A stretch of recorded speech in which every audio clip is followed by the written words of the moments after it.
fuck out of here. Buck. I need a buck. That's a buck. Keep it a buck.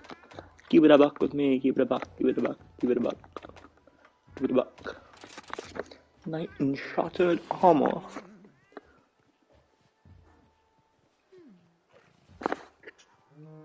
Nice. We love to see it. We love to see it. We love to see it. Wunderbar, wunderbar, wunderbar. Candace Owens, Jordan Peterson.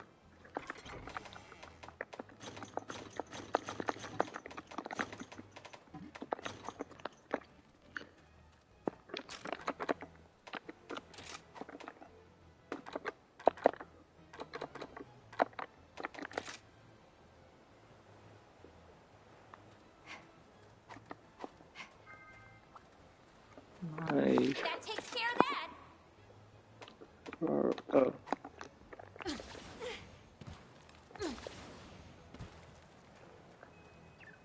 Yeah, I'm assuming since they're staying there that they killed him.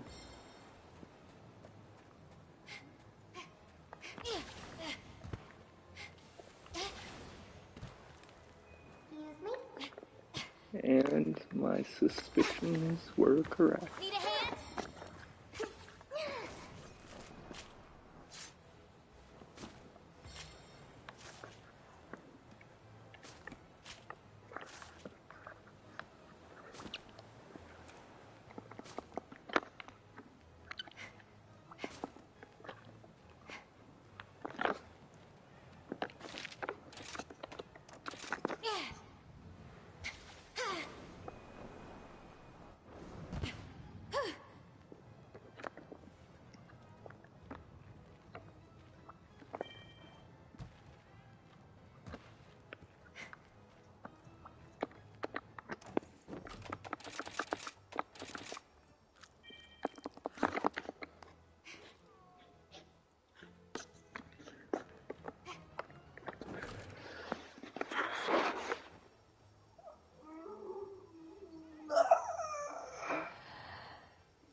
My soul, where did it go?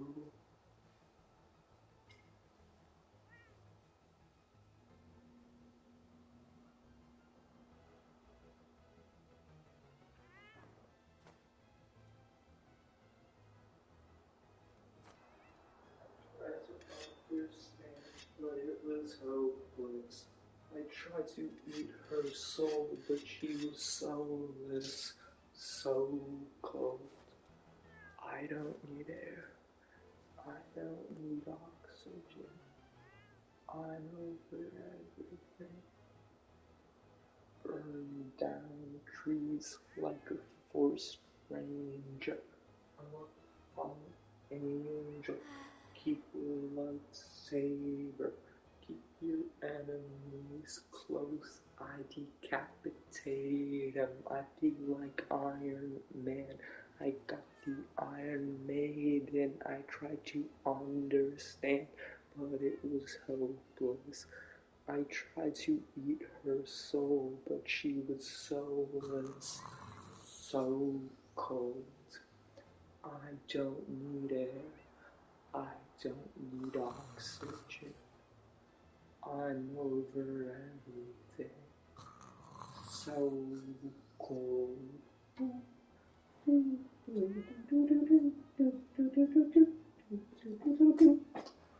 Fuck this shit.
fuck is this?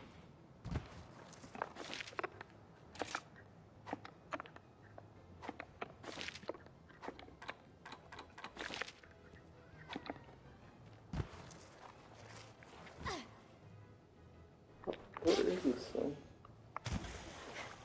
What?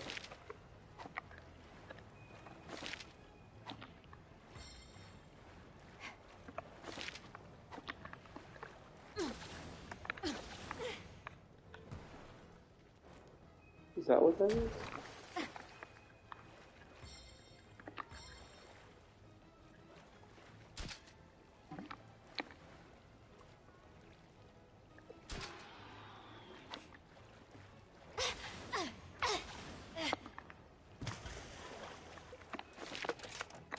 Time to retreat!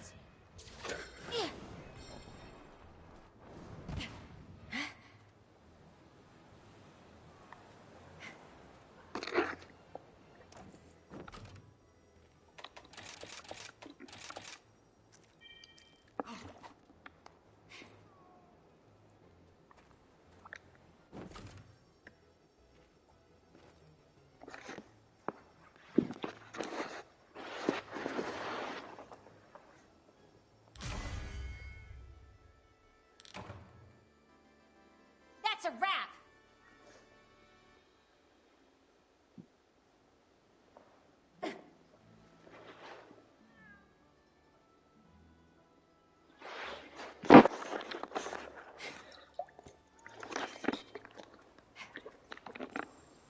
See you again soon. I think it's hopeless.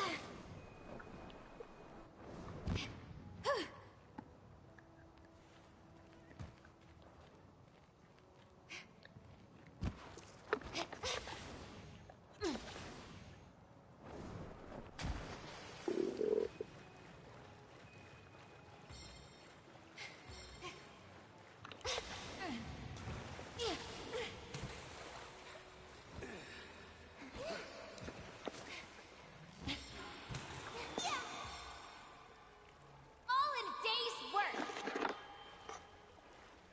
Yeah.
Choo-choo.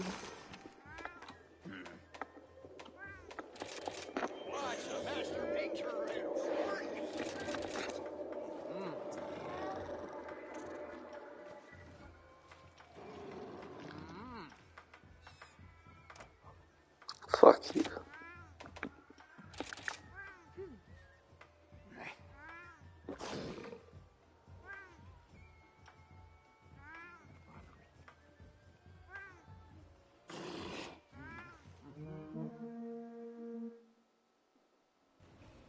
Let's do this!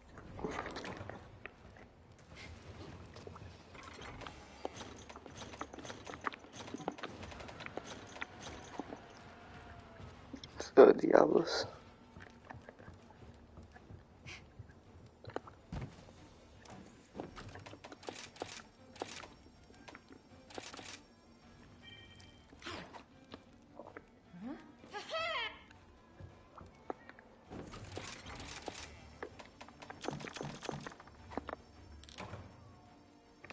Wonderful. Nice, that's huge for us.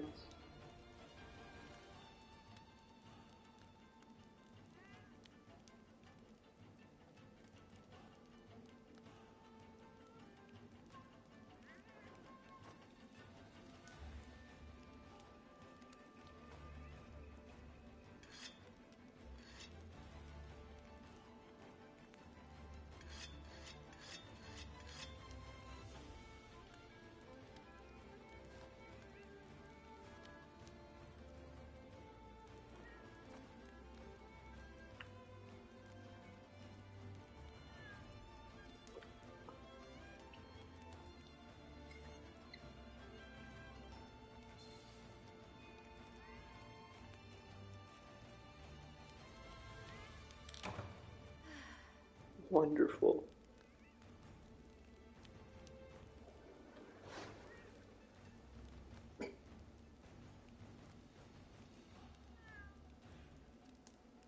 So proud of you.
Distribute and sell mass amounts of poison, slowly killing thousands of people every year, ought to face the ultimate penalty. Nearly every murderer who has ever been executed in the United States inflicted less damage and killed fewer people than the most prolific drug trafficker. There's no reason why drug traffickers should get a more lenient sentence. Indeed, there's no reason why the death penalty should be reserved only for those who directly kill people. Sometimes the most heinous kinds of predators have other ways of preying upon their fellow human beings. Child rapists would be another example. With our ridiculous laws as they stand in most states, you can't execute a child rapist unless they're also guilty of murder. As if the crime of child rape itself doesn't work. I mean, they deserve to die for their crimes, whether they directly kill their victims or not. This is the case I made, and I explain my logic, I think, in extensive Let's do detail. this! Still, it has proven to be, not surprisingly, controversial. People on both sides of the political divide are deeply scandalized by my argument. Twitter has been basically unusable for me over the past few days. Well, it's always basically unusable, but especially over the past few days because my entire feed is just people screaming at me for wanting to punish criminals. Now, look, it's okay if you disagree with me. I will give you permission. Until my theocratic fascist regime officially begins, anyway. For now, you do have permission to disagree with me. You're wrong, but that's okay. You can be wrong. My problem is not that people simply disagree with my proposal, but that they treat the mere notion of harsher penalties for criminals as somehow absurd on its face. They recoil at the suggestion that those who traffic substances that kill thousands every year should be given the same punishment that we already give to other kinds of murderers. They scream out in horror at the very idea that perhaps we should sentence robbers and thieves to corporal punishment rather than letting them hang out in prison for a few months and then releasing them right back into the community with no additional penalties. You know, this is the issue. You're not a stupid person for listening to my argument, finding it unpersuasive, and making a counter-argument. That's fine. But you are, frankly, pretty damn stupid if my argument is so shocking to you that you can barely articulate a response, or if you think it's so unthinkably extreme that it isn't necessary to articulate a response. That kind of reaction to a perfectly reasonable suggestion, one with a massive amount of historical precedent, shows a lack of thought on your part and an inability to even entertain any challenge to modern orthodoxies, because that's really the problem, right? Is that what I'm saying flies in the face of our kind of generally accepted notions of how to deal with criminals. I'm ready for this! And for that reason alone, many people are upset. They can't explain really why. It just doesn't comport with what they've always been told and sort of the general atmosphere that they live in. Speaking of people who can barely articulate a response, that brings us to YouTuber Kyle Walensky, who's the owner of a secular talk channel on YouTube. And like most YouTubers on the left, every so often Kyle likes to use my name to drive engagement. Every so often, I will respond because, well, I can't help it debate. So yesterday, Kyle put out a video that Matt Walsh's fascist mask slips on Twitter. He's part of the mob, terribly upset about my comments, though he, like the rest of them, can't quite explain This should fix it! Now, most of Kyle's video consists of him calling me stupid and authoritarian while making incredulous facial expressions. Not really a counter-argument, not much to respond to. But I did want to address one part of it. And it's this part. Singapore is able to have nice things in part because they execute drug dealers by hanging and arrest even petty vandals and thieves and beat them with a cane until they bleed. Look out! We don't have nice things because we aren't willing to do what is required to maintain them. Then he goes on to say, there are some accusing me of advocating similar laws in this country. I just want to clarify that yes, absolutely, I want those laws in this country. Okay. Matt Walsh is an authoritarian. And it's hilarious because the Daily Wire, Matt Walsh, and other listeners go after the left and say, oh, the left are authoritarians and they hate freedom, bro. They hate liberty, bro. You hate freedom. You're my best pal. Part of freedom is being able to put in your body whatever you put in your body as long as you're not hurting anybody else. Being able to sell said substances. In the same way, I don't think we should be hauling away the CEO of Budweiser in handcuffs. I don't think you should haul away the weed dealer. He's saying, execute drug dealers. All right, dog.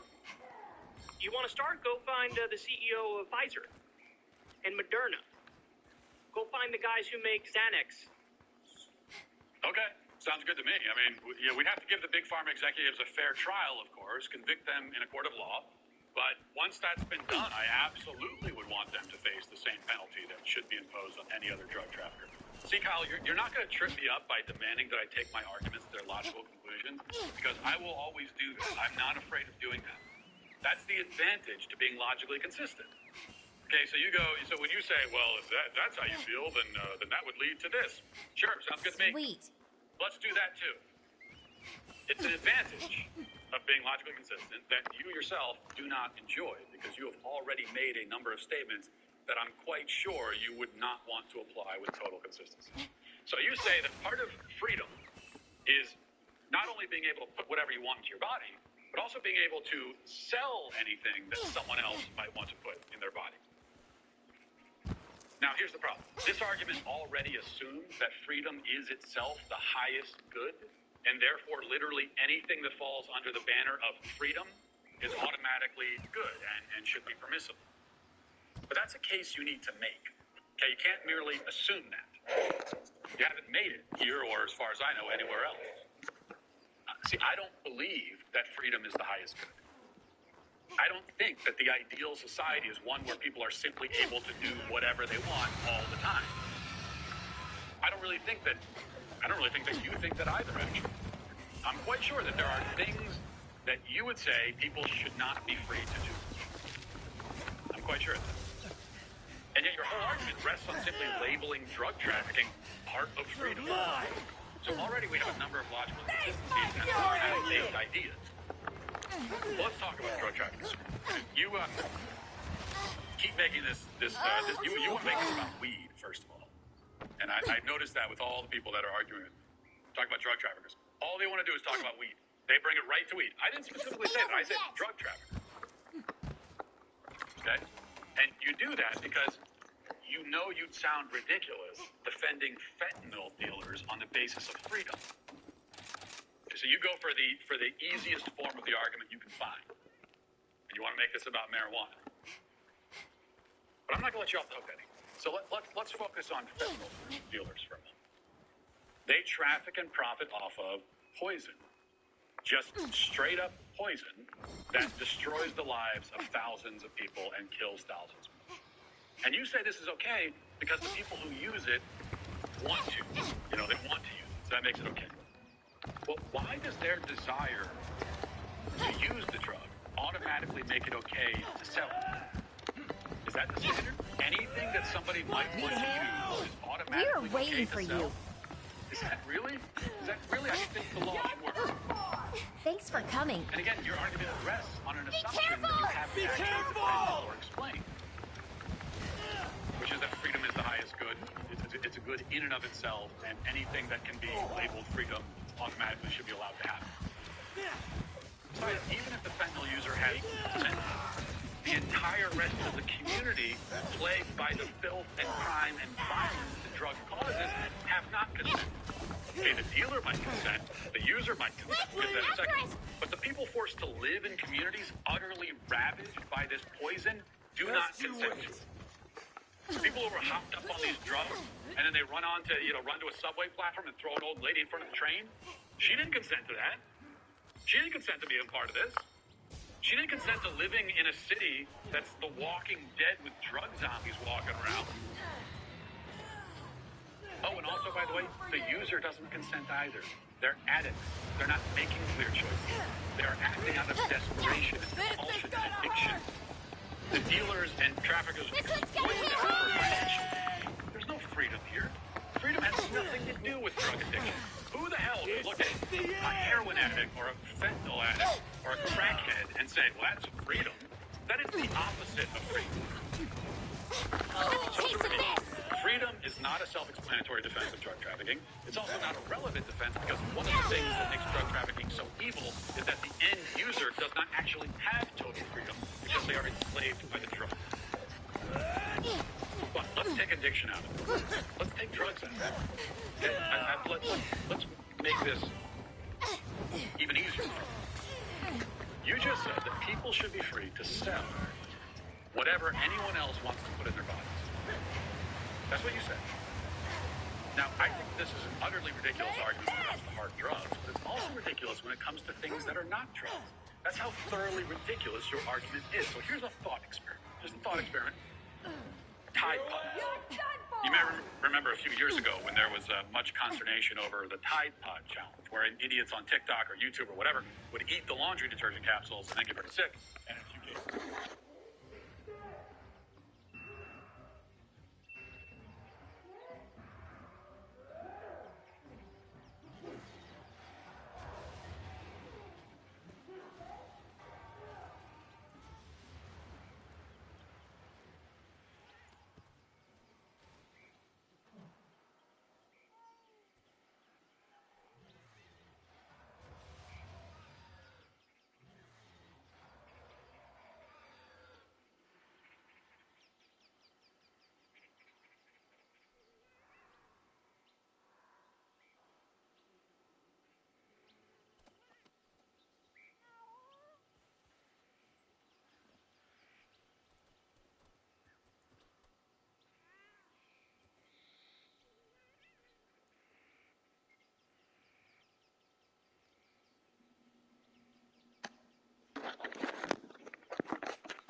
Still, even with that warning, they are marketing it as a consumable product.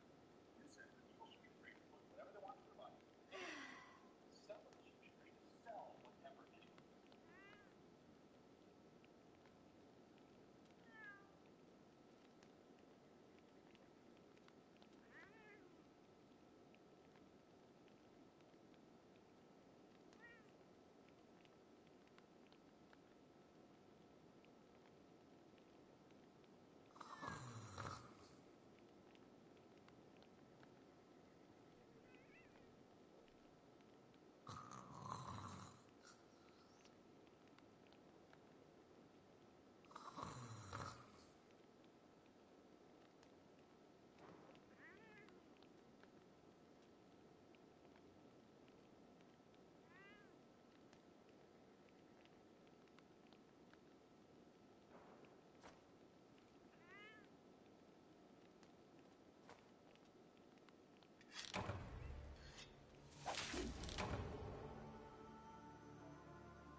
Oh my god.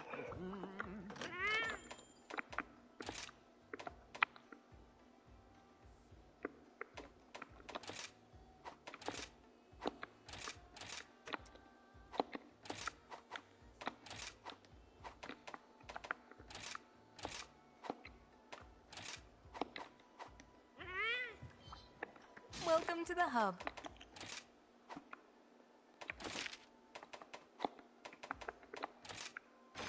Please lend us your strength.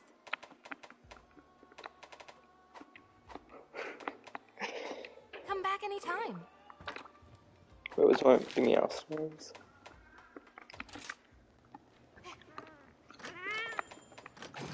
Yeah.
If I get someone, I'll be surprised. Yeah, obviously.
to that demographic, put it in a snack pile next to the potato chips, explicitly for the purpose of consuming. Why couldn't they, in other words, intentionally poison their customers directly? What would be wrong with them sitting around in a marketing room and saying, you know what, some of our customers want to be poisoned and killed by this. Let's think of ways to sell it to them. Let's think of some ways to market it. Not just market to people who already want to consume Tide Pods, but let's try to convince people that they should eat this stuff and then sell it to them. The argument made in defense of techno dealers would cover this Tide company hypothetical absolutely. Now, maybe you escape this bind by plunging forward and saying, yeah, sure, Tide should be able to legally market their product to those who want to eat it. Now, that would make you consistent at least, but it would make you consistently... This will be easy! Because you would be defending the freedom of corporations to intentionally and directly poison their customers, which would only go to show that freedom in and of itself is not a valid thing. And of course, you never did explain in that clip or in any other clip part of your diatribe what is so wrong with non-physical punishment of prison. Especially Tunbridge Skyler. simply putting someone in prison. The fuck was her name? Oh, she's so cute. Involving physical coercion and force. Should we abolish prisons too while we're at it? And if we shouldn't abolish prisons, meaning that physical force can validly be used to punish criminals, then why should we automatically rule out corporal punishment, which is but one form of it? Well, we'll take it one step at a time. I suppose Kyle still needs to figure out whether laundry detergent companies can sell their products as a snack. I don't want to overwhelm him with this, so we will let him think about that. But for the time being, we'll also say that he is canceled. And that'll do it for this portion of the show. As we move over to the members block, hope to see you there. If not, talk to you on Monday.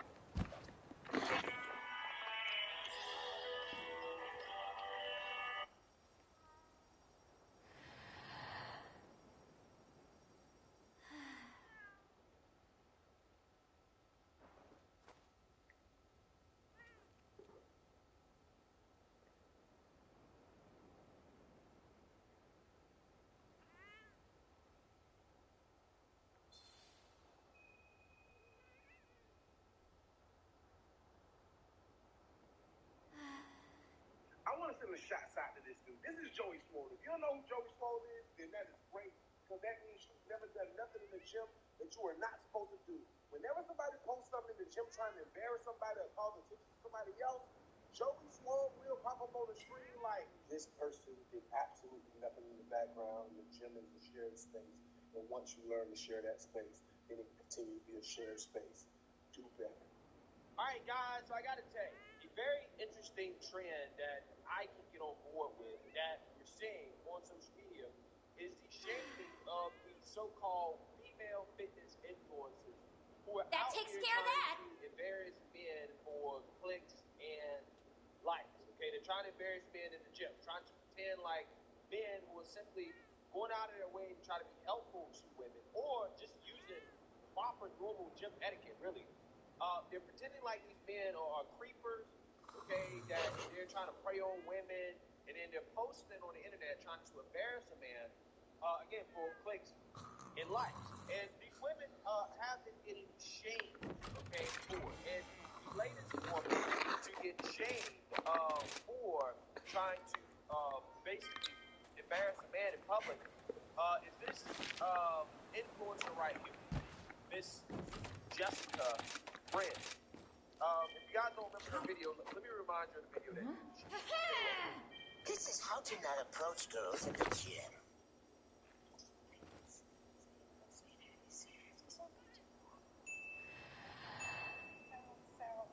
Feral, like fucking feral. 5 pounds.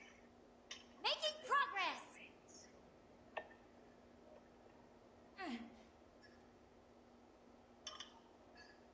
Excuse me? You don't have to do that. It's okay. No, it's okay. I got it. Thank you, though.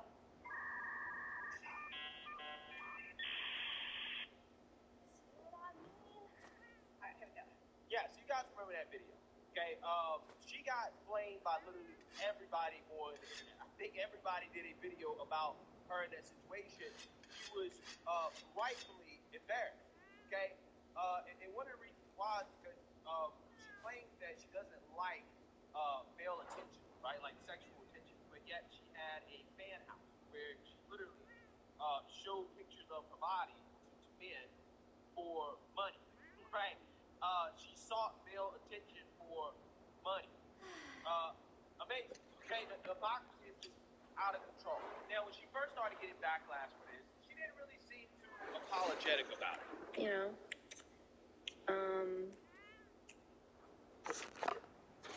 yeah, I don't even know if I'm gonna get a sponsorship now because of the video. I mean, if they want to judge based off of that guy, then it just shows me a lot about them, you know? Which is okay. But when the backlash really started coming up, the tone has changed. We got a big sponge for a reason. I'm sorry for crying. I shouldn't be crying because...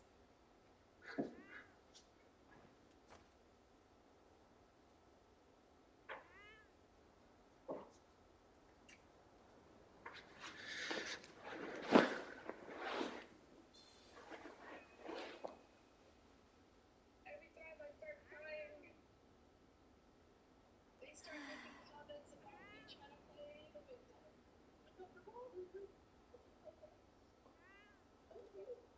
That's so fun. It made me really sad. Like, there's so many people out there that are just willing to just trust what this person is saying. He doesn't even know me. I would respect him so much more if people had a conversation with me and try to get the full context of the video. You know, the fact that he's just using my content to try to whatever the fuck he's doing, it's really embarrassing and it sucks.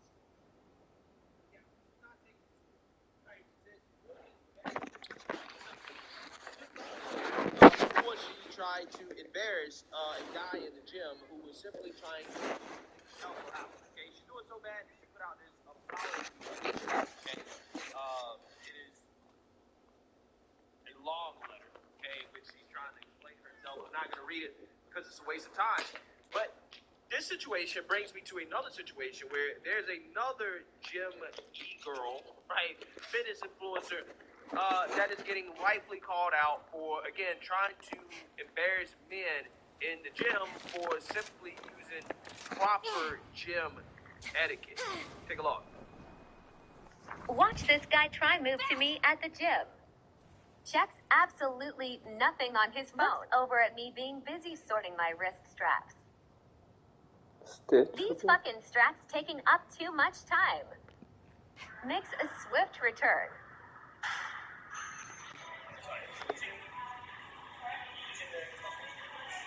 Sad lip. So I want to share my perspective on this video. This gentleman walks up, he's looking for a machine to use, and he asks you, are you using the machine behind you? Why does he do this? Well, maybe some of your stuff is close to that machine. You know, we carry these big bags, these water jugs, these belts, all this stuff. Maybe some of it is close to the machine, and he just wants to be kind and polite. Also, it looks like he might be new to the gym. He looks lost, confused. He looks like he might be a little bit intimidated. It's even to the point where you make fun of him for not knowing the name of the machine. And let me ask you this. If he were to jump on a machine that you were using and he didn't ask you, and you caught that on film, would you post that to make fun of him? Something to think about. You know, it's really sad that you took this interaction and you had to post it. You had to shame this man, to make him out to be a gym creep, that he's trying to hit on you just for attention and likes. The gym is a shared space. People are going to interact with you. This is harmless. This man asks you a question, you say no, and he moves on. This video never needs to be posted. You need to do better. Mind your own business. Yeah, Joyce Swoll is doing God's work, right? He is putting these fitness females in check, okay? One at a time, okay? That girl in her TikTok, she has turned off all comments on her TikTok, and she also deleted the video, right? And the situation that she was talking about is literally one of the most common situations in the gym. Like, literally, this morning when I went to the gym, I had this exact same situation happen to me, and it actually was with a female. And it was the reverse, actually. I was using the dumbbells, and I took them away from the dumbbell rack, and I went and put them back on the dumbbell rack. Clearly, I was not working out in the dumbbell section at all, but there was this Asian woman. I think she's like Vietnamese or something like that. She looks Vietnamese. She's pretty hot. I ain't gonna lie to you. I'm putting the dumbbells back, and she is using a chair or a seat that's near while I was putting the dumbbells back, and there was an empty seat right beside her, and it looks like she was gonna go use the other seat. And I'm walking back, I'm about to go walk back to where I was going, and she asked me, "Hey, are you using this seat?" Clearly, I wasn't using it, right? But she asked me because you just never know, right? You don't know if people want to use a machine, if they're using a machine, if they're supersetting, right? If they're rotating between machines or what. It's like a common thing. Even though it's clear that you're not using a machine, people will ask, are you using a machine simply to make sure that it's okay for them to use it? That is common gym etiquette. Right? In fact, it is extremely common. It happens every single time I go to the gym. If I was like one of these e-girls, right, these fitness influencers, I could have said, well, why are you trying to hit on me? Right? You're trying to hit on me. You must be trying to talk to me. You're a creepy woman, right, for asking me, did I want to use the seat or was I using the seat? Oh shit. Again, how silly does that sound? It sounds very silly. But what ruins the gym is these women that come in the gym and then act like this, and then even worse, put dudes on blast for simply following gym etiquette and to try to make them seem like they're creeps. Like they're just trying to hit on them in the gym, and that's just simply not the case. And that's why I'm so compelled to do this video, because this has to stop, right? Trying to shame men for approaching women in public has to stop, okay? Because a vast majority of the time, it's harmless, right? The dude's not trying to hit on you, especially in the gym. They're just trying to work out, right? Or they're asking a question, or they're trying to be nice, or whatever. There's multiple reasons why a dude might interact with a female, why they might say something, okay? And even if a dude is trying to hit on you, why is it such a big deal, right? You go to the gym half naked. You're posting a video where your ass is literally in the frame, right? It is the main thing in the frame. It's the first thing that people see. But yet, again, you have such a big problem with dudes sexualizing you, right? With dudes talking to you. But yet you dress provocatively. You dress in a way that literally is for you to attract male attention. Now, some women might claim, well, it's for myself, right? It's for me to see how I look. Well, if that's the case, then you should do that at home, right? Do that at home and look at yourself naked in the mirror. You don't need to come to the gym half naked, okay? If you really don't want male attention. Again, the trend that I'm seeing in regards to these women being shamed is one of the best trends I've seen in a long time, because, again, this is very toxic, right? This is toxic femininity to the max. What we're seeing in regards to these women trying to, again, embarrass dudes in the gym or trying to shame dudes in the gym for simply really just being nice or interacting with them or asking them a question or whatever. Joy Swoll, right? He really is doing God's work. And it seems that the shaming does work, right? It does work. So let me know what you guys think. Make sure you like, comment, and subscribe. Most importantly, share a Black conservative perspective. Peace. You shut up, and you listen to your superiors. That would be us.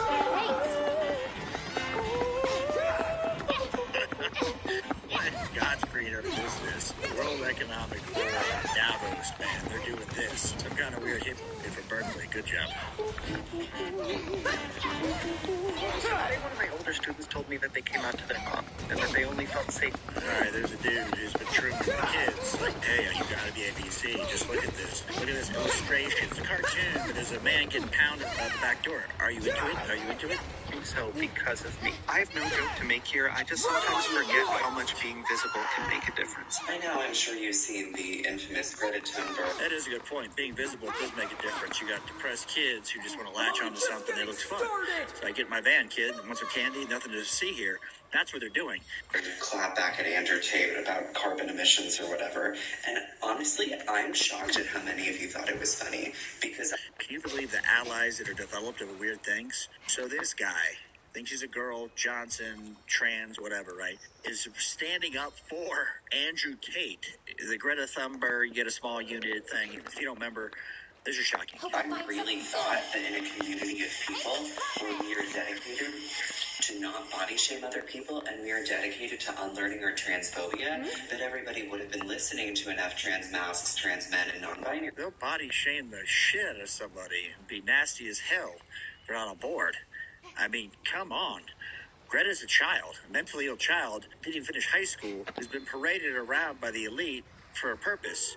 And this guy thinks that there's like really a give and take, like intellectual discussion. That's interesting. I appreciate that. You'd think, hey, we don't like body shaming, so we won't body shame Andrew Tate. But come on, man. You know that joke was transphobic. And it was just... Wait, so the joke was transphobic, saying Andrew Tate's got a small Johnson. I don't know how it's transphobic, I guess, because I could relate to him. I don't even get it, but I like it. It's really disappointing to see how many self-proclaimed intersectional feminists thought that body shaming somebody was an effective takedown. Like, are you kidding me? Andrew Tate is... I don't know if you could body shame a guy when she just said he's got a small Johnson in the tweet, right? So Andrew Tate said something to Greta. Greta came back and said, you got a small Johnson, right? A small unit. I don't know how you could body shame if you've never seen it. You don't know if you need a small, big, in between. It's just kind of a childish thing because Greta's a child. Easiest target, like he's a trash person. So you're gonna like attack the thing that's gonna disproportionately harm transgender people? Like, are you kidding me? I love how they trash the guy. He hasn't been proven guilty of anything. You may not like him. Of course, they don't. But the reality here is, unless it's somebody on their side and their agenda following in lockstep with them, they won't like you. Well, that is it. Get a grip. And I'm angry because you know better. I'm angry because so many intersectional feminists don't actually engage in intersectionality. Why are we not talking about how sick a 40-hour work week is? Jerry, so you're... I'm sure this is a parody account, but it's kind of true. You got this expectation for how you want to live. You got to work 40 hours to do it. You got to keep that machine going. If you just said, hey, bro, I'm happy living in this little tiny piece of property on a tent, I'm good. You probably wouldn't need to work that much, but they got to keep you buying a new iPhone, so you're working 40, 60 hours plus commute time. You're 65, then you live for a couple years and die. Telling me that I have to wake up at the crack it on every single day, go and work somewhere that has fluorescent lighting, is cold and uncomfortable for the entirety of the day, and do for 40 years. Just kind of about that for a second. Have a family, keep doing it, retire at 65, and you live to be 72. Half that time, 7 years between 65 and 72, you're in the hospital. It doesn't make sense, but you got to keep the machine running. So you should do it. That 5 times a week? No, like, that's sick. Like, you guys are mentally ill. Like, please get diagnosed. As a non-binary person who uses they/them pronouns, here are 3 things that you can do when you misgender somebody. I'm doing none of them. I'm just going to keep misgendering you to enter rehab or whatever other cry closets. I don't need to self-cancel, but just go away from police. Can you do that? 1, apologise, but not too much. Number 2, very quickly correct yourself using the right pronouns. And number 3, move on from the conversation. I'm not doing any of that. Just give me my coffee, lady. It's 4 a.m. That's all I want. I want your stupid pronouns. I'm not going to correct myself. Need a hand? No, Ginger. I know that misgendering is going to happen because of my non-binary pronouns. So I'm not a he, him, or a she, her. And so... as society... How is anybody supposed to figure any of that out? And even bigger, nobody cares. So you can tell me your pronouns. I won't remember them in a second. You may ask why. Am I stupid? Yes. Do I really care? No, that's the bigger issue, right? I just don't care enough to remember them. I'm sorry. It moves on. Hopefully that will get less frequent, but I know that things are going to happen, so I'm not going to berate you for it as long as you correct yourself. Try berating me, weirdo. It won't end well. You're dealing with a grown-up here. I don't get triggered over my pronouns. You do. So let's not get into a word sword battle here, because it'll end, again, poorly. And it's as easy as that, really. Period poverty doesn't just affect women. This is an old one, but it's so good. You'd think it's a parody skit, right? You really would, but you look at this person's whole catalog of content creation, and this is it. Who's various trans men, non-binary people, and genderqueer people can all have periods. And arguably, period poverty may be higher in these populations. Here's why. Period poverty. My God, these people have no bottom. They're giving them away in the men's room. Just go in the men's room. You ever seen a tampon dispenser or a box of free tampons in a men's bathroom? What about a period aisle not labeled feminine hygiene or pink boxes? Well, why would we change it to anything else? This is feminine hygiene for 99% of people who use it. The 1% of weirdos that stick them up their ass, we don't need to label it for them. Sorry. Round it. Periods can be a really tough and dangerous time for people that aren't cisgender women. If you're donating period products or putting them in your workplace or school, make sure they're in all bathrooms, or at least that all people have access to these products. If you've got a period, you better figure that shit out pretty quick. The only people I knew who could manage it, had issues like bleeding through and that, were teenagers, really young. Maybe in their first or second time doing it, and then they figure it out and they move on. This is not a thing for adults to do unless they're really severely mentally ill, and their parents should take care of them, not me. Sorry. Blood has no gender, baby. Well, Bridget Klein-Simpson has identified as a woman for years, and she wants to get into better shape, so she went to the Bodyworks gym for women in Parksville. How about just walking to the store when you eat your Mountain Dew and hormone blockers? Walk to the pharmacy when you get all your hormones and weird shit that's going to mess you up. You don't need a gym. Walk. For membership, Klein-Simpson says she was initially welcomed, but after one workout, she was informed she was not allowed at the women's-only gym. Saying, sorry, we made a mistake. You're not actually allowed. Because you're a dude. I mean, is that a shocker? I'm looking right at you on the screen. You're a fat guy on cross-sex hormones you shouldn't be taking, with a mentally ill problem and a stupid 80s rock band haircut. Keep moving, sir. Be here, but you're more than welcome to use the co-ed facility. And I kind of just hung up because I was... So you don't want to use the co-ed facility. Men and women go to it. You have to use the women's facility. I don't get it. What is wrong with these people? I know it's just surely they don't care about working out. They just want to prove a point, and they want to smear your face into it. Just like when an old man takes a dog and puts his face in the poo in the house. You know, I know it's not good training, but does that. The government's taking your face and shoving it right in the stinking anus of these people and saying, enjoy. I mean, I was devastated. I mean, there's really no other word for it. So let's talk about how important my role as a queer teacher, an openly queer teacher in the classroom is. Why do they have to talk about this? How does this come up? Hey, I'm Miss Smith, here to teach you. Oh, by the way, I'm a queer, openly queer, radically queer teacher. It's like, okay, can you just teach us? Do the straight teachers go, hi, I'm Mr. Johnston. I'm a radically heterosexual, I'm on Tinder all the time, hooking up teacher. I mean, what's the dialogue here? And by my role as an openly queer teacher, I am a teacher. I come to school. I teach the kids English. I also just happen to not hide the fact that I'm... A lot of them seem to have a lisp for some reason. I think we've got the really mentally challenged going into teaching. It's not the best and the brightest we have to offer, because this is a very frequent occurrence. People who look just like this. I don't sit here and talk about my sexual exploits in the classroom. I don't... You just said you come out and say you're an openly queer, radically queer teacher. I mean, why say that? Just, hi, I'm Miss Smith. I'm here to teach you English. Can we keep moving? There's a little paper 10 on the desk. Write your name on what you want to be called on your paper 10. And when I see it, I'll call on you. Thank you. Sit here and, you know, like, tell them they all have to be gay or trans or else I'll fail them. I simply tell them I'm not. So she implies that instead. Why would you say that? That shouldn't even have to be said. That if they're not openly gay or trans, I'll fail them. You shouldn't even have to imply that, insinuate that. Why do they think that? Why does anybody else think that? Binary. I'm biromantic, and I use they, them pronouns. I don't even really enforce. I need to use some soap and water to deal with that acne. That's pretty bad for age. Now, I got some on my forehead recently. Makes me feel good and young, but she's doing a video. I mean, this one is really tough. She's has a lisp, a face. I just don't know what's wrong with her. Of course, the they, them pronouns. I mean, I can't really make them. But, like, they don't. If they don't, I just, you know, like other kids remind them, but most of the time they use them, and if they don't, They don't want to do it. It's stupid. You're the only one that does it. So they get around other people. They look at a woman and say, she, her, and then you come up with they, them. 99.9% of the time is she, her for a woman. And then you decide I'm a they, them. You expect them, you're an English teacher, to play along with this. I don't know what the English language is going to become, but it's not English anymore. Okay, well, I can't make you. But by being an openly queer teacher who is accepting of other queer people, of students who are queer, I I'm literally saving children's lives. And it's no... No, you're not. You're not saving their lives. If you think seeing them 1 hour a day is going to save their life, they're way further down the path of self-cancellation than you even have a clue of. So you seeing them 1 hour a day is not going to make any difference. The parents need to know they need therapy outside school because you're going to come and go. And you make no difference. She thinks she's very important. She's not. Stretch of the word. Literally. I am saving children's lives. Right. Statistics show that 80% of queer youth struggle with mental illness, specifically depression, and thoughts or ideations.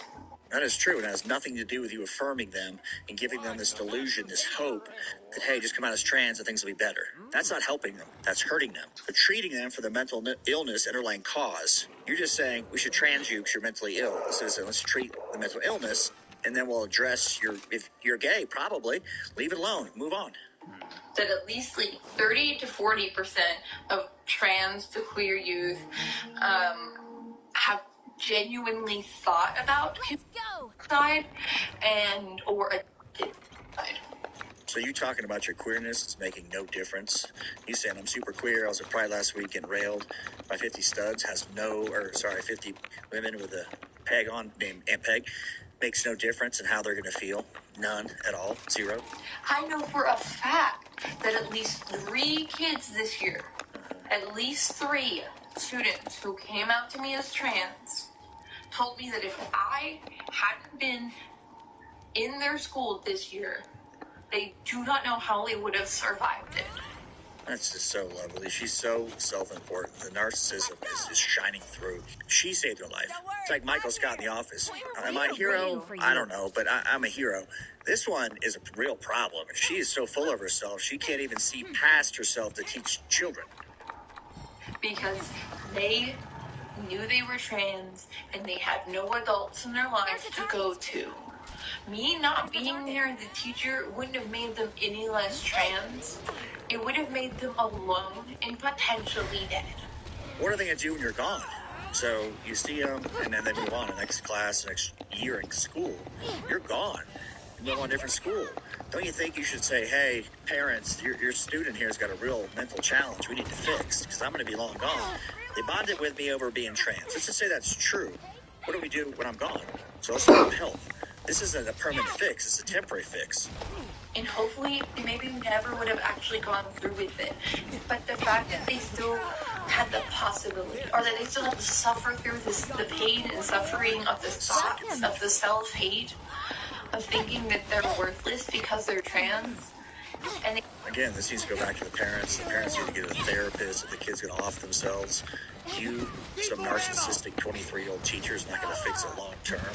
They're going to be seeking affirmation from somebody else. You said you're studying, you're brave, I can help you, everything's fine. Kid leaves the class, they don't feel fine because they got a mental illness. It's not about the gay or trans part, it's the mental illness part. Didn't have to go through that just because they had a teacher who loved and accepted them for who they are. That's enough for me, buddy. And it isn't like I only focus on just my trans and queer youth kids. I try to make my classroom a safe place for all of my children. I hate that word safe. It's not safe at all when all you do is talk about ABC, rainbow people draped in a flag. All you do is that. The normal kids feel left out. Shouldn't you be talking about this in class? Should just be English, not social sciences nonstop. You're not teaching them anything. You're affirming their delusions. So when they go forward, they'll be unhappy because the delusion never came true. Color for my children from disenfranchised homes, for everyone. It isn't just queer youth, it's all students who should be able to feel safe in my classroom. I don't even know what feel safe means anymore.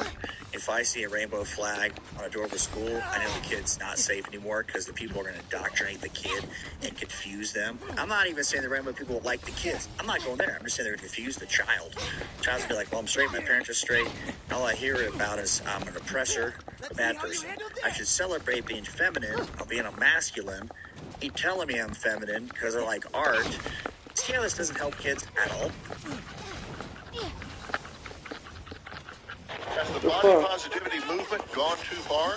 Let me answer that question for you, bald man, Dr. Phil. Yes, it's gone way too far. Stand by. Outside, if you're overweight, you're at risk. All right, so this is a TikTok star, Lexi. radical body positivity, which means making no sense. Fat at any size, love it, cholesterol, like motor oil, that type of thing. For diseases.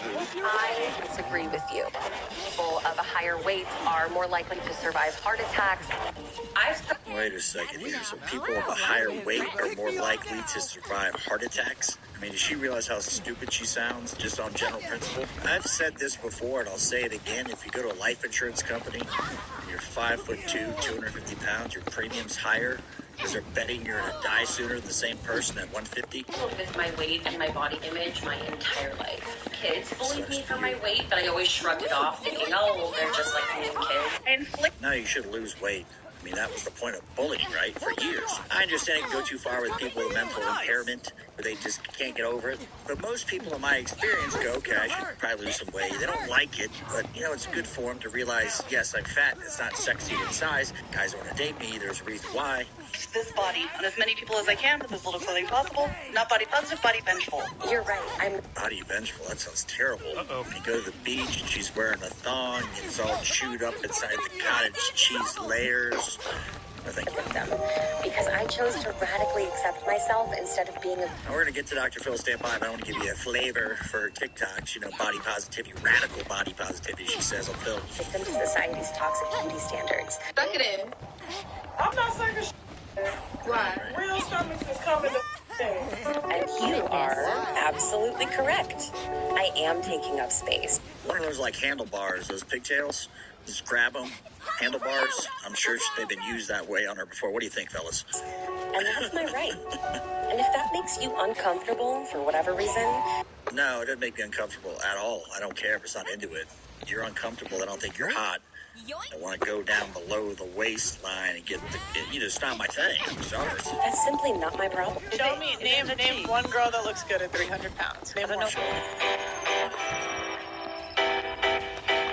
See, I'm not thinking that's a good look, personally. Now, if she was nice, okay, could be a good look. She can be very alluring, enticing, you know, attractive, but she's not. You'll hear the radical part of her feminine body, put her big fat cottage cheese thing in your face with the thong on. One of the most common troll comments I receive is that I'm promoting obesity. So many people. Is that a troll comment? You are promoting obesity. It's just a fact. It's not troll. Troll would be you're, you know, some kind of kid. You're fat. You've got, you know, a whale. I guess that'd be a troll. But you are promoting obesity. People grow up. Their kids online. No one cares about you enough to really care whether you do die at 30. No one knows. You're a TikToker, for God's sakes. Your definition of body positivity. My definition of body positivity is pretty simple. It's self-acceptance, radical self-acceptance, regardless of whether you're as healthy as you'd like to be, or whether you love how you look, or maybe sometimes you don't. I don't like any of those Marxist talking points. Radical self-acceptance. So not realizing, okay, I should probably lose weight. It's the best thing for me. Yes, my knees and my back hurt. I'm 22. I probably should lose some weight. I've got a high blood pressure problem on top of my depression because I'm fat, can't get outside. You know, probably a good idea. Many of you, just by a show of hands, would support what she's just saying with her definition. Okay, how many? Wow, look at those lemmings. Just like being fat at any size is great. Now, you want to be nice to the fat friends you got in your family, but they know it's not a good thing. They know it, but now they've been coached by these fat body positivity lunatics to go, fat at any size. It's good for you. It's the new healthy. You would say, I got a problem with that. Okay, a couple of wafflers. They're scared. Okay. I'm raising my hand because I got a problem. People are scared. They're such lemmings. They're scared to speak out and saying, yeah, I don't think it's healthy in any size. It's not a thing. Yes, of course, you can find the rare exception that shouldn't even be talked about. It was 400 pounds, 5 foot tall, it'd be 100. They could find it, but they lie about it.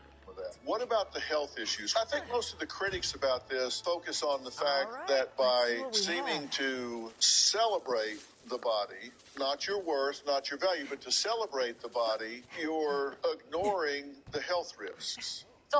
Some people are into fatties, so that's cool. She could have an OF account for fatties, bleach her O-ring, and people will stare at it.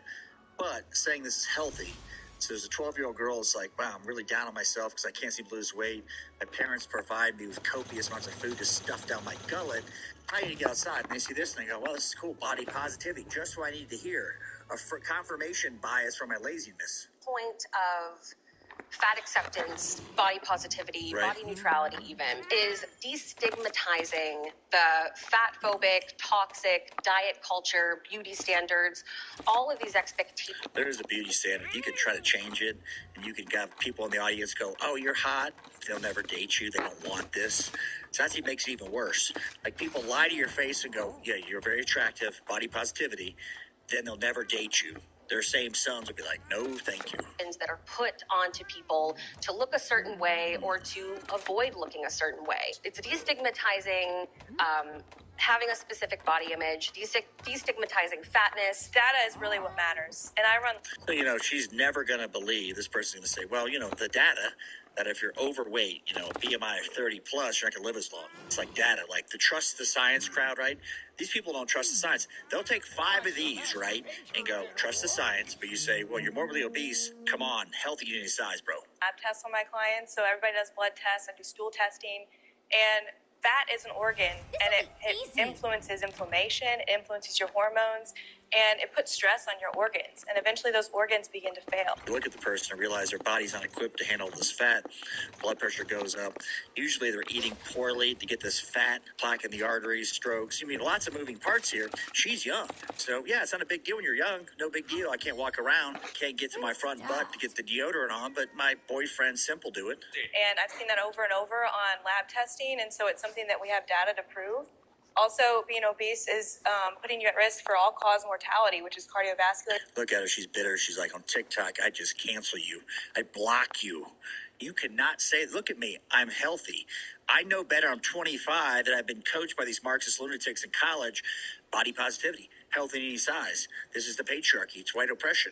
You know. Diabetes and just organ failures, like even gallbladders included in that too. What are some of your favorite studies that you've read that aim to research people who are, as you say, obese, so people who are overweight? Okay, they're obese and overweight. Can we agree to that? She's obese and overweight. What term do we put on it? She's too much on the scale instead of saying overweight. Can't say obese because they don't like that because they're obese. I mean, what term would work? Just healthy, large, gigafat? Who don't have organ failure, who don't have orthopedic issues. The statistics tends to indicate, and this is very well documented, that they run more problems. Doesn't mean that everybody who's overweight is going to have these problems, but the risk is much greater. We got to stop living in the fantasy land. It doesn't mean everybody. Yes, there's 0.05% outliers. Stop. Majority of people, you're more likely to get hit by lightning or a bee die from a bee sting.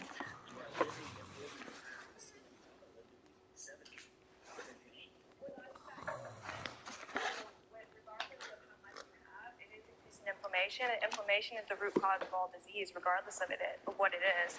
And so it's important to... I'm not going to get to that hippie weirdo shit, but I know me personally with my health issues, with less inflammation, the better. The back, the joints, all sorts of moving parts here, but inflammation is important. I don't want... When you're stuffing that much shit down your face, too, to stay that fat, you got to be eating a lot of garbage.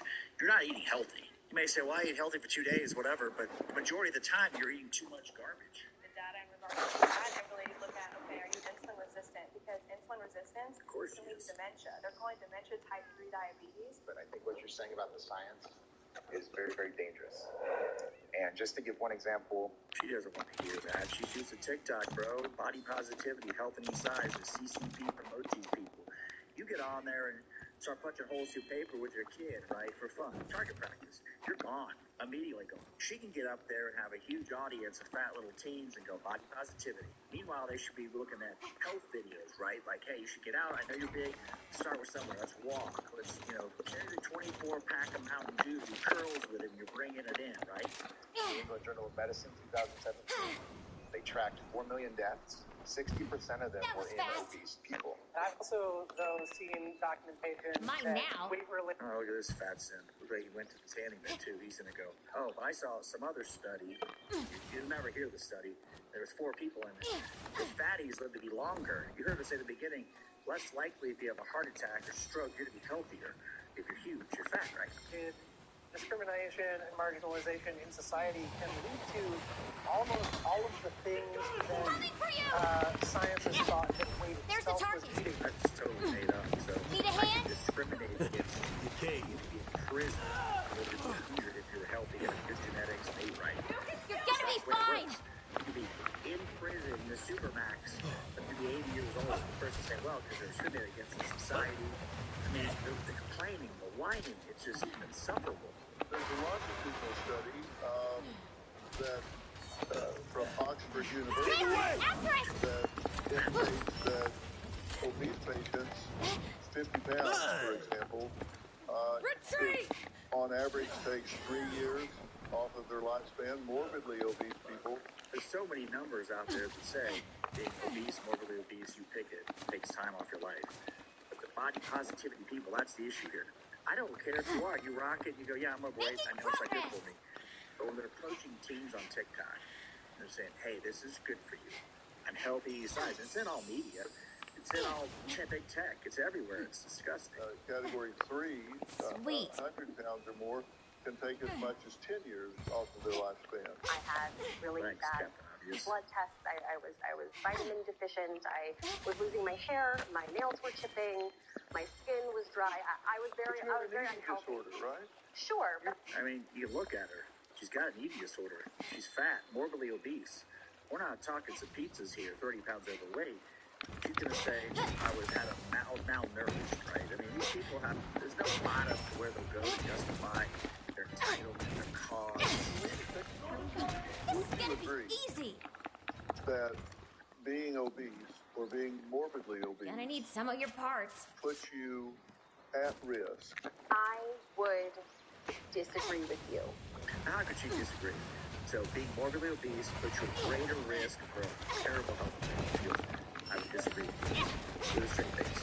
She believes in that. She's Marxist, zealous, intersectionality, like radical, And from what I know, they are 25. What experience do you have? You got no what's out, and all that information she decides to tell you. 25. working in the body positivity movement for the past few years, You reject science based on... I am not rejecting science. I am Science is involved in this thing. Don't forget that. I stand with science. However, 400 pounds is healthy. I've been doing this for 2 years, and I'm 25. I got a grip on TikTok. I like the Dylan thing. So I think healthy to any size, stay at Dr. Phil. You will be canceled. That Oprah will come get you. Science, the current science says that you are 7 times higher risk for diabetes, certain kinds of cancer, sleep apnea, 6 times higher for high blood pressure. I have none of those issues. I have no indicators. Just because you have none of those issues, you're young. Here, you got sleep apnea. Just look at it. You may not be diabetic yet, but nothing's good about this. Why would you justify it? Yeah, okay, 20 years old. Here for a world of hurt, here it comes! I got PCOS, all these things. Overweight is part of it. Those issues being anywhere on the horizon, I am perfectly healthy. Even if I weren't, I'm obviously still entitled to dignity and respect. You're not really entitled to dignity or respect. Ain't over yet! It'd be civil to you. But even then, I don't have to be civil. You know, within the confines of law, I can treat you like, hey, Patty, what are you gonna do? I mean, that's part of the problem. Because she's so nasty, she's like, I demand your respect and dignity. What's dignity? Can you define that? She'll be like, well, worship me, date me, tell me I'm hot. I'm like, oh, no. The science to reflect. You are very obviously rejecting the truth, which is that there is science that opposes that belief. I don't even understand that logic. There's science that opposes the belief that being morbidly obese is not good for you. I mean, there is no science that says that. But they can make up science, you know, after the Shmona period, right? This thing, they made up science. They changed things. A woman now is somebody who identifies as a woman, not the DNA. And a shmashmeen is not the same thing as it used to be. Definitions changed. That's a thread on this channel. Pay attention, real close. There are so many scientists and so many doctors who are middle-aged white men. Oh, did you catch that? So many of the scientists are middle-aged white men, and they made this up. They hate fat people. If they hated fat people, they just say, being 400 pounds is super healthy. Wink, wink. Take this thing, super healthy. Take 10 of them. That's what they would do. But she's saying middle-aged white men, I guess it could be middle-aged black men, hate her so much, fat people so much, they're going to make this up. You tracking?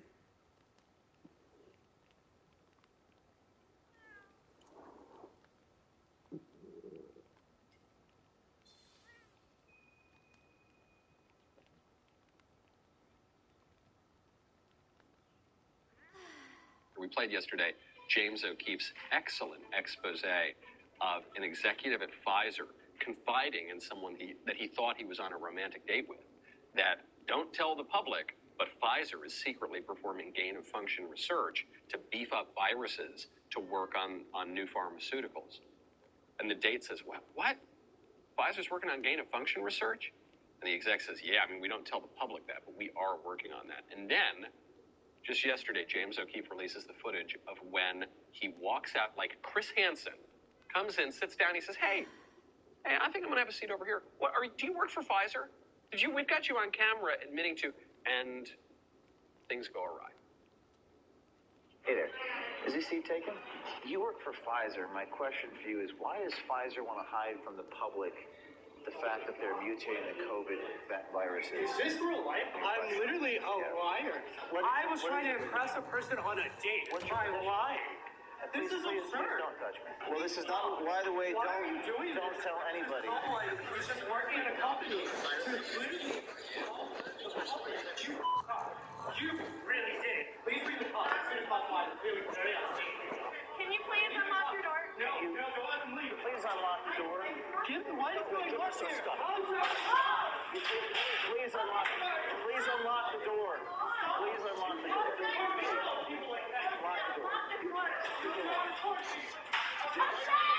We're trying to get you to unlock the door. Unlock the door.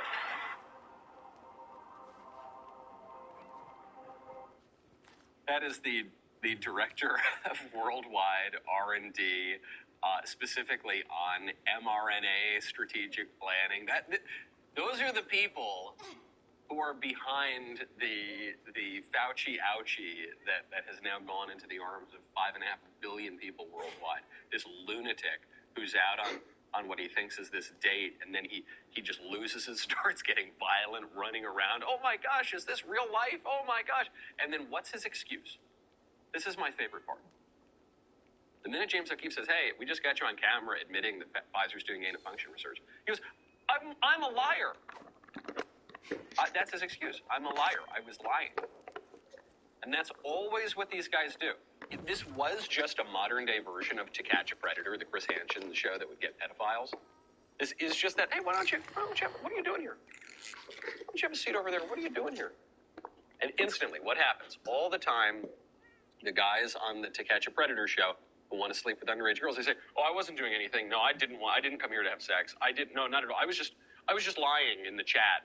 Oh, no, all those logs you have of me talking to this girl about how I was going to come over and drive 12 hours and sleep with, I was just lying. It's the same excuse from the Pfizer exec. No, I was just lying. Well, the problem with that excuse is, if you are a liar, if your best defense is that you are a liar, then obviously I can't believe you now. And it's not just this Pfizer exec. This was Fauci's excuse. Do you remember? Fauci initially said, when COVID broke out, and the liberals at that time were downplaying it before they started overplaying it, Fauci said, there's no reason to wear a mask. There is no reason when the virus is spreading around for you to wear a mask out in public. Do not wear a mask. And then 5 seconds later, he says, you have to wear a mask everywhere all the time when you're real. What changed? Fauci admitted how he changed his mind. Or changed his record. Because he didn't change it. He said, oh yeah, when I told you maybe.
Yes, huge for us. Love them. Huge for her.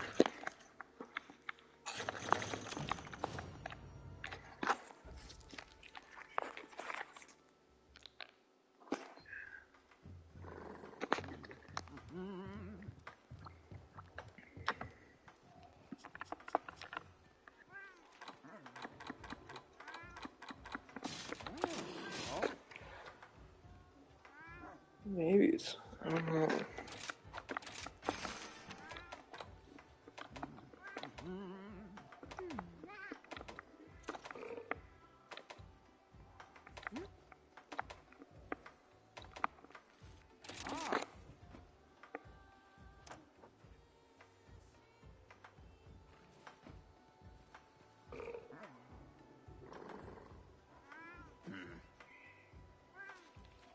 What's the master painter at work?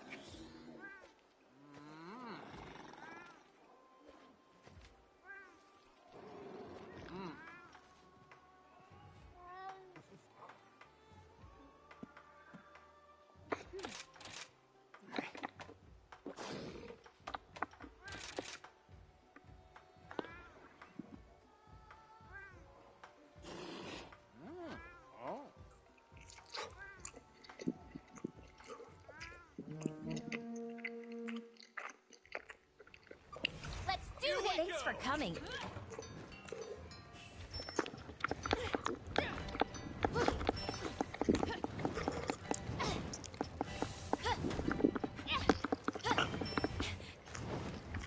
Ready for anything.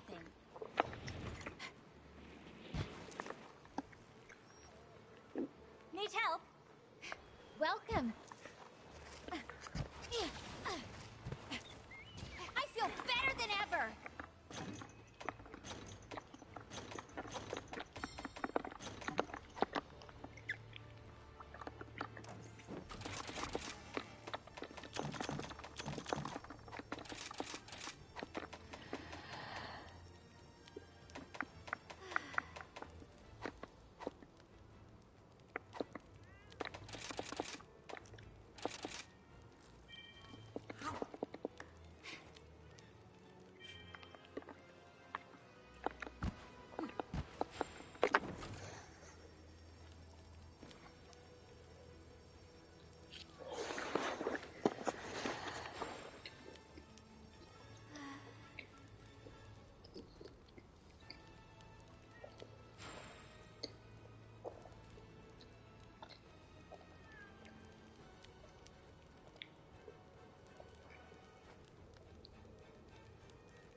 Cop.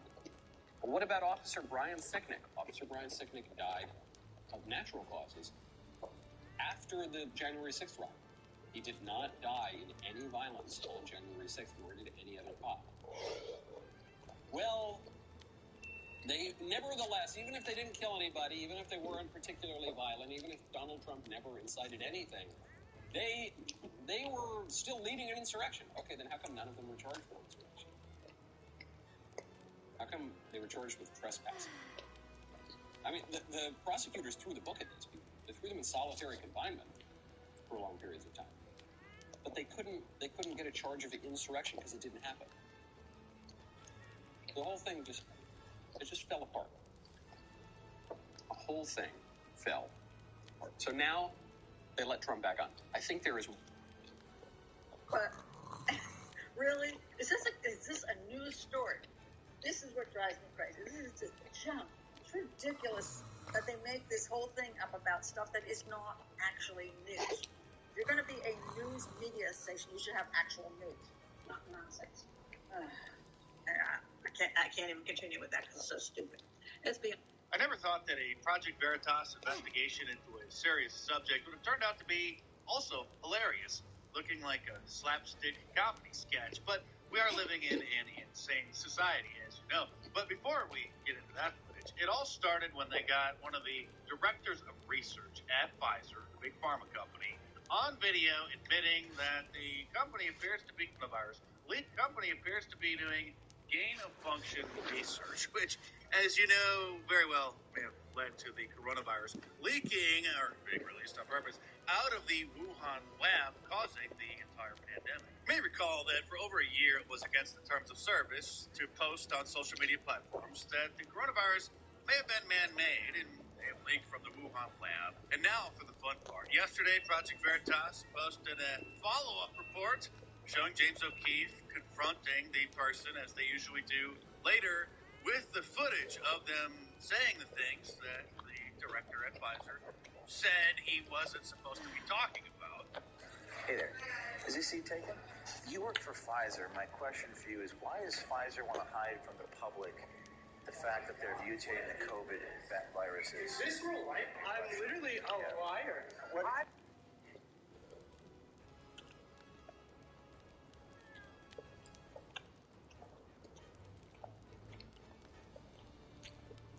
Hey there. Is this seat taken? You work for Pfizer. My question for you is, why does Pfizer want to hide from the public the fact that they're mutating the COVID viruses? Is this real life? I'm literally a liar. I was trying to impress a person on a date by lying. This is absurd. Please don't touch me. Well, this is not. By the way, Why are you doing don't this? tell anybody. Someone who's just working at a company to literally help the public. You really did. Please bring the cops as soon as possible. I'm really very unsafe. Can you please unlock your door? No, don't let them leave. Please unlock the door. What is going on here? Please unlock. Please unlock the door. Please unlock the door.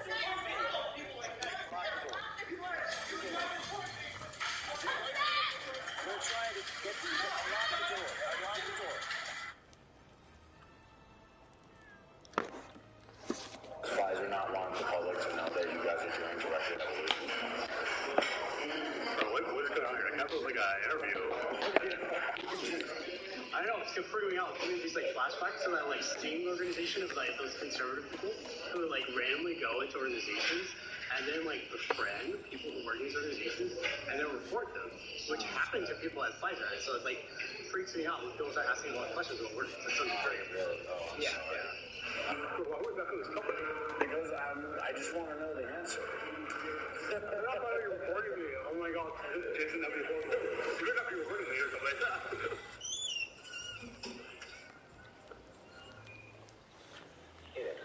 Is this seat taken?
Why does Pfizer want to hide from the public the fact that they're mutating the COVID viruses? Is this real life? What is happening here? Why? What is going on here? This is absurd. Why does Pfizer want to hide from the public that they're mutating the COVID virus?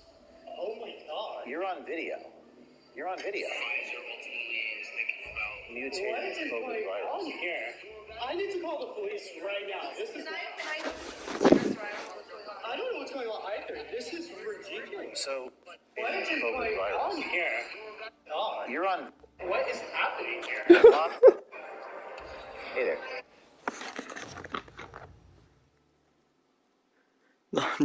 Nonchalant.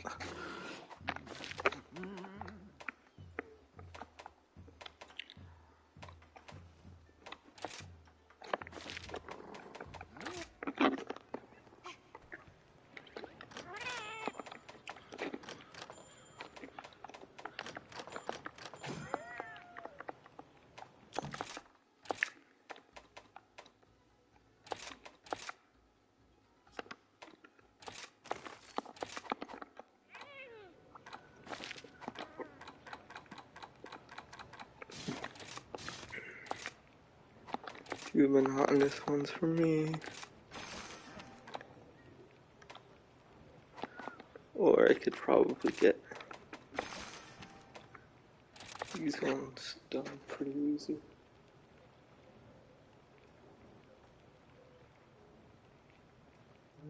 Yep.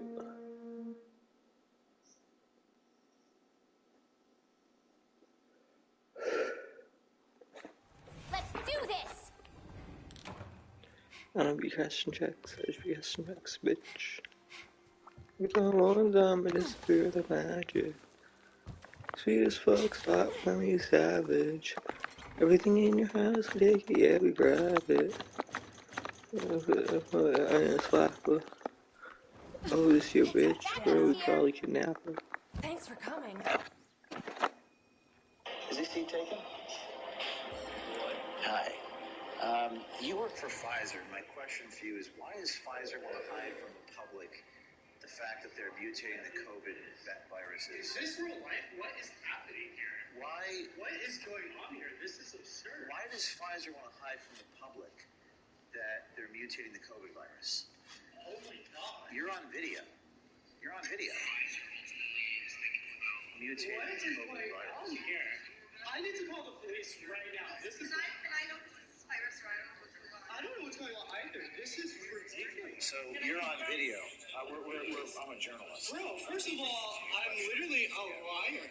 He's on video. Whoa. You're saying we're exploring how the virus keeps mutating. Yes, one of the things we're exploring is why don't we mutate the virus? I really need to talk to you right now. So please do call the police.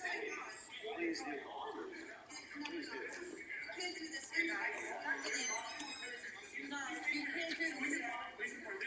You're gonna call the police.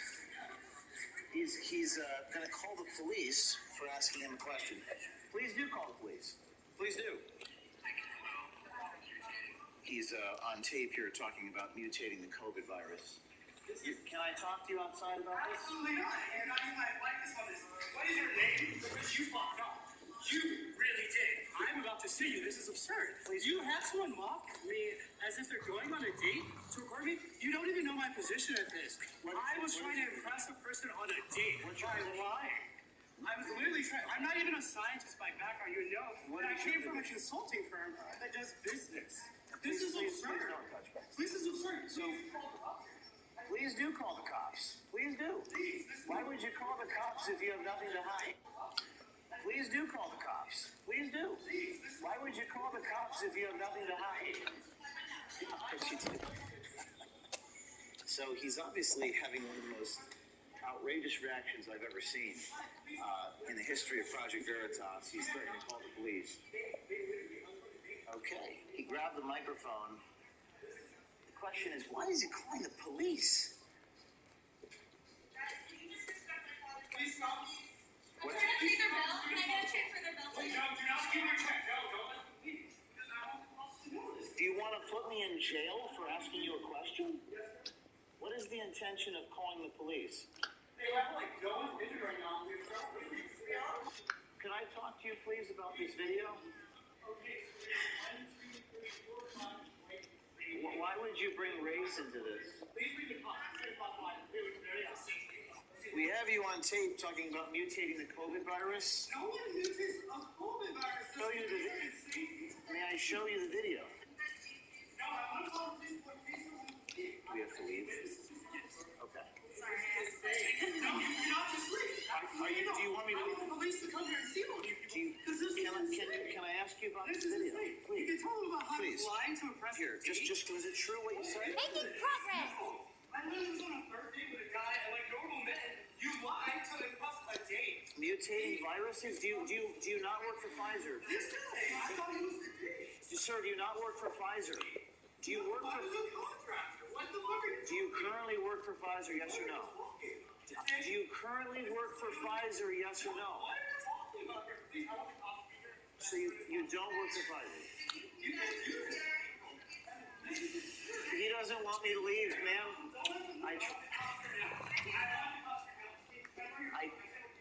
He wants the cops here, but he doesn't want me to leave. So I'm in a little bit of a predicament because she's asking me to leave, but he doesn't want me to leave. So what should we do? Okay, so these people have just, I was on a date. You're on a video here. People literally Look, Pfizer is mutating the virus. This is absurd. Look at this video. No, I literally said that. What are you talking about? Well, this is not. By the way, Why are you doing don't tell anybody. Someone who's just working at a company to literally help the public. Why do you want to hide it from the public? All right, I couldn't be untrustworthy. So why do you want to hide it from the public? If you suspect that the mutating COVID virus, is this the way the virus started in Wuhan? Why do you think it's okay for Pfizer to do that?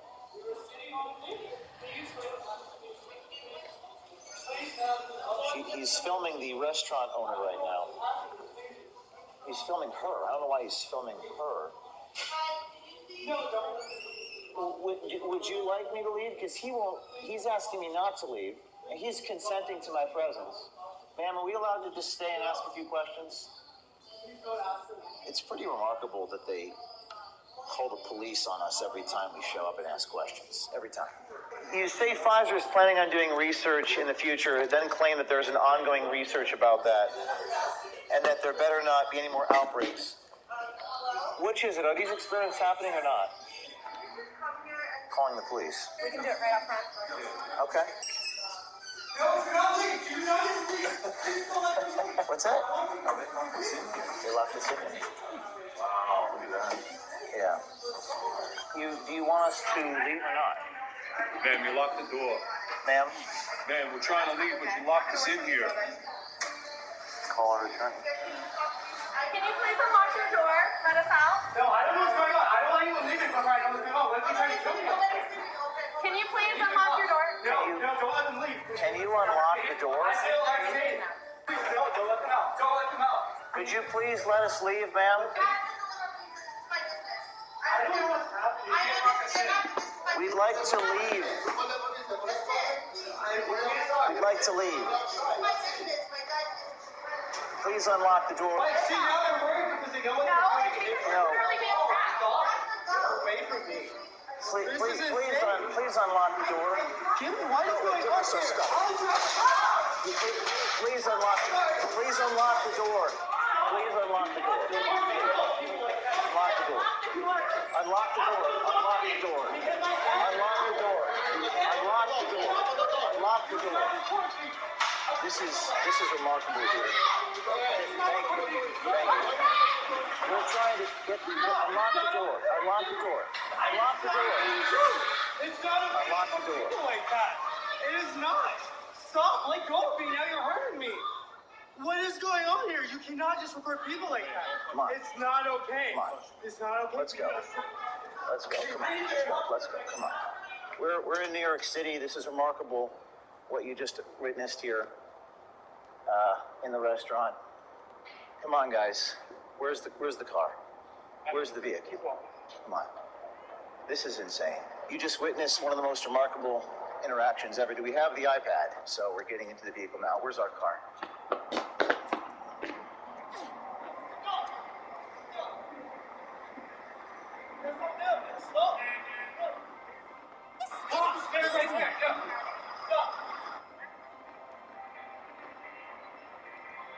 He's charging the guy, charging. I can't make an arrest at this point. You don't have the victim right here. Okay. Because if he was here, you'd arrest that guy? If he was here, yes. Oh, then we could just walk away then. Not worry about it. If that's what you guys want to do, then yes.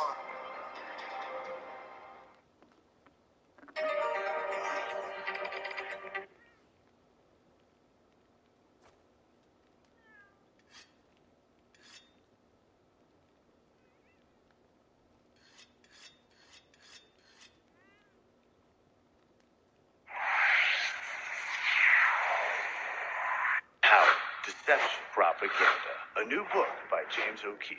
Pre-order now at American Mugger. That hasn't probably been done because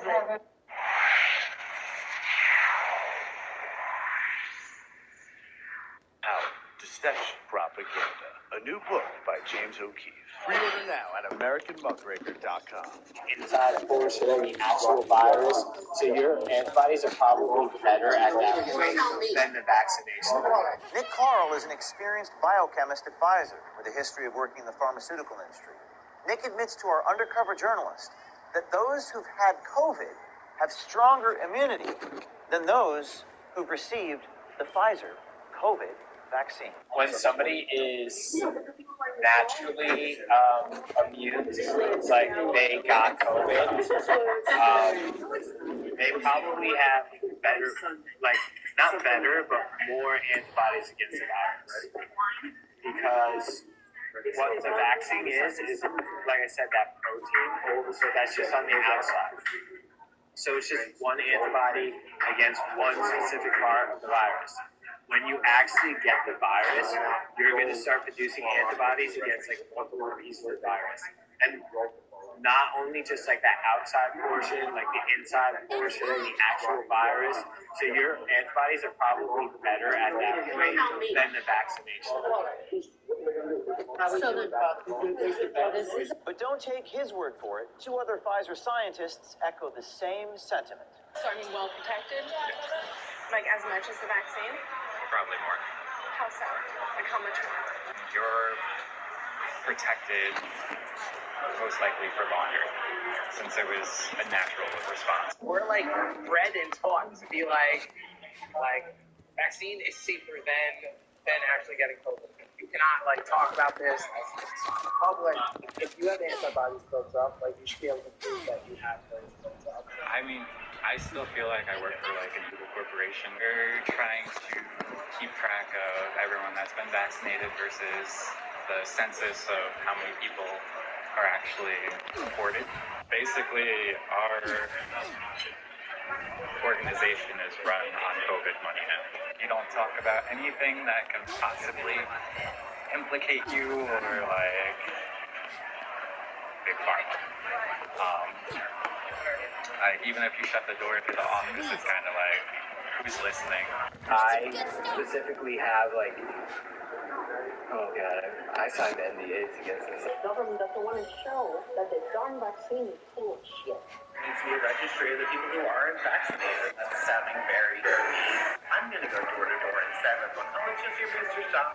I didn't tell you.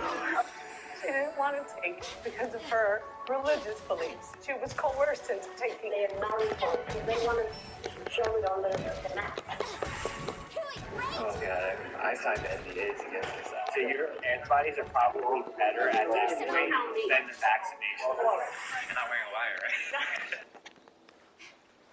Our next installment in the series exposing Big Pharma will feature multiple releases inside one of the nation's largest COVID vaccine manufacturers, Pfizer. The series features not one, not two, but three scientists within Pfizer talking to one of our undercover journalists, making stunning admissions about the COVID vaccine and the culture inside of Pfizer. Like we're like bred and taught to be like vaccine is safer than actually getting COVID. And that's like honestly, we have to do so many seminars on this. Like no idea. Like we have to like sit there for hours and hours and listen to like be like you cannot like talk about this like, in public. A lot of people though, like if you have antibodies built up, like you should be able to prove that you have those built up. Like I don't know, maybe potentially that's doesn't seem that crazy. I had COVID, and I have monster immunity after 8 months, so I just got checked last month for antibodies. I mean, that's no worries. Same thing with my brother. So should I get the vaccine? Wait. So when? If your immunity starts to wane, then get vaccinated. So I'm well protected? Like as much as the vaccine? Probably more. How so? Like how much more? I mean, so when we came out with,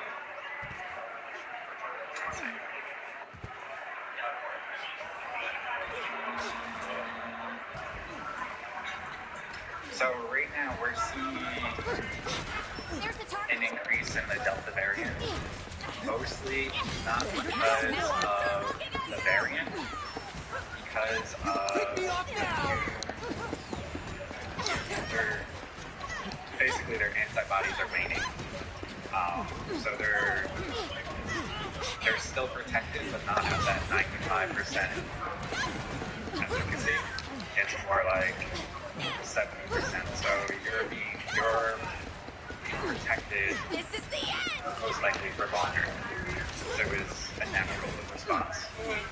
So basically they're trying to keep track of everyone that's been vaccinated versus the census of how many people are actually reported. So I mean they're trying to get their numbers, but still you shouldn't have to show anything, which is basically, in my opinion, a violation of HIPAA. No one has the right to ask you if you've been vaccinated, so it's an invasion of privacy. I don't agree with it. Nick's take on these social mandates would seem to run contrary to his sentiment on antibody immunity. This is the first time we've heard this sentiment from a scientist with one of these companies. How do we get the unvaccinated vaccine? What? I feel like what they're doing, like, for instance, like the city needs like vax cards and everything. It's just like about making it so inconvenient for like unvaccinated people to the point where they're just like, you know? What do you mean? Like if you are restricting people that are unvaccinated from doing anything, and then like vaccinated people are allowed to do anything they want, eventually they're just going to be like, let me just get vaccinated. I mean, you have multiple companies that were basically given a crap ton of money to produce vaccines, and they're pushing them.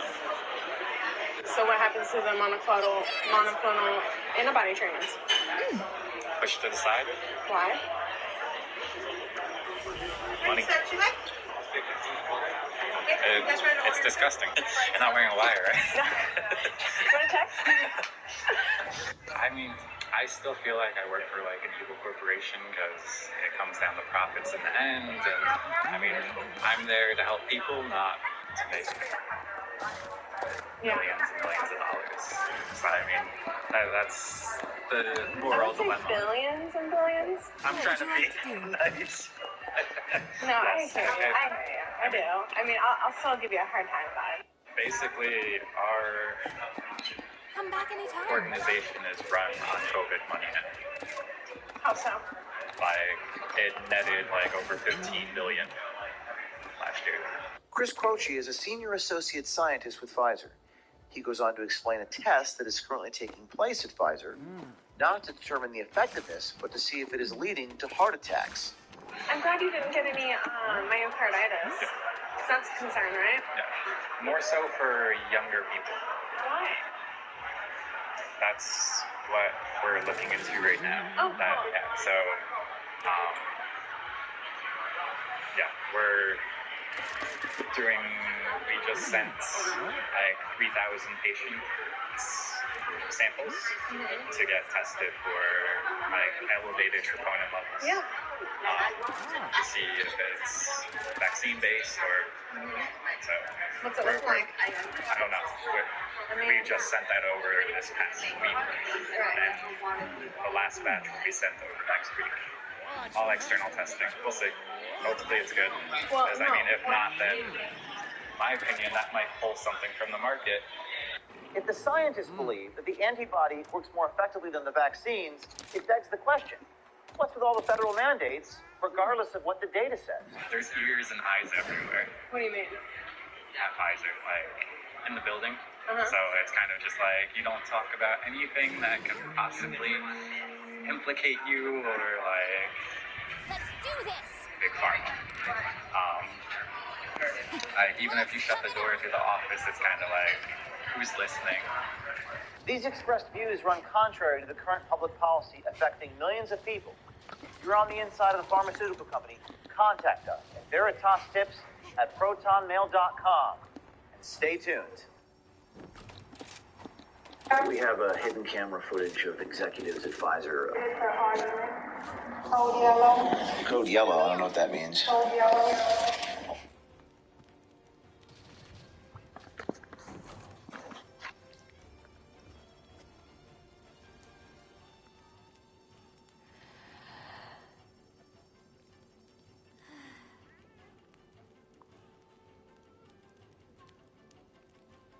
This is gonna be easy.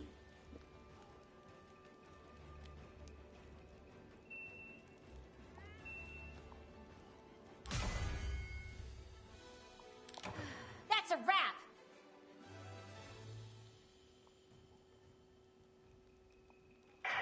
Raquel Rodriguez, how are you doing? This is James O'Keefe with Project Veritas. We have you on tape admitting to coercing voters and bribing voters with gifts. This is you on video telling someone who to vote.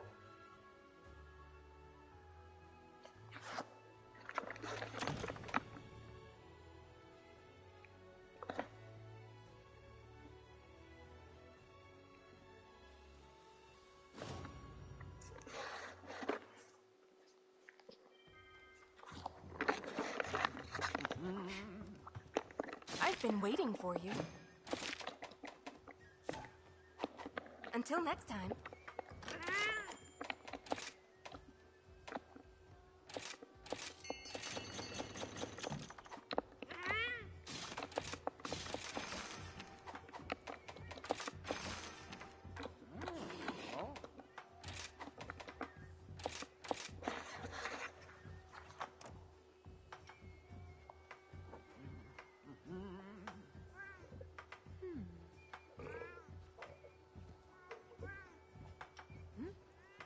As Ron Claiborne reports, the guerrilla journalist has already stirred up a lot of controversy in his still young career.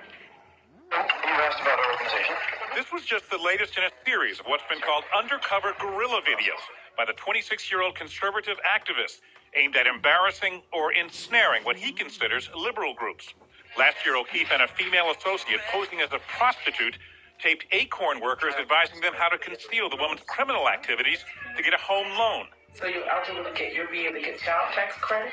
Other targets have included Planned Parenthood and the New Jersey Teachers Union, the tools of his trade, a hidden camera, and actors, sometimes including himself, doing brazen impersonations, the prostitute at the Acorn office, a woman claiming to be an underage girl seeking an abortion, Do you do abortion care, right? an aspiring teacher. Completely secure if you are tenure. Yes. But this time, O'Keefe was more sophisticated, going so far as to set up a website for the fictitious Muslim group in case NPR checked. Last year, after pleading guilty to trying to illegally videotape inside Louisiana Senator Mary Landrieu's New Orleans office, O'Keefe told George Stephanopoulos on Good Morning America that his goal was to expose scandal and hypocrisy. I consider myself an investigative journalist. These are tactics journalists have been using for decades. Going undercover, confronting subjects, posing as characters. James O'Keefe obviously sees the media as liberal. Developing today, Project Veritas now fair play.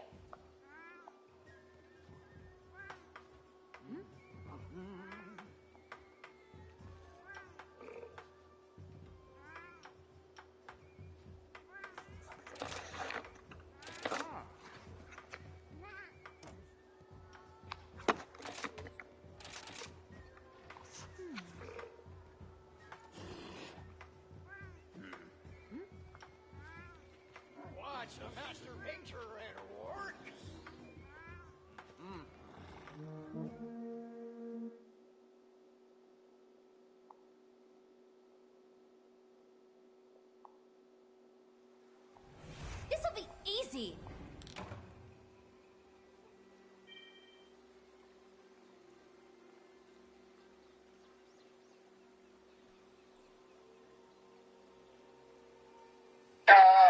So then what do you do with the Catholics if you find out someone is Catholic and everyone?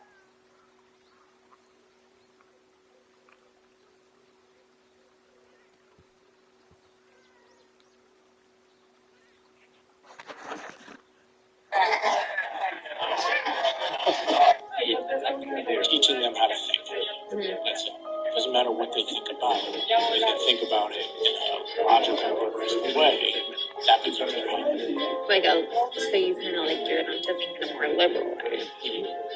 I believe the openly more progressive teachers are actually more savvy about delivering a democratic message without really ever mentioning politics. It's subtle, and they'll never say, oh, this is a liberal or democratic way of doing this. You'll just make that the norm. This is how we handle things. It's subtle. And that's how you get away with it? That's how you get away with it. And how do you make sure parents don't find out?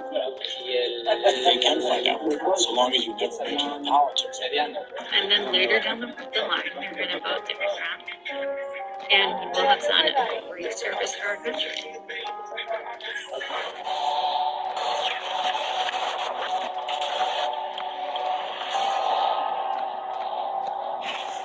Greenwich, Connecticut is one of the most beautiful and wealthy cities in the Nutmeg State. Now,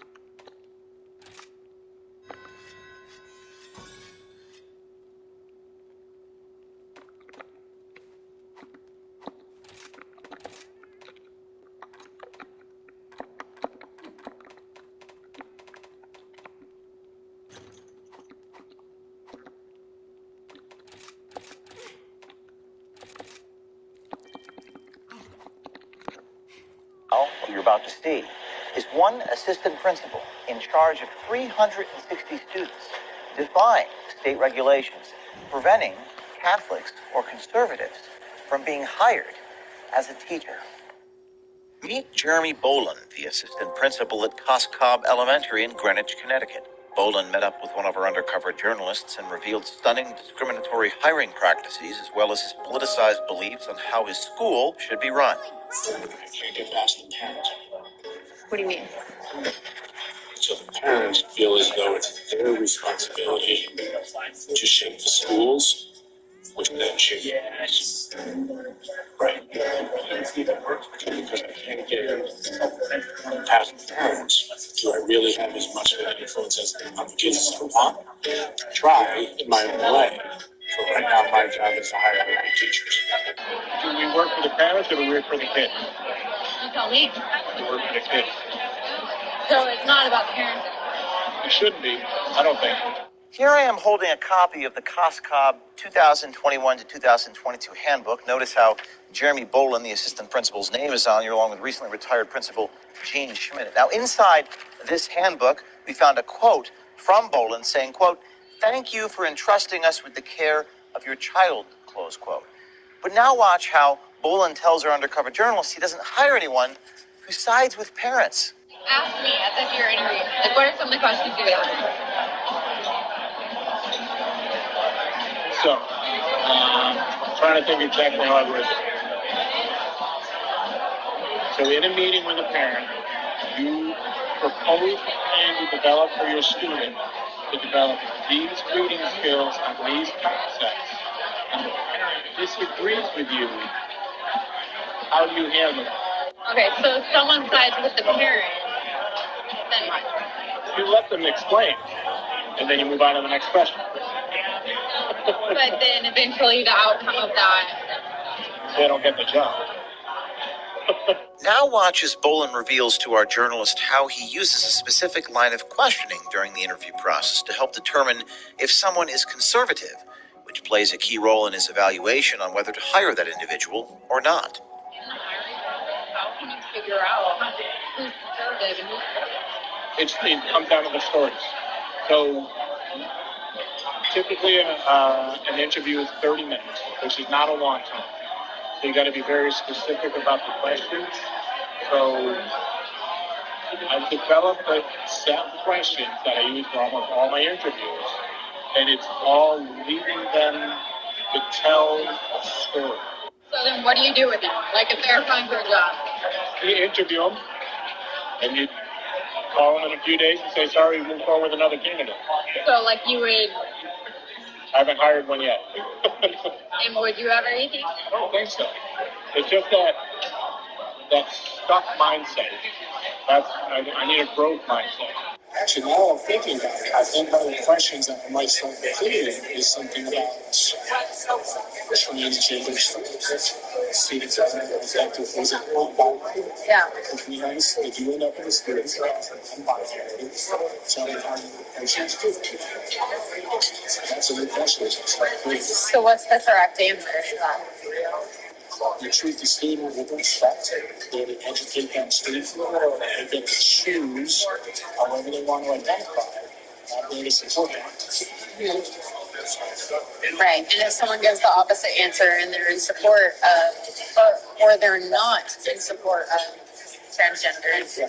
So if you get somebody who's co-religious, hardcore conservative, they would probably say something detrimental to them. I don't think kids have enough knowledge to make decisions. Yeah. If people knew that you like didn't hire conservatives though, do you think they would be pissed or like? I'm not allowed to ask their political leaders, and they're not allowed to ask me. So it just comes down to questions. The way I've worded some of my questions, you can't really tell all the proof is in the answer. Right. So that's doing the best I can. Yeah. Boland's hiring practices aren't limited to just blocking conservatives from obtaining a job. They go as far as discriminating against Catholics, too. So have you found like that certain religions tend to be more right-wing? What do you mean? I'm not a huge expert on religion. Protestants use it, probably the Catholic. So then what do you do with the Catholics if you find out someone is Catholic? So would you ever hire a Catholic then? I agree, but why not? Because it's just that there's always that human race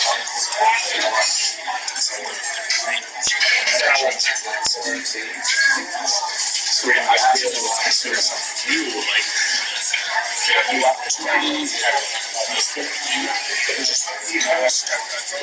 Here I am holding of Connecticut Law Section 46A 60B, which specifically prohibits discriminatory employment practices. A violation occurs if anyone refuses to hire or employ, quote, because of an individual's race, color, religious creed, age, sex, gender identity, or expression, etc., etc. Now watch as Mr. Boland tells our journalist that he thinks he is above the Connecticut state law and school rules when it comes to potential new hires. He discriminates using religion, politics, and age. Have you had a lot of right-wingers applying? But I haven't interviewed many because I feel like I'm able to screen it out. How so? I need younger. So, because Greenwich pays very well, you get teachers from other districts who've been there for a long time who want to come to Greenwich. But if they're older, I'm not allowed to do that. But I can't tell them I'm not interviewing you because you're older. I just don't interview you. So, like for one position, I think we had 30 applicants. So, out of all those applicants, I don't think I interviewed anybody over the age of 30. Because they would. A couple of reasons, yeah. Because sometimes the older you get, the more set in your ways, more conservative you get. Remember that teacher I was talking about before, the 40-year-old, I'll never change that teacher. You're what? I'll never be able to change them people. Which one? The conservative one, who's Oh, stuck in her ways. I'll never be able to fire her. I'll never be able to change her. So I make an impact with the next teacher I hire. So my instinct for hiring, I've hired maybe 4 or 5 people. They're pretty good. Okay. So that's where I make my impact. In Section B5 of Connecticut's statutes, it is against the law to aid, abet, incite, compel, or coerce, or attempt these discriminatory practices. Bolin is likely well aware that an educator at a public school cannot indoctrinate students with a political ideology. However, Bolin disregards this basic principle and encourages, quote, subtle democratic messaging. Teaching them how to think. That's it. Doesn't matter what they think about it. If they think about it in a logical, progressive way, that becomes a value. Like so you kind of like gear them to think in a more liberal way. I believe the openly more progressive teachers are actually more savvy about delivering a democratic message without really ever mentioning politics. It's subtle. They'll never say, oh, this is a liberal or democratic way of doing this. They'll just make that the norm. This is how we handle things. It's subtle. And that's how you get away with it? That's how you get away with it. And how do you make sure the parents don't find out? They can find out, so long as you never mention politics. You can influence them to almost like be mad at the Supreme Court in a way without telling them to be mad at the Supreme Court. If 80% of the country is in favor of this law, and yet the Supreme Court just said no, what are you going to do when it comes time to cast your vote, which then has a direct influence on who gets picked at the Supreme Court? We want people that are going to listen to the people. Who listens to the people? Wasn't the conservatives on the Supreme Court? So it's little things like that. You hope those little things stick. Right, which they probably will. And then later down the line, you're going to vote Democrat. And you will have done a great service for our country. So it's like you present everything in a way that's like subconsciously influencing the kids to vote liberal in a way, but it's not doing it in such an explicit way to where the parents can actually get mad at you for it. All this begs the question, if politics and religion are supposed to be kept out of the classroom, why are these factors used in affecting Bolin's hiring decisions at COSCOM? Reporting from Greenwich, Connecticut, James O'Keefe, Project Veritas.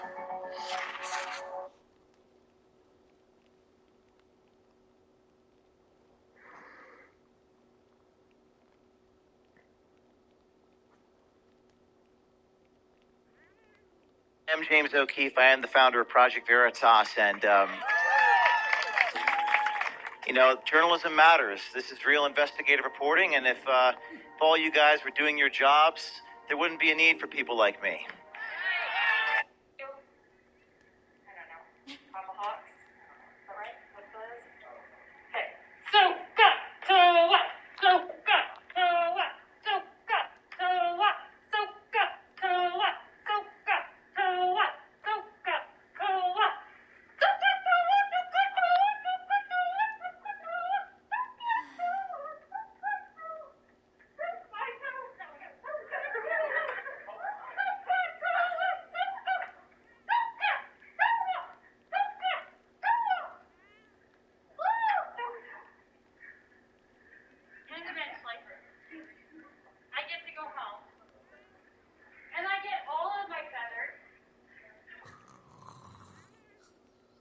Beyond stupid. Okay, that's all I want to say about Idaho, because it's stupid. All right, now I want to talk about Gabriel. Hello, how are you? I am a journalist with Project Veritas. Okay, nice to talk with you. Don't mind my colleague reporting. We are recording, but I think you're going to be more interested in what I have to say here. I don't feel comfortable with it.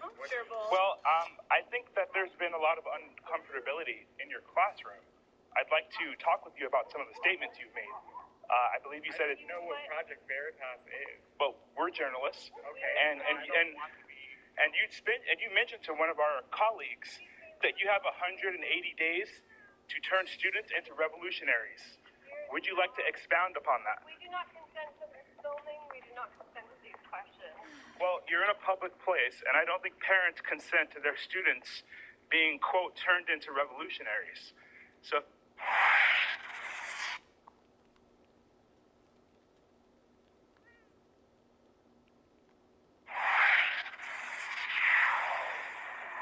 County, I don't see a single federal officer anywhere. No wall. So if it were your kid,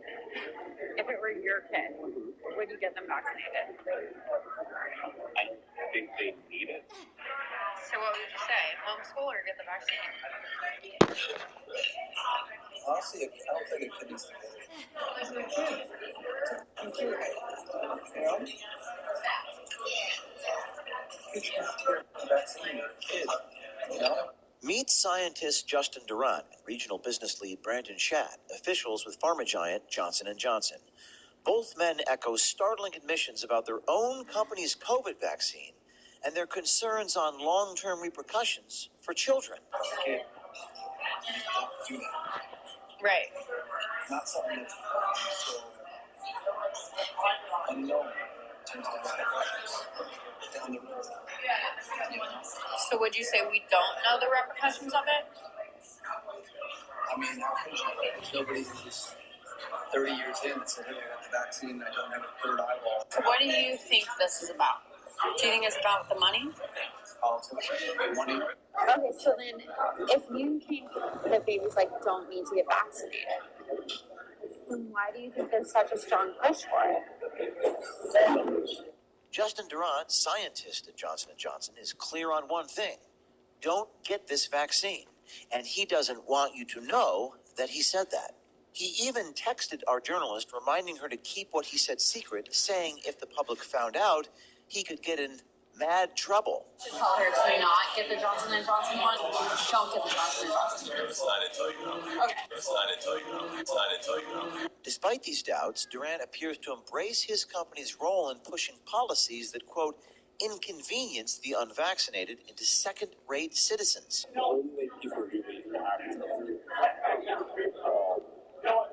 actions that affects the public. So it's like, if you're working for a big company, you're probably losing jobs.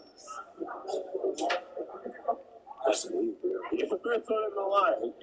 I mean, if you can't work, that's one thing, but like a second-rate citizen. You can't do anything on a normal citizen. Inconvenience them to the point where it's like, it's the odd, like, not the odd, but I'm not as much. And as to what the media is saying about the Johnson & Johnson vaccine? So you said I shouldn't trust the media? And no capacity is with anything that they say. The government doesn't want to show that the darn vaccine is full of shit.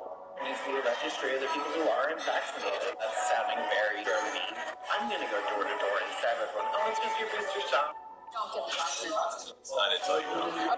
She didn't want to take it because of her religious beliefs. She was coerced into taking They it. are not reported because they want to shove it on the map. Do you think it's about the money? Politics, money. Then why do you think there's such a strong push for it? Numbers. All is like that. If you want to go to bar. That's an inconvenience. These people so lost. They're just like 19 years. So that's what we need to do. In the midst of the growing nationwide vaccine mandates, including mandates for young students, Durant leaves no question about this. Do not take the Johnson & Johnson vaccine, he says. Inconvenience the unvaccinated is something he says, quote, we need to do. Inconvenience them. Back to the village. It's the odd, like, not the odd, but I'm not as much. You know what I'm saying? Like, I can't go out upstairs. I can't, my grandma's looking at it. I can't visit her. I can't, it's just, you can't go to dance unless you're vaccinated. You can't go to, like, you just gotta keep doing things like that. So it's like, it's almost like a second rate. I know that You're almost what? like a second rate citizen. You can't do anything on a normal citizen. A second rated citizen. Okay, yeah. Top grade, but when you did it, Right. So then how do we punish them? I mean, if you can't work, that's fine enough. I feel like People what? only way people really interact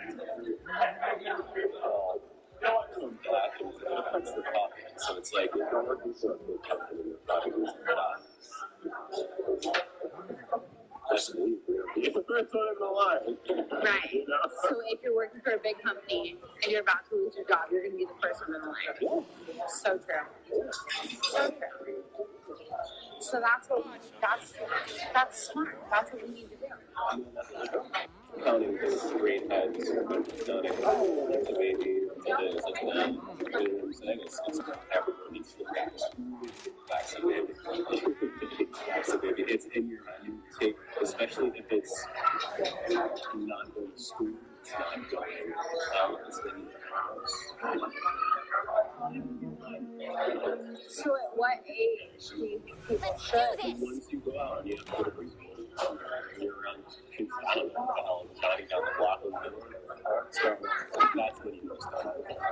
Okay, so then if you think that babies don't need to get vaccinated, then why do you think there's such a strong push for it? To tell her to not get the Johnson & Johnson one is what you're saying. Don't get the Johnson & Johnson one. I didn't tell you that. Okay. But she doesn't necessarily need to because she's young.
reach out to us at VeritasTips@protonmail.com.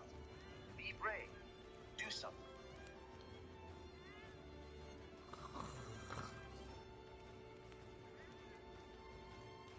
How Deception Propagated. A new book, How Deception Propagated. A new book by James. Are you Vanessa? Vanessa Gelman. I'm a reporter with Project Veritas. Vanessa Gelman works in Washington, D.C. as Senior Director of Worldwide Research. From Vanessa Gelman.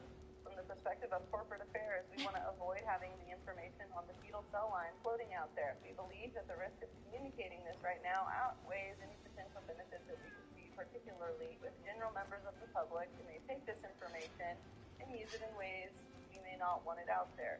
Why did you send emails telling Pfizer employees not to report that you guys were using fetal cell? Pfizer wants to inoculate as many people as possible. So you have to get an annual shot.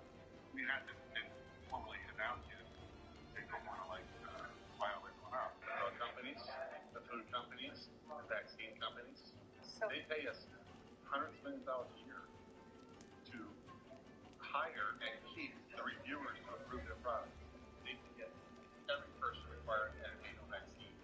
That is a recurring return of money going into their company. I mean, just from everything I've heard, they're not going to out of it. Meet Christopher Cole, executive officer of the FDA with over 20 years of experience, claims to be directly involved in the approval process of various COVID vaccines. What you're about to witness raises some alarming concerns with the government's desire to mandate annual vaccines for everyone, including young children. The billions of dollars that exchange hands That takes care of that. and Big Pharma railroad the approval process. I'm the manager for the Drug Administration. My agency oversees vaccines, vaccine approvals, and licenses for vaccines. And my office clears all the emergency. Since COVID was an emergency. How Deception Propagated. A new book by James O'Keefe. Get blow darts at J&J. I remember today about how the COVID trials, they were having issues with African American people. Yeah, but at the same time, blow dart. Where we go? There needs to be a registry of the people who are vaccinated. Although that's sounding very Germany. The Germany that you're thinking of is it? I mean, think about all of the Jewish stuff. Yeah. Sort of. It is perfectly acceptable. And since changing into mRNA, you have no issue with it counteracting anything else. And you see that?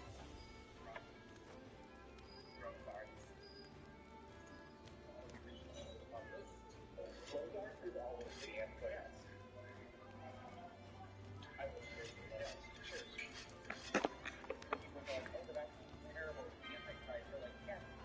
That's a good start. So if they start handing out vaccines, I'm going to go door to door and sell it. Let's just give this a shot. Stick your arm out. Exactly. What's that? Oh, it's the vitamin C shot. Again, if you're undercover journalist, you can't quote me. Again, if you're undercover journalist, you can't quote me. The government doesn't want to show that John vaccine is full of shit. Your registry of the people who are vaccinated, South America, Germany. I'm going to go door to door and sell it. Karen wanted to take it because of her religious beliefs. She was coerced into taking it, not result, but they wanted to shove it on their back. Seeing white people now, you're just no matter what white people are, they're probably full of no people. No one is always the answer. Here's what else.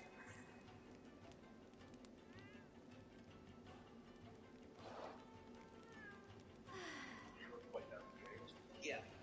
I remember today about how with COVID trials, they were having an issue recruiting African American people, and it was because of a different medication the government tried to do that was specifically designed to kill African Americans. Also, mistrust. Yeah, system safety. We know that now, but again, I think there is still this big mistrust in, it's deep rooted in. Can't blame them. I can't, but at the same time, blow dart. Gonna need It's where some we're of your going. parts. Yeah. I mean, my personal thing is like, you know, you get blow darts at J&J. Again, I'm a little cynical. Blow darts at J&J? Yeah, Johnson & Johnson. What do you mean? Like, go to the unvaccinated, blow it into them, blow dart it into them. Yeah. That's where I am at this point. Is there a way to do it? I want to get back to normal. I'm sure there is. I'm not the person to answer it, though, other than blow darts. Because I think that is a great solution. Well, the problem with that is, African Americans. We did it! They might think that it's like almost like a callback to like getting shot. Yeah. It's fine. We'll go for the whites first. There you go. We'll post like video campaigns about doing it to the whites first, and then they can't call it. Then they can't say it's racist. Exactly. Because it almost harkens back to like the being shot in Africa by a blow dart. Yeah. Put it on. We'll have to hire some Amazonians first. Yes. Because like they'll get it done. How good are you at blowing darts? Honestly, has to get an Amazon rainforest tribe out here. Yeah, but I mean, the undocumented immigration isn't much of an issue as like a lot of people make out. I think the issue again is if it's a large population of people who are going to choose not to get vaccinated because they don't want to admit that they are undocumented. Again, you're going to create this issue where you got the anti-vaxxers and the people who are choosing not to for that reason. You have to back them. Again, the obvious answer is if we just stick everyone again with the J&J to make sure that everyone's got something, we're good. I know there's enough to go around. Again, it is the perfect answer. And since J&J is an mRNA, you have no issue with it counteracting with anything else. So again, you just shoot everyone. What kind of technology do you have right now? Sort of blow darts. Throwing darts. The white, uneducated, like... It's like all of the colloquial words that we see in like Alabama and all this. And it's like... Apparently we need an IQ testing. Fail it below a certain level of IQ, you're getting shot. That's a good idea. That would probably put a lot of shots in. Yeah. Wow. Hey, how feasible is that, though? That's less feasible than the blow darts. I think the blow darts are probably still our most feasible option. Alright, cool. And like, the funding's there. It's easy to do. Blow darts. It's all we need.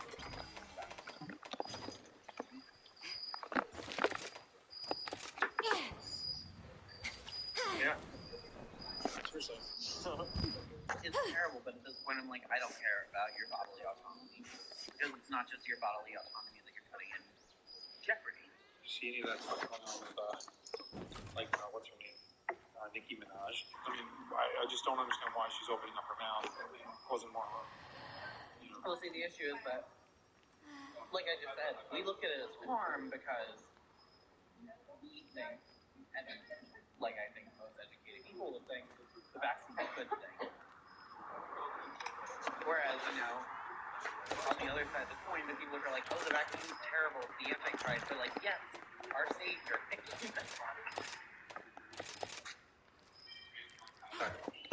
My dad is one. So I not on my problems with your level, but my problems with him are like, he's anti-vax. Okay. So we need a blow dart to go visit him. Yeah. Yes. So, hey, Dad, stick your arm out. Exactly. What's that? Oh, it's just a vitamin C shot. Exactly. In my opinion, the fitness industry dealing with this, you have to force it door to door. Yeah. What are the chances of that? I mean, census goes door to door if you don't respond. So, we have the infrastructure to do it. Costs a ton of money. But I think at that point there needs to be a registry of the people who aren't vaccinated. although that's sounding very Germany at the same point. That means we have to get back to normal. So I agree. It's hard. Because I don't think there is, again, like I said before with other things, I don't think there's a good choice. There isn't a black or white choice. There's only gray choices. Because the black or white isn't feasible. yeah, I'm at the level one. I agree. I'm also there. But what I think and what the government will actually do are very different. Because if they start handing out vaccines, I'm going to go door to door and stab everyone. Oh, it's just your booster shot. There you go. There you go. I'm not a trained licensed professional. It's fine. I mean, you can tell them it's like a flu shot or something. It's a monthly. I mean, I'm sure they don't take that either. So the death rate's gone down. This is the one thing that I hate about statistics is, sometimes you can play with them in the way that you want to show the information. Because you can definitely do that, If you let COVID kill off everyone over 60, let's say, everyone under that age is going to have an easier recovery period for the most part, so the death rate would obviously go down. It's like, oh, we're doing a great job, death rate's down, but like, okay, you've killed off like 400 million.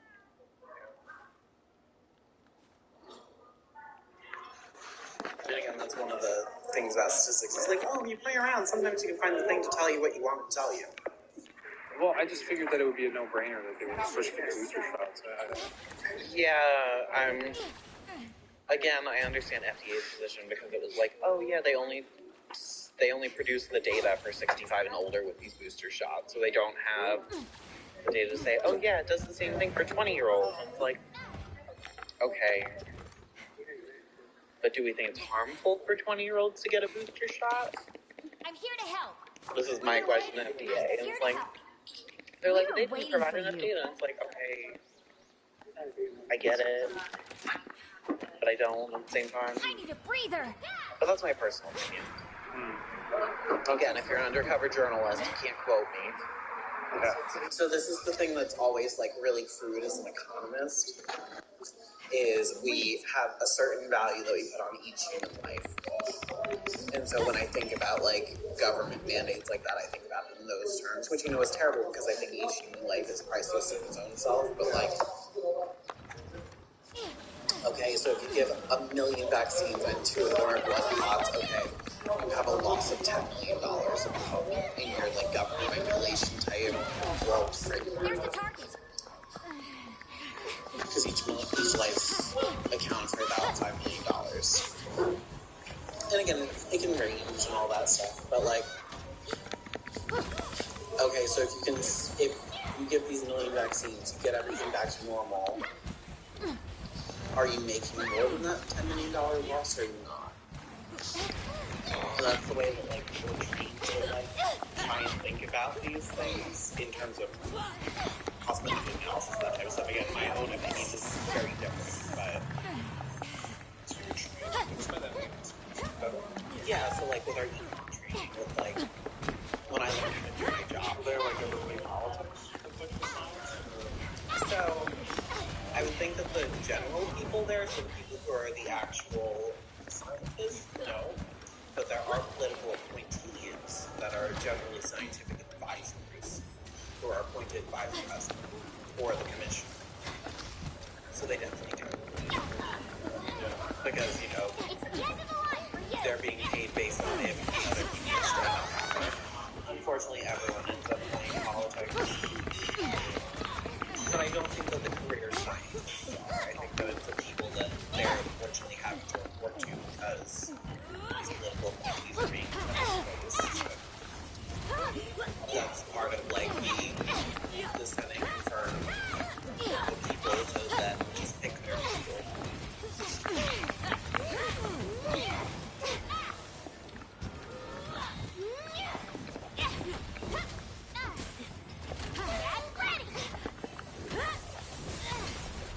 Have you heard? The world's coming to an end. We are in the beginning of mass extinction. Throughout history, people predicted the end of humanity. This month, 60 Minutes was on. You seem to be saying that humanity is not sustainable. Humanity is not sustainable. Bizarrely, they featured this thing. It was always predicted to. We are very close to a family exercise. Why would they create it? Take this! Lived long enough to see some of his dire prophecies come true. But his dire prophecies In the next 15 years, the end will come. By the end, I mean an utter breakdown of the capacity of the planet to support humanity. His bestseller sold at amazing 3 million copies. Said nothing can prevent a substantial increase in the world death rate. That was comically wrong. Today, there are 4 billion more people. The death rate fell dramatically. Too many people. It's coming for you! It's got its eyes on you! 60 Minutes did mention that Ehrlich was wrong about widespread starvation. But they take him seriously, never mentioning his other ridiculous predictions, like his claim that by the year 2000, England will Oh, you don't! because of climate change. For it now. But England's still here. Instead of interviewing doomsayers like Ehrlich, 60 Minutes should talk to Marian Tupy, the creator of HumanProgress.org. Everybody is getting richer and longer living, and life is getting better. It is. The modern era has brought much longer lives and the greatest decline in poverty ever. Young activists think capitalists are destroying the earth. Millions of people are dying. About stolen paint and works of art while blocking traffic. They believe it's the moral thing to do because experts like Ehrlich scare them. Paul Ehrlich would talk to them. But 7 years ago, he did. He said, well, when you predict the future, you get... You're my best pal. It's very difficult for me to You're good at this. together with another decade. Back. They love this stuff. It's self-confidence. People feel like they don't need to care. But if you are selling rational optimism, you sound uncaring. Uncaring? Childbearing is herewith forbidden. It's the doomsayer who are uncaring. Have to get the death rate and birth rate in balance. And there's only two ways to do it. One is to bring the birth rate down. The other is to push the death rate up. Ehrlich even suggested the government should sterilize to prevent the population. Paul always sees human beings as a problem, destroyers rather than creators. He thinks that human beings are no different to rats or rabbits. When we consume all the grass around us, our population explodes, and then it's going to collapse. But human beings are fundamentally different. We have the capacity to innovate. Marian Tupy is the anti-Ehrlich. His new book, Superabundance, shows more people are good for humanity and the environment. It's counterintuitive to think that more people can be good for the environment. People will buy cars. We need housing. We use stuff. Nothing But we personal. also grow stuff. What matters is new knowledge. Think about something as simple as sand. When we started melting down sand to create glass, we used the first glass for glass beads or jars. But now we are using glass in fiber optic cables and microbeads. Similar innovations in farming, transportation, genetic engineering is why our growing population won't destroy. Gonna hit hard! But we're told we're destroying the forest. Looks like Coming for you! boom, there goes the forest. Nonsense. Forests have grown by 35% in North America in the last 20 years. Grown because Looking forward. Nice to meet. Looking forward to hunting with you. prosperous countries can afford to protect nature. But the idea that human innovation is helping nature We should capture it! popular as doomsayers plan. Universe is finite, its resources finite. If life is left unchecked, life will cease to exist. When Ehrlich's book became popular, Thanos, powerful character, was introduced. Killing 50% of all living things in the universe.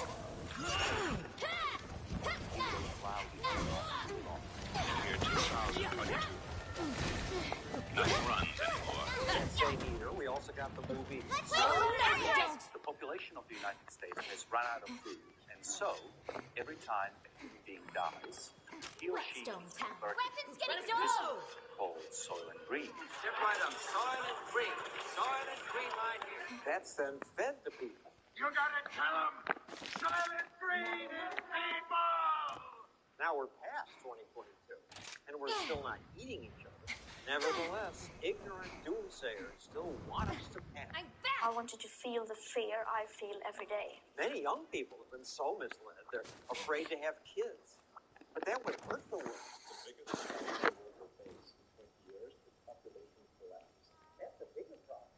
We will not have babies today, but we need young people to provide the innovation that will solve the Earth problem. If fewer people have babies, a child who might grow up with cure cancer or develop a miracle battery may never be born. But more people by itself is not enough to get all this innovation. It is certainly not. If the number of people was all that mattered, China would have been the richest country for centuries. But in fact, what you need is people and freedom. If you let human beings... I'm about to hit you with some cold water and give you some shocking news here. You're standing up. This is going to blow you over like the big bad wolf on one of the little piggy houses. So I hope you're sitting down. It's recently come to my attention that a lot of brands and big corporations run by soulless suits that haven't had a human thought in their brain in 50 years have deemed me a brand risk. I'm not what they consider advertising worthy. I'm as surprised as you are. When I got this information, I did what most did. I ate an entire can of spinach and I said, why I oughta. I was ready to teach him a lesson. It made me upset. I was personally offended and, I caught off guard. I understand the majority of my content isn't family friendly by normal standards. I recognize that there's very few families that are going to gather around the dinner table and throw on my latest upload where I'm talking about sucking my own dick or talking about that police officer who kept getting parts sucked out of her ass at the department headquarters and they got fired for it. I get that that's not like a traditional family style content, but I also don't view it as a brand risk. The reason I'm talking about this is we have a really fun collaboration with a big brand that I'm personally a huge fan of. Obviously, I can't say their name. I'll have to treat it like Voldemort here, though I would like to and just shoot some spitballs at them because they hurt my feelings, but I can't. But anyway, we had a really fun collaboration with this brand, and then we got word that they have no desire to ever work with us again because I posted our latest music video from The Gentlemen, which is Troy and I's music project. We've made music for years now, and our latest one is called Filthy. And I posted this music video only about a week before we had this collaboration set to go live. And pretty much 2 days after we posted this video, they sent us a panicked message letting us know they can't touch us anymore. Filthy was too far. This music video went so fucking hard that they canceled any relationship with us going forward. Now there's a lot to unpack here, but before getting into the meat of it and starting to digest it all and give you all the info, I would like to let you know that even though this brand may have fallen through, there's one brand that never will, and that's our brand, Moist Global. We have a new commitment right now. Don't worry, your prayers have been answered. This is part of the Moist Global gym line, which is available now at moistglobal.com. It's got this beautiful tank top as one of the pieces there, which instantly just make you big and strong like me. We also have other selections available. It's a very wide, very great line, such as this beautiful sweatshirt here, which is extremely comfortable. It feels like being hugged by your grandmother if she was cloned 15 times and hugging you all at the same time. Then also these sweat shorts, which are extremely nice and very comfy. And this great workout shirt, if you're not into tank tops, there's this nice t-shirt here that you can wear instead. And then a pair of slides. I am a huge fan of slides, and I think...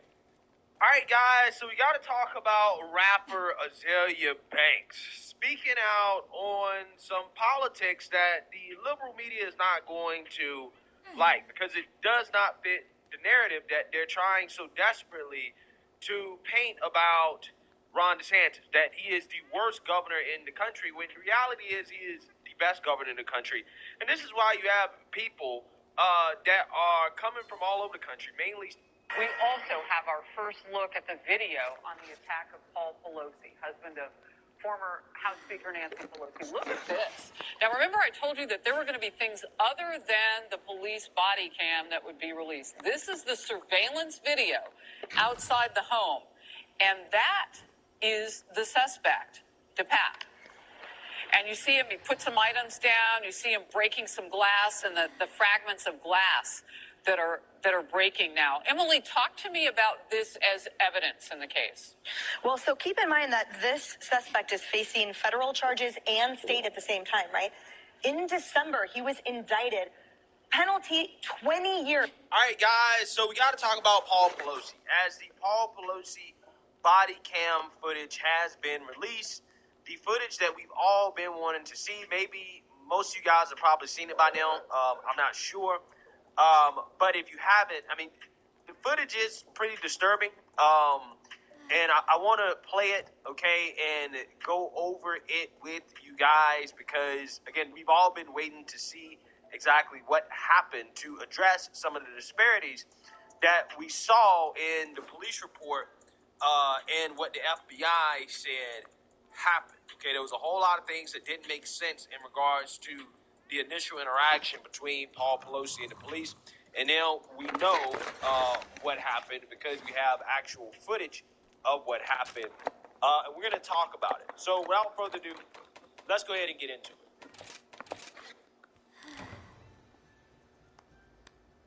Let's go home. Yeah, definitely don't want all of you. I definitely don't want all of you. Hello?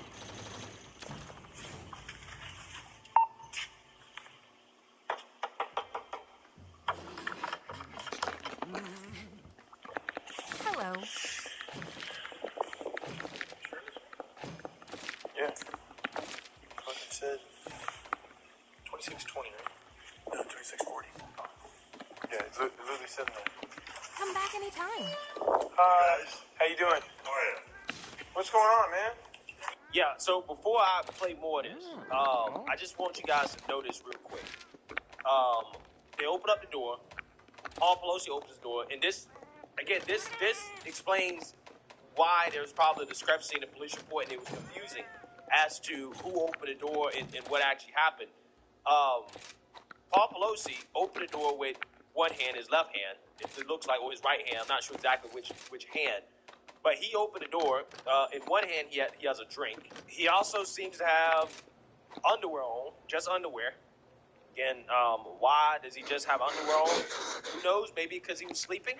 Okay, maybe that's it. He was sleeping with his underwear on, and the guy broke in and woke him up. But yeah, he was definitely in his underwear. A lot of questions about that, but hey, that Paul Pelosi, right? And in the other hand, is being held. The other arm is being held by David DePape. Okay, and it looks like the hammer is there as well too. So they're caught up in an entanglement here. Okay, which again explains kind of why Paul Pelosi didn't run out the door as soon as the police got there. Right. So that explains that. Come on, man. It's good. Hi. Drop the hammer. No. Hey. What is going on? I'm not getting an answer on call. Oh, shit.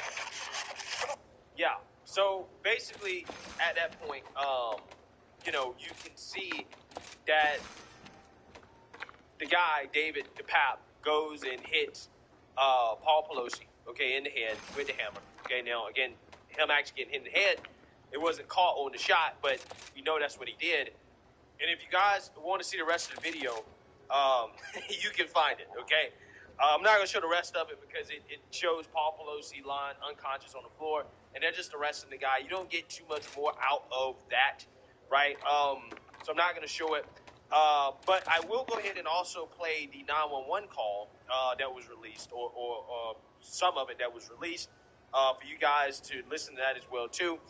Before I play it, I have to have a word from the sponsor of this video, Noble Gold. Noble Gold Investments is pleased to let you know that gold is the best investment class for 2022. According to longtermtrends.net, gold has actually outperformed the S&P 500, Dow, and Bitcoin for 2022.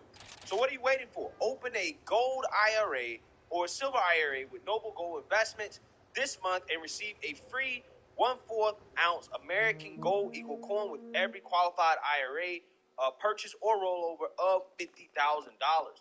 You can't go wrong with Noble Gold Investments and their thousands of 5-star reviews. So call the team now at 877-646-5347. That is 877-646-5347, or visit Noble Gold today at noblegoldinvestments.com. But just remember, there's always a risk of investment, and there's no guarantee of any kind. Yeah, so without further ado, roll the clip. Please 74. 2022. Oh, I guess I called by mistake. What is it? This is San Francisco Police. Do you need help? Oh, well, there's a gentleman here just waiting for my wife to come back. Nancy Pelosi. 223. He's just waiting for her to come back. She's not going to be here for a day, so I guess we'll have to wait. Okay, do you need police, fire, or medical for anything? 8 seconds. I don't think so. I don't think so. 0 to 23 and 58 seconds. There's is the Capitol Police around? 220. No, this They is San usually Francisco. protect my wife. They're usually here at the house protecting my wife. No, this is San Francisco Police. Friday. I understand. 2022. Okay, well, 0 to 24 and and what do you think? 18 seconds. Thanks for the meal. He thinks everything's good. I've got a problem, but he thinks everything's good. Okay. Call us back if you change your mind. No. This gentleman just came into the house, and he wants to wait here for my wife to come home. And so, anyway, he told me to put the phone down. Do you know who the person is? No, I don't know who he is. He has this. He's telling me not to. He's telling me not to do anything. What is your address, sir? 26. 225 and 0. What is your name? My name is Paul Pelosi. Friday. Anyway, this gentleman says that he thinks everything ought to, he's telling me to put the phone down and just do what he says. 18 seconds. Okay? Okay, what's the gentleman's name? I don't know. What's that? My name's David. The name is David. Okay, and who is David? I don't know. What's that? I'm a friend of theirs.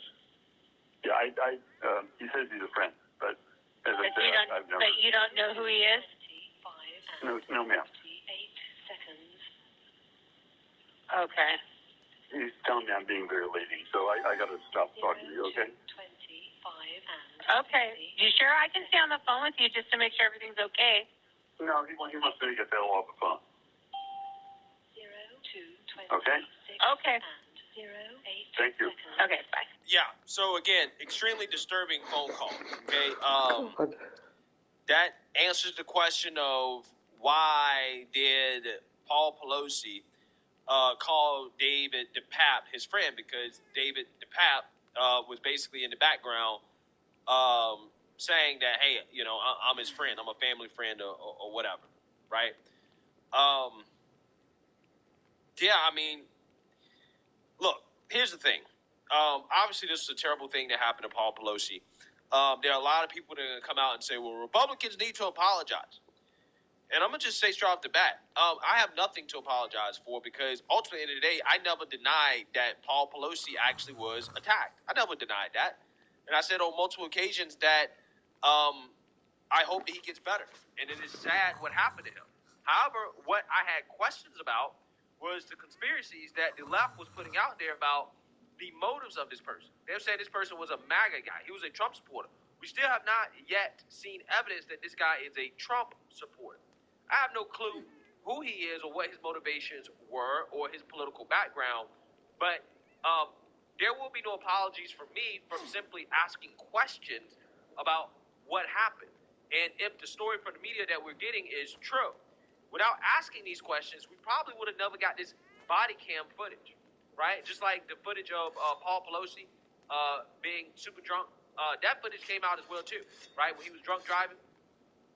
We wouldn't have got it had we not been pushing for it, right? All of the conservative space was pushing for it because the story didn't sound right, and they just wanted us to believe that a Trump supporter had broken into Paul Pelosi's home and, attacked him without any proof that the guy's actually a Trump supporter. Now, the part about dude breaking into the house and attacking him, yeah, that's true, right? Now, again, Paul Pelosi, he didn't seem to be in too much distress, but who knows? He had a drink in his hand. He could have not been in the right state of mind. Who knows? But he did get attacked. Okay, and that's something that I've never denied. I've never said that he didn't get attacked or that it was fake or anything like that. I've never said that. My questions are always about the guy's motives and whether or not he was a Trump supporter, because that's the crux of what the left is trying to push, is that the guy is a Trump supporter. And when they start pushing that, then that's when you got to start asking questions about, okay, well, what actually happened here, right? Why is there a discrepancy here? Why is there a discrepancy there? Where's the proof that this guy's a Trump supporter? So again, if they provide proof that the guy's a Trump supporter, then I'll come out here and say what I got to say about it. But until then, this body cam footage really doesn't disprove anything to me. Okay, all it really says is that, hey, he was actually attacked, which is not anything that I've ever denied. Right? I've never denied that. So, again, sad situation, horrible footage, and I'm glad that Paul Pelosi's okay. Right? I'm glad he's okay. So let me know what you guys think. Make sure you like, comment, and subscribe. Most importantly, share a Black conservative respected piece. So, if you don't mind standing about right here for me, I'm just going to check your eyes briefly here.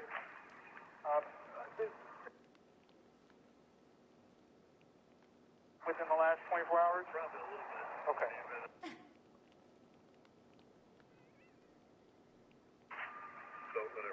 Okay. All right. So what I'm going to have you do is you're just going to put your feet together just as mine are, like that. Your arm's going to be down your sides. So if you don't mind sticking like one step forward a little bit. Perfect. All right. So what I'm going to have you do is you see the tip of my finger here? You're going to follow the tip of my finger with your eyes. Your head is going to stay just as it is right now. I'm going to move it a couple of times in front of your face. So just keep trying to track the tip of my finger as much as you can. If you need to blink as many times as you need. Does that make sense? Yeah. Okay. All right. Can you see the tip of my finger here?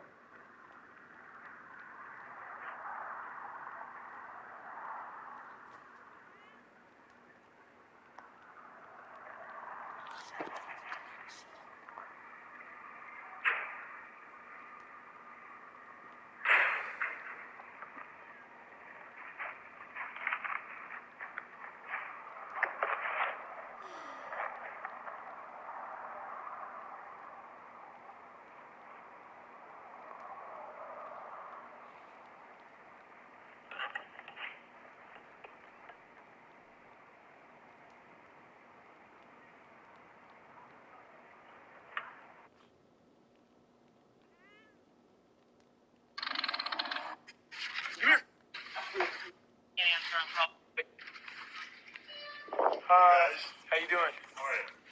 What's going on, man? Hi. Drop the hammer. No. Hey. What is going on? I'm not getting an answer on call.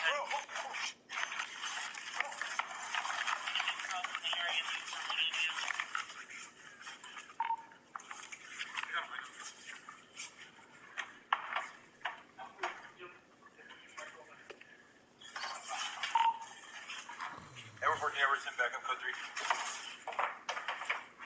Code 3, back up at 26. Units code 3. We're just on wait for 14 hours.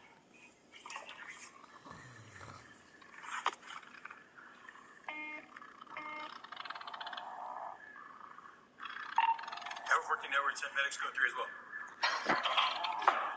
You got it? Sorry, 14, Edward 10, medic code 3. Affirmative. Real people, real crimes, real life drama. Brian Brimminger was a typical Marine, that kind of an all-American kind of persona. He was assigned to a color guard in Washington, D.C. Those feelings. Do you think he really intended to kill himself at that point? He did contact a friend. That friend was Ariana. He told me that he was really sick and that his mom had just left and that he wanted her to come back. Ariana immediately got in touch with Conrad's parents, who brought him to the hospital. He told me, Mom, I will never do that again. He was sorry. And I was sorry as well that he felt. Hey guys, you know who it is. Thank you for clicking on this video. You were... You convinced me, man. You convinced me. Okay, JPEG Matthew moves on. We have now Kanye West. Because, like, you know, when I came up through the genre, I preferred, like, more respect for the people. So, shout out to Peggy. But we have Kendrick versus Ye in the final. Listen, my Kendrick bias is going to come in here. I'm going to say Kendrick. What do you guys got? Super tough to say. I think that, like, when it comes to Kanye West, his ability to just change up album after album has been so pivotal to just today's landscape, showing people that there's a lane in industrial hip-hop, there's a lane in gospel hip-hop, there's a lane in so many different subgenres has been monumental. I think that in terms of, if you want to count the amount of classic albums in both their catalogs, obviously Kanye's been around for way longer, but he has more classics. I think that in terms of emceeing, Kendrick gets it without a doubt, but overall, I think it has to be Kanye. No, I'd go Kendrick on this one. And, like, even if you want to look at the diversity in the music and what's being given, like, example, like the way that Kendrick uses his vocal inflections in certain instances, or the way that, you know, he uses, like, you know, let's say his alliteration in certain instances with the way that he, like, rhymes down his lines, like, I feel as a rapper, he's a lot more unique in prowess to, let's say, Kanye, but you could say that's kind of like the change of time and like where Kanye came from as an MC rather than, let's say, Kendrick Lamar. But even album concepts, I'm giving it to Kendrick. I think consistency still to this day, like, Kendrick does not have a bad project out there. Like, he doesn't have, like, even a good project out there. True. Everything that Kendrick has delivered to the genre, for me, in my opinion, has been top-notch in the way that he's approached it and the way that he's executed upon it. But the same could be said for Kanye. It depends where you want to go with your discography talks with Kanye. But even looking over the years, like song concepts, like a Sing About Me, I'm Dying of Thirst, or a Fear, How Much a Dollar Costs, like, I could write a whole fucking list of the amount of incredible tracks I've heard from Kendrick, and they almost feel a dime a dozen in his catalog. That's the weird part, is like, you're getting these super unique and well-written songs, but they're all sprinkled out throughout. Like, for a lot of rappers, that's scarce. You know, you're not going to find them besides you go in, you know, let's say you want to go into an MF Doom discography or a Lupe discography. It depends where you go. But for Kendrick, I find he also has that quality that, like, you know, a Lupe will bring to the table, but brings it to more of an accessibility point. But Kanye has that too, but it's revolutionary from an aesthetic standpoint. Because, like, as you can kind of cite those Kendrick tracks, I could also cite Heartless, and I could cite Black Skinhead, and I could cite, you know, again, one of his early, like, Chipmunk Soul tracks, and I could cite Flashing Lights. You know, like, each one of those tracks, for the moment that they came out, were revolutionary for hip-hop. But again, it was not from a super conceptual standpoint from a lyrical sense. It was a super revolutionary conceptual standpoint from a musical and an aesthetic sense. Yeah. You know? But still, with that being said, like, this conversation is hard for the same reason that, like, the Kendrick JPEG conversation is hard, because, like, all of these artists broke out at way different times. Yeah. Like, what would the Kendrick versus Kanye catalog look like if Kendrick had 5 more records? Yeah. What would the JPEG Kendrick conversation look like if JPEG had 3 more records? You know what I mean? And you could, like, really do, like, head to head to head to head. So in that sense, it is kind of hard. You know, I feel like, you know, Kanye does kind of have it on Kendrick in a way because he's had so many more influential eras, and we've had so much more time to see his impact, like, you know, take shape and take form, be it in the short term or the long term. But just in terms of, like, personal preference, I think I get more out of, you know, Kendrick's stuff, like, in terms of the substance, the concepts, like, those kind of artistic statements that he, you know, sort of comes through with on his records. And, you know, that's kind of where my sentiments don't just lie in hip-hop, that's where my sentiments lie in a lot of rock records as well. So my favorite rock or pop records are big, sort of, like, you know, ambitious concept albums that are making a large statement, whether you're talking about, like, Pink Floyd's The Wall, or, you know, Janelle Monáe's The Arcandroid, or something like that. Yeah. You know, so, I mean, that's kind of where a lot of my sentiments and preferences lie anyway. So I may just end up kind of going with Kendrick just because, like, that's kind of where his mind and creativity is at. But, like, I would argue that, again, Kanye has, that going for him as well, that kind of like high concept, and then come up with something that sort of changes the game and is unique. Maybe it seems a little less so in retrospect because it's so copied. Yeah. It's like how many records and productions, be it in pop or in hip hop, do we hear where it sounds like something off of Jesus? Yeah. So many tracks, so many songs. Even something going back to Graduation, like just that type of arena music and like that type of triumphant sound has transcended into like so many different albums now within hip hop that we see. So finally, what do you got, bro? I got Ye. You got Kendrick? I got Kendrick. What do you got? That's it. Kendrick wins the bracket. Fire. Yay!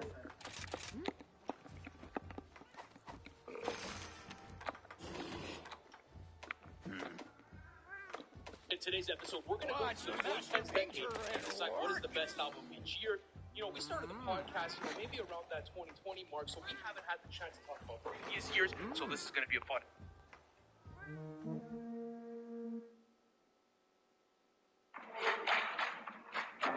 This will be easy. We were waiting for you.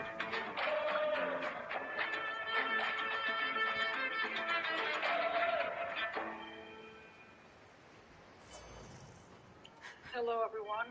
This is criminal profiler Pat Brown, and for this show, I'm going to be profiling Jack the Ripper. Okay, so what do you want to say? Because they released the video earlier today. Yeah, I saw that. Yes. What did you want? Thank you for calling me. What did you want to tell me? Not the only people body cam footage. Have an important message for everyone in America. You're welcome. Freedom of liberty isn't dying. It's being killed systematically and deliberately. The people killing it have names and addresses. So I got their names and addresses so I could pay them a little visit and have a heart-to-heart chat about their bad behavior. Freedom of liberty means watering. We men of valor, patriots willing to put their own lives on the line to stand in opposition to tyranny. I would also like to apologize. I want to apologize to everyone. I messed up. But I didn't really bad. I'm sorry. I didn't get for them. It's my own fault. No one else is to blame. I should have come better prepared. I spent all my time exposing government corruption online, only to have them silence my reason of speech as quickly as they could. They circumvented the Constitution, private industry. The ruling class outsources every expression of its civil rights to private industry, called fascism. I have a lot more to say. I had a website of over 300 pages. That's 300 pages of stuff they don't want you to hear. I'm in the process of trying to set up a new site out of the reach of tyrannical global homo fascists and their internet censors.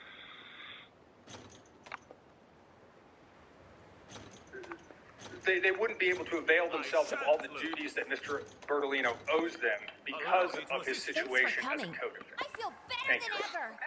Mr. Riley?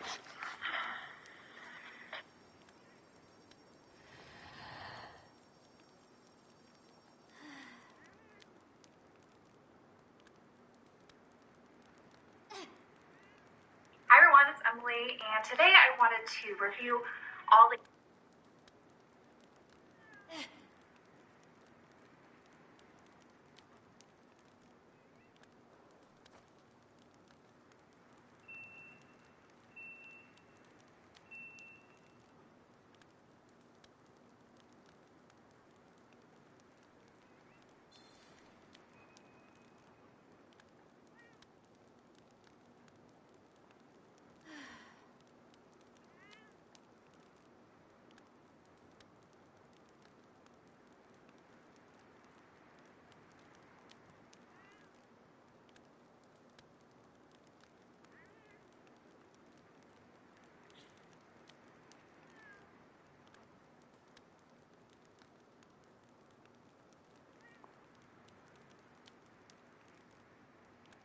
been trying to go back. Oh, what the? This was gonna fall. It just went like no, you was, but you was a kid. But yeah, young kid. Never mind.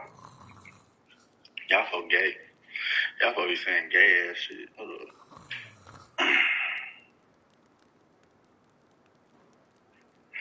I just shared a lie, bro. See how long it take me to do this shit? I'm slow as fuck.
see what I had planned here. What is that? Oh, I gotta look at my picture and think. Oh, somebody asked me about, this is interesting. This is the case in England, the disappearance of Andrew Gosden. This was a young man. He was 14 years old. And what he did was he disappeared from central London. Now, he left his home in Doncaster, South Yorkshire. He withdrew £200 from his bank account, bought a one-way ticket to London from the Doncaster station. He was last seen on CCTV, that's what you see there, leaving King's Cross station. And he's never been seen again. So they have no clue what happened to this guy. And I think I did something in one of my other hangouts on this, on what I thought was more likely, but they haven't found him since, what is it now? 2007. It's a long time. Now, in 2021, December of 2021, detectives investigating the case arrested 2 men on suspicion of kidnapping, human trafficking in relation to Gosden's disappearance. Both men have been released under investigation while inquiries continue. They're believed to be the first arrest made in connection with his disappearance. In January 2023, police confirmed the investigation was still ongoing. Electronics and so on and so forth. It's now been a year. So the question is, did these boys really have anything to do with Andrew Gosden's disappearance, or were they just some squirrely dudes and made some comments and therefore they're being looked at? But it's really sad because the family, like, when they heard this, like, finally, we're going to get, some kind of, piece. We're going to find out who did this. And now it's been a whole year and you got to wonder that they really have anything worth anything. So I think that was just kind of a, sad that it's been a year and nothing has come of it so far. Okay, this I want to mention because this is something, this is called a Glock switch. All right, as it says here, within seconds of adding a small device to a pistol, a gun goes from shooting one bullet at a time to firing off 1,200 bullets per minute. Now, okay, little key thing, this is unbelievable. But what I want to say about it is not so much the fact that this new thing has come out, but who's using it. And this is where so box number 2 comes up. All right. Within seconds of adding a small device to a pistol, they can do 1,200 bullets per minute. It's bad because it poses a significant threat to law enforcement and the general public. Absolutely. All right. It's something you can make in your house. That's the problem. On your computer. It's not something made with craftsmanship, which makes guns break down, as you can see, making them more dangerous. And they're not just, they can alter all kinds of things. All right. So, the problem is this. Listen to this.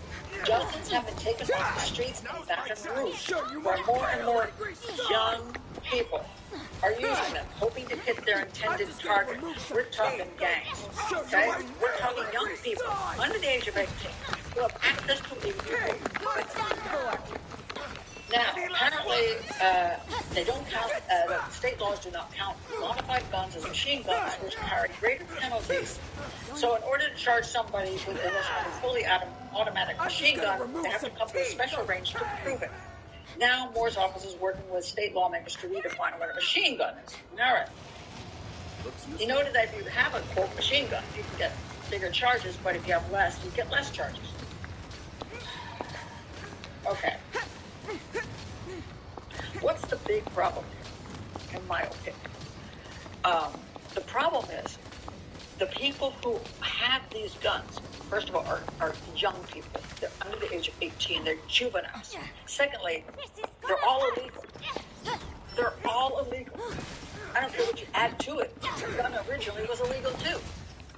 We have nothing in this country that stops people with illegal weapons. There's this huge outcry for people with legal weapons, but no real push to get illegal weapons on the street.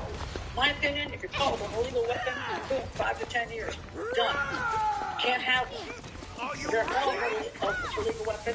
Okay, let's say 5 years for the person with an illegal weapon. 10 years if you're a felon with an illegal weapon. But no, they're on bail, or they don't have bail anymore, and they're on the streets running away. They have illegal weapons everywhere, and there being more of them on those guns these days. You can make It's amazing what's out there. It has nothing to do with illegal weapons. All over for you. And we're not gonna stomp on people who have illegal weapons, who have illegal for those illegal weapons, which is driving us. It's about self-defense. You don't have an illegal weapon for self-defense. You have an illegal weapon for robbery. You get yourself from the other gang who's trying to get you. But it's all about criminality, drugs, controlled areas. All of it's illegal. And yet we let these young criminals run around with illegal weapons and then go. Oh well. And then you get mad about other weapons that are legal, which is ridiculous. No. It hurts. I'm saying let's get the illegal weapons off the street. Hey, If you're going to complain about weapons, get the illegal weapons off the street. Get the people with the illegal weapons charged. This one's gonna hit hard! That's so dumb or whatever. Well, that's a good question. What do you think about under 18 penalties should be? It's really tricky. We have that little 6-year-old right now who's been charged with shooting a teacher. Well, he has been charged. He's just been noted to shoot his teacher. The parents, in my opinion, are responsible for the little 6-year-old creature, and they ought to be put in prison for allowing access to that gun. They claim, that he stole the key. Where the kid's 6. Where the heck is your key? Because here's the rule. When you own a legal weapon, which I do, the gun is either in a safe that is no one knows the code to. No more including your holding 6-year-old. Please don't let watch you put the code in. For God's sake. It's over. See you again. All done. Where's the key? The key cannot be where the 6-year-old can see where the key is, because then the kid has access to your gun. So a gun is either in the safe, totally locked up in a way no one can access it, or it's on your body. Okay? There are times when behind a locked door you might have it on. If there's no children in the house, you might have it on a bedstand where you have total control over the gun. Essentially, you must, as a gun owner, have 100% control over that gun 100% of the time. If you do not, then you're responsible unless you are literally, the gun is literally stolen by somebody who breaks into your house, drills out your safe, whatever. In that case, you're not responsible. But anybody else, anybody who can access your gun without your permission, because you're not paying attention to it, you should go to prison with them. And if your kid does it, you should go to prison instead of them, if necessary. Kimura, here I come.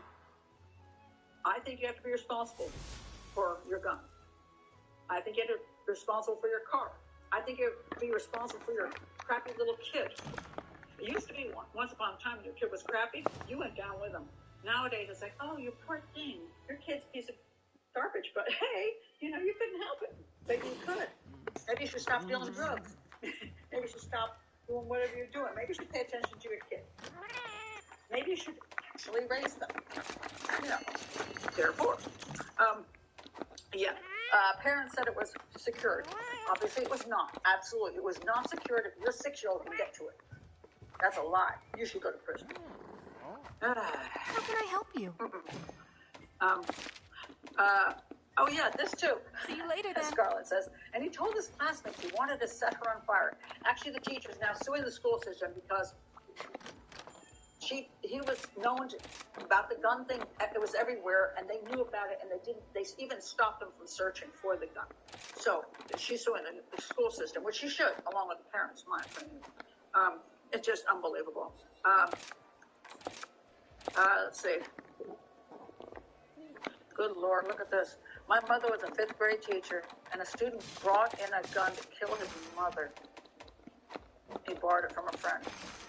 Well, whoever that friend was, if it was an underage friend, parents ought to go down. So none would hit you than your parents did when you got home. Yeah, I remember my ex-husband, he was in Jamaica, and he would say, when you messed up in school, and they whacked you with a little, whatever they whacked you with, he said the problem was you ran really, really fast with your bare feet, didn't have shoes, all the way home to your house up there in the hills, trying to get there before the word got to your mother, and it almost never worked. You got there, and your mother was on the porch like this, And now I'm going to beat you. Oh, my goodness. Yeah. So, these guns, you got to stop illegal guns, and you got to stop people from who have them. They're doing the illegal thing. They're criminal. If you are a human being, a citizen, and you get hold of an illegal gun or create an illegal gun, you are a criminal, even if you're a child. And so, therefore, we have to stop criminal behavior, and we are not doing it. Now, speaking of that, this is a really bizarre case. Not that one. Here we go. This, when we talk about juveniles in the system, let's see. Okay. What's so interesting about this is not just what happened, but the story behind what happened. Hold on a second. All right. In Los Angeles, a 17-year-old ran over a mother walking her baby in a stroller. She was walking along the side of that road, and there's a whole video of this, so no question about it. She was right up against the wall, pushing her baby in a stroller. He hit her with the car. He received just a few months of diversionary camp as a punishment. Okay, that was his punishment. Now you say, okay, well, maybe he wasn't paying attention. He was like texting, and his car went a little bit over further, and he hit the woman. Okay, if that were true, I get it. That's not true. That's not what happened. What happened was he was driving a stolen car. Yes, he was. He was driving a stolen car. Let me find this information about when this happened, actually. It's in Venice, California. All right. So the office, judge or whatever, decided it was an appropriate resolution. Oh, really? It's supposedly he got 5 to 7 months in a juvenile probation camp. A punishment for young offenders described as less severe than military school, but harsher than a summer camp. Okay. If he just did that, it wasn't, just was an accident. Oh, but that's not what happened. The video showed a stolen vehicle. Oh, not just careless driving, reckless driving? No, a stolen vehicle. Speeding the wrong way down a one-way back street. And why was it doing that? Because it already hit another car. So they also found drugs in the driver's system. And then he ran. Then it was a hit. It was a hit and run and he left. Okay. Oh, sorry. Sorry. He didn't hit a car first. He had stolen a car. He hit the woman, and a good Samaritan, a pickup truck, rammed the car head on to stop it. So he had a stolen car. He hit a woman and her baby. Drove away from the scene. He had drugs in his system. All of those things.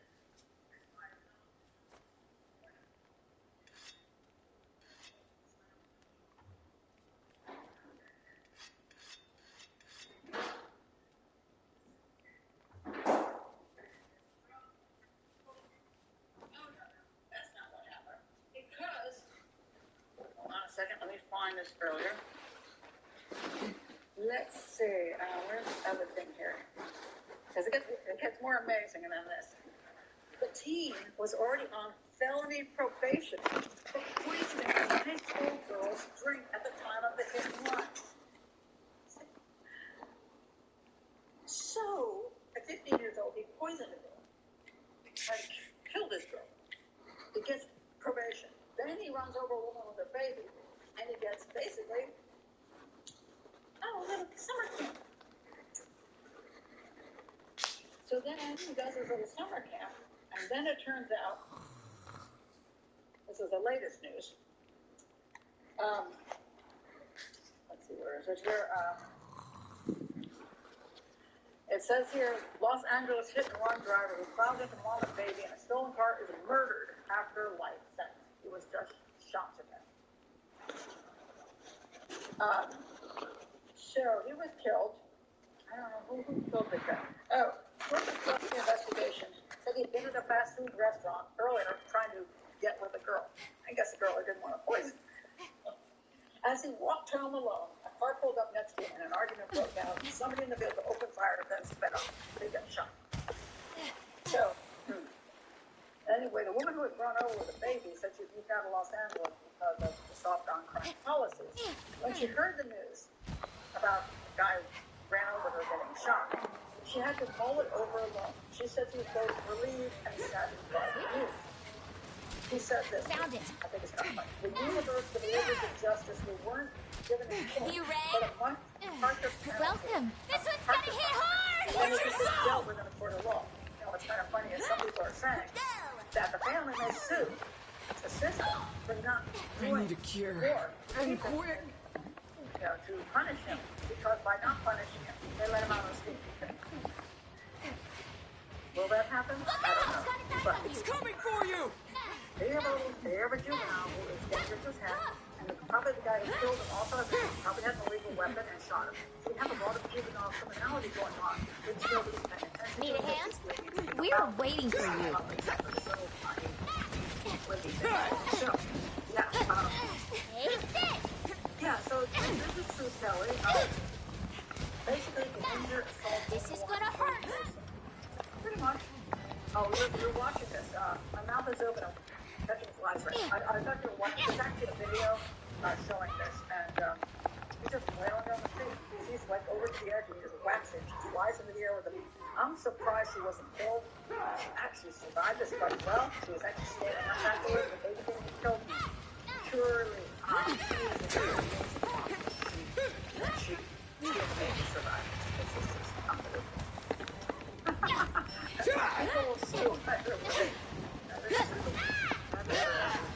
This is bad.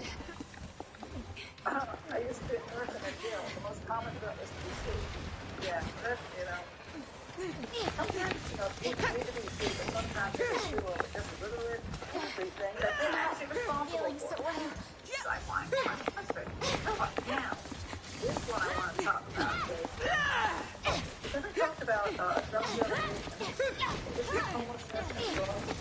This is a library, okay? Library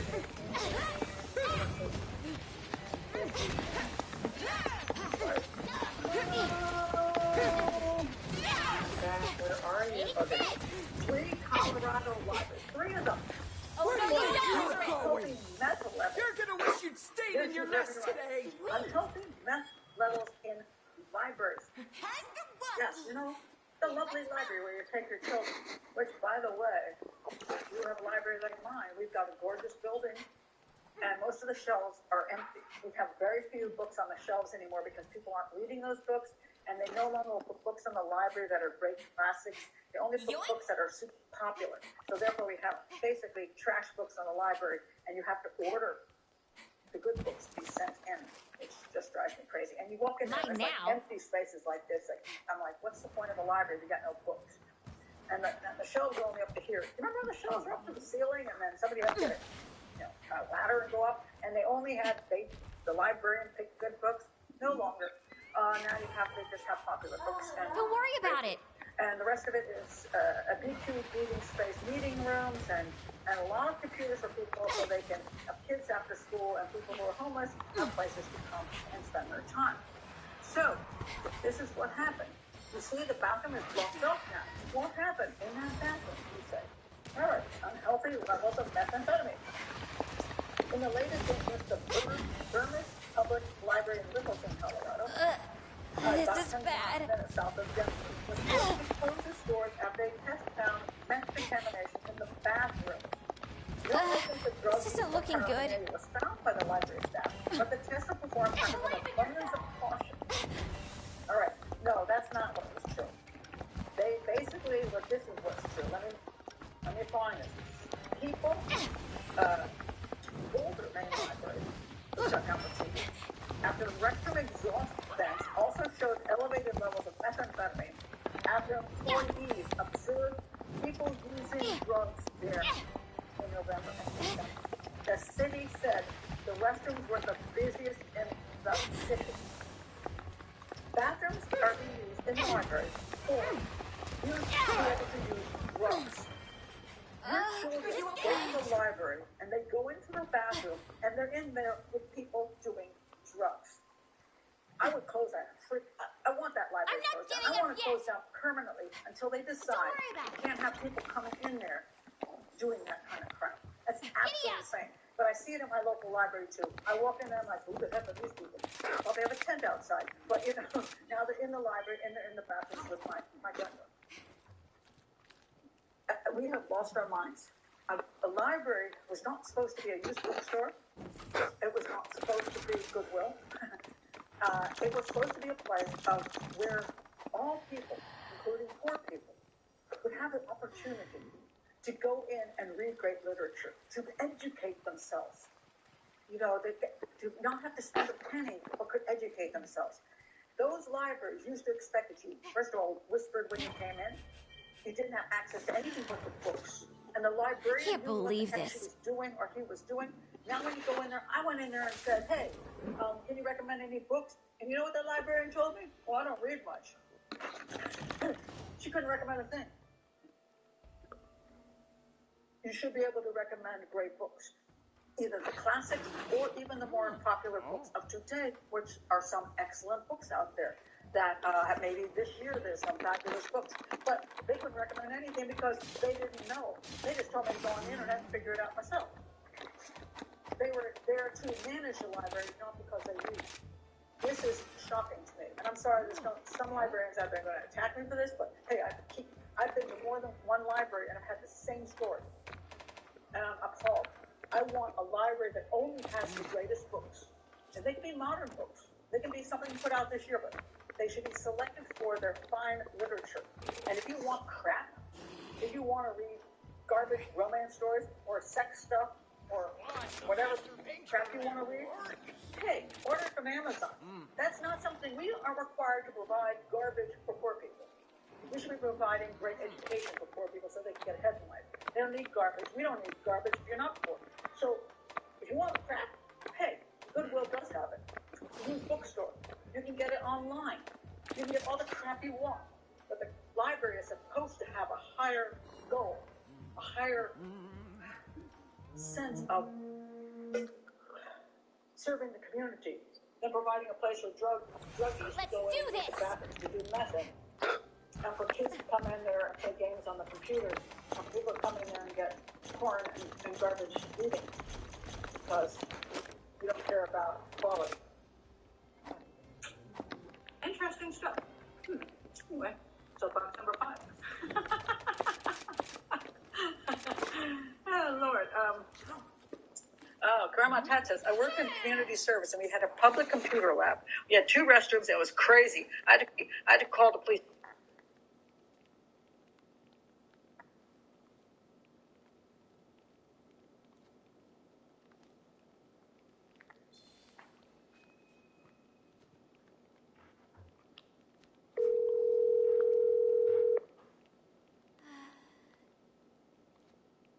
Hello. Hey, Dad. Hey. Hey. How's it going? Okay, how are you doing? Okie dokie. Watching 2 things at once. A show on television called Vienna Blood. I think it's Netflix or something. And I'm also watching live the Barrett Jackson auction from Scottsdale. Classic cars and stuff. Arizona. Yeah. Nice. It's been going on all week. Pretty good. Yeah. Pretty good. Yeah. Is Mom with you? She's sleeping next to me. She's on the couch, out like a light, and we're both in the den. I thought that was you're the one to do that. Yeah, no, she falls asleep these days very easily. Yeah. So we're just sitting here hanging out. Yeah. So how was your week? Okay, good. Yeah. Did you meet with Trevor? Straighten all that out? I'm doing that. I'm seeing him on Monday. Aren't you supposed to see him like every week? Yeah, well, Monday I obviously had the car stuff, and I messaged him about that. And then today I had a group project, and so I was doing that during the time. Okay, well, not my business, but I mean, there's 4 days in between that, right? Yeah, well, today was the day when we just happened to all come together at that time. Okay. All right, so how is that class going for you? Good. Okay, because we're going to have to figure out soon if you think you're going to be able to go back to that school, right? Yeah. Because we have to figure this out, like, soon. Yeah.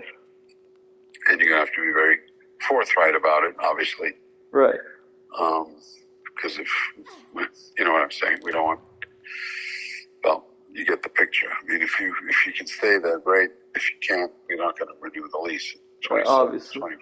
Yeah, so, anyway, you got to figure this out. Yeah. But, I mean, I hope it works. I hope it works. Because then you could do summer school, you know, and really start to get some credits going. Yeah. Get a job in between, you know? Yeah. Get where you need to go, my man. Yeah. Right. All right, and hopefully you'll get the scripts tomorrow. They should be there tomorrow. Yeah, I really hope I get them tomorrow. Yeah. And then you found us Walgreens where you think you can get the medication? Or CVS or whatever, I think. Well, I don't know if Walgreens does covers the insurance. Yeah, Walgreens does. CVS doesn't. Oh, because last time I got them at CVS and they were for cheap. The insurance covered it. Whatever, look at Well, yeah, Walgreens, I guess if you know for the sure. most important thing is to get the meds. Yeah. Okay. Yeah, and I still gotta go to the doctor eventually, either at school or something. And then also, when am I coming home next? Because I just also need to book with Anna, too. You need to book what? Like with Anna, for example, and stuff like that. I don't know. I don't know.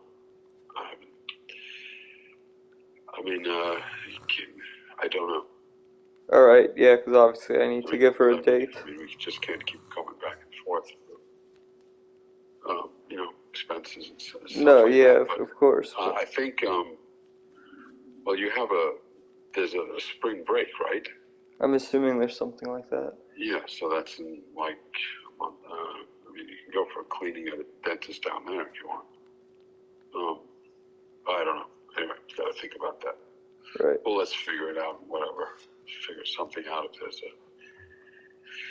a inexpensive flight well enough in advance, and you come up for a couple of days to get that done. You know, main thing is your schedule with your classes and your tests. Right. That's the most important thing. But yeah, of course, I mean, we can figure it out. Correct. So if you come up for, you know, get a $150 round trip, you know, that makes sense to do, right? Right. Yeah, and when do you have a break? Do you know? I mean, do you know when that break is? I think there's like a 1 day in February for like something, but that's obviously only 1 day. But if I don't have class on Friday, then that's kind of like 4 days. Even that's not probably the best. Right. Academic. It's probably something in April. Well, actually, your whole class ends on May 7th, I think. This I think the whole year ends on May 7th. Let me see. It's not... spring semester ends for, May 6th, yeah. May 6th. Spring semester ends. And then the summer session, or the next session, starts May 7th. Or, unless you have the summer session. That's pretty early. It starts, like, right away, I think. President's Day. It's the 20th, President's Day, no classes.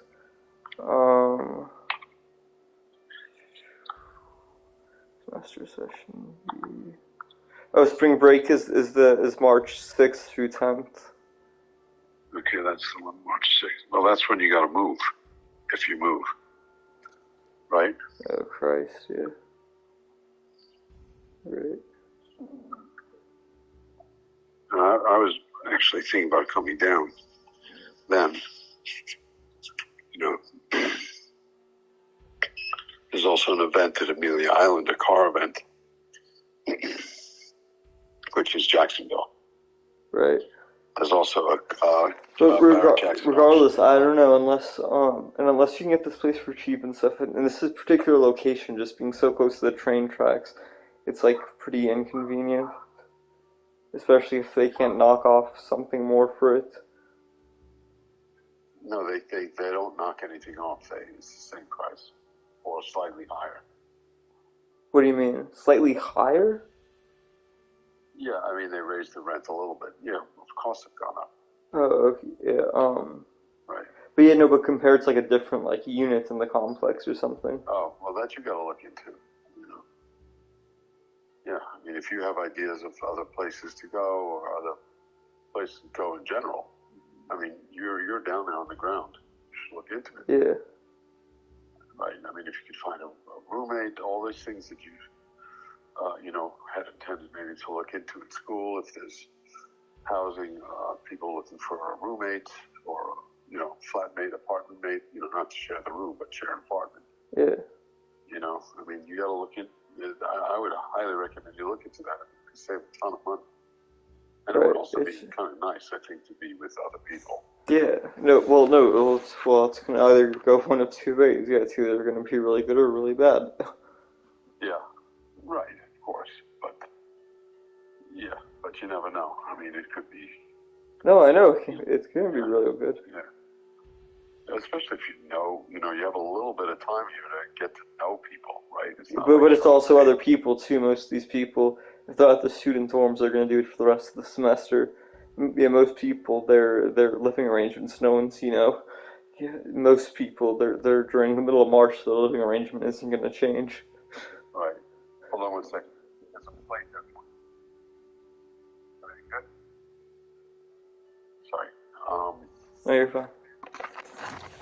Just also because I'm trying to think when I asked like the other times or whatever, it was obviously at different points, but a lot of times people tell me, oh, for the semester for the thing, I either, oh, I'm at the dorms or oh, I have, this place here or whatever, because that's how, normal people, I'm like, it's mostly my fault or we just do, we're not on the normal whatever, so, and no one's also. Maybe find a different place that's closer to the school or less money. Yeah. Video apartment or something, you should. No, yeah, that's probably more than fine. Yeah, I don't think a one bedroom. I just think it's too big, honestly. Yeah. Yeah, I think a studio would be great. Right. And there's some nice studios too, right? Yeah, no. Like seriously, I'm not even saying that. Like, I mean, dead serious. Yeah. So look around. I mean, when you have time, you got a lot of, I would think you've got some spare time.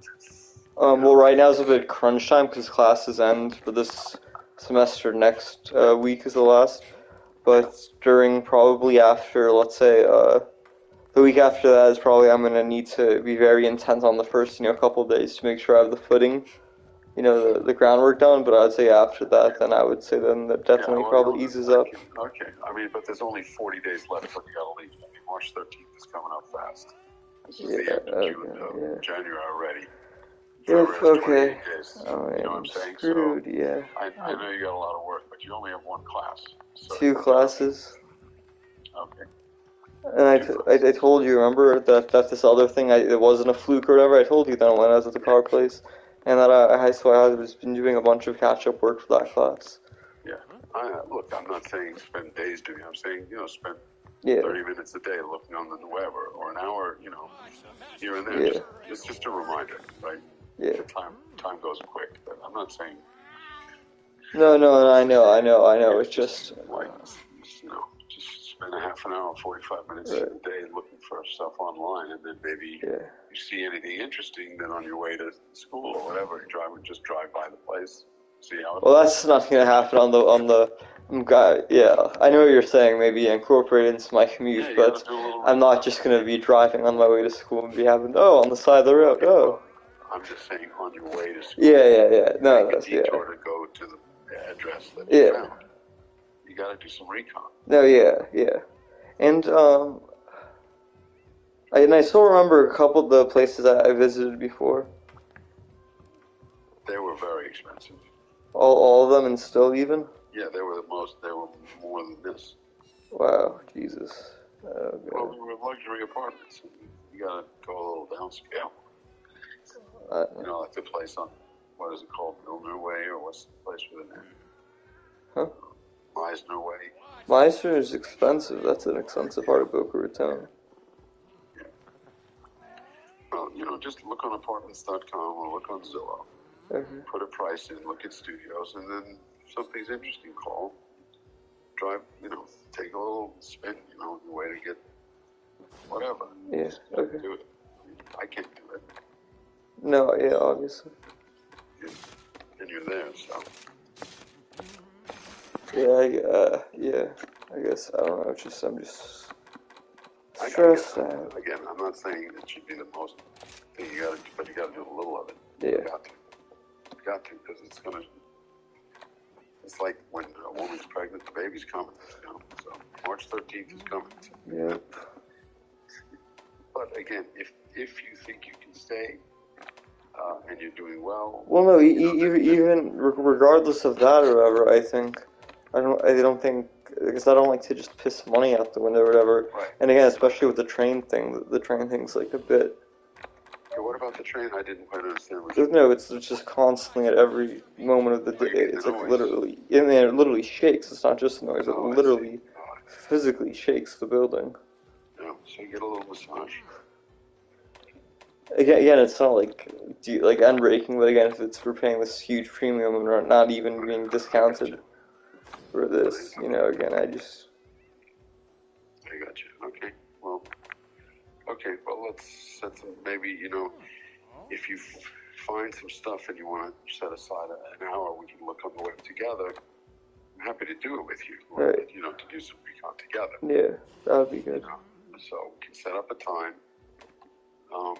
set aside an hour. I'm largely free this weekend. Okay. I guess you got studying, but again, just an hour, 45 minutes. So yeah. I'm going to do this while you're having your breakfast and relaxing. We'll look at some stuff online together. Right. Yeah. Okay. That's so good. maybe we should do that this weekend. Okay. Like earlier is better for me. Okay. Not late at night. Right.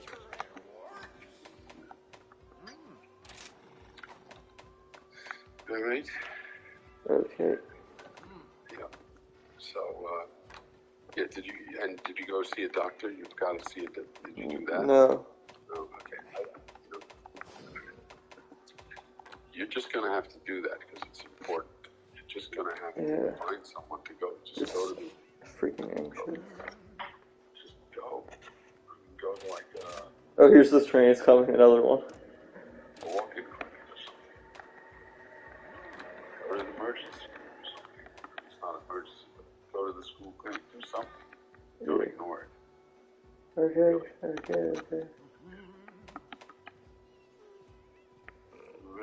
All right. Okay, why don't we talk again tomorrow because it's getting late now. Yeah. Let's Anything do that. else? No.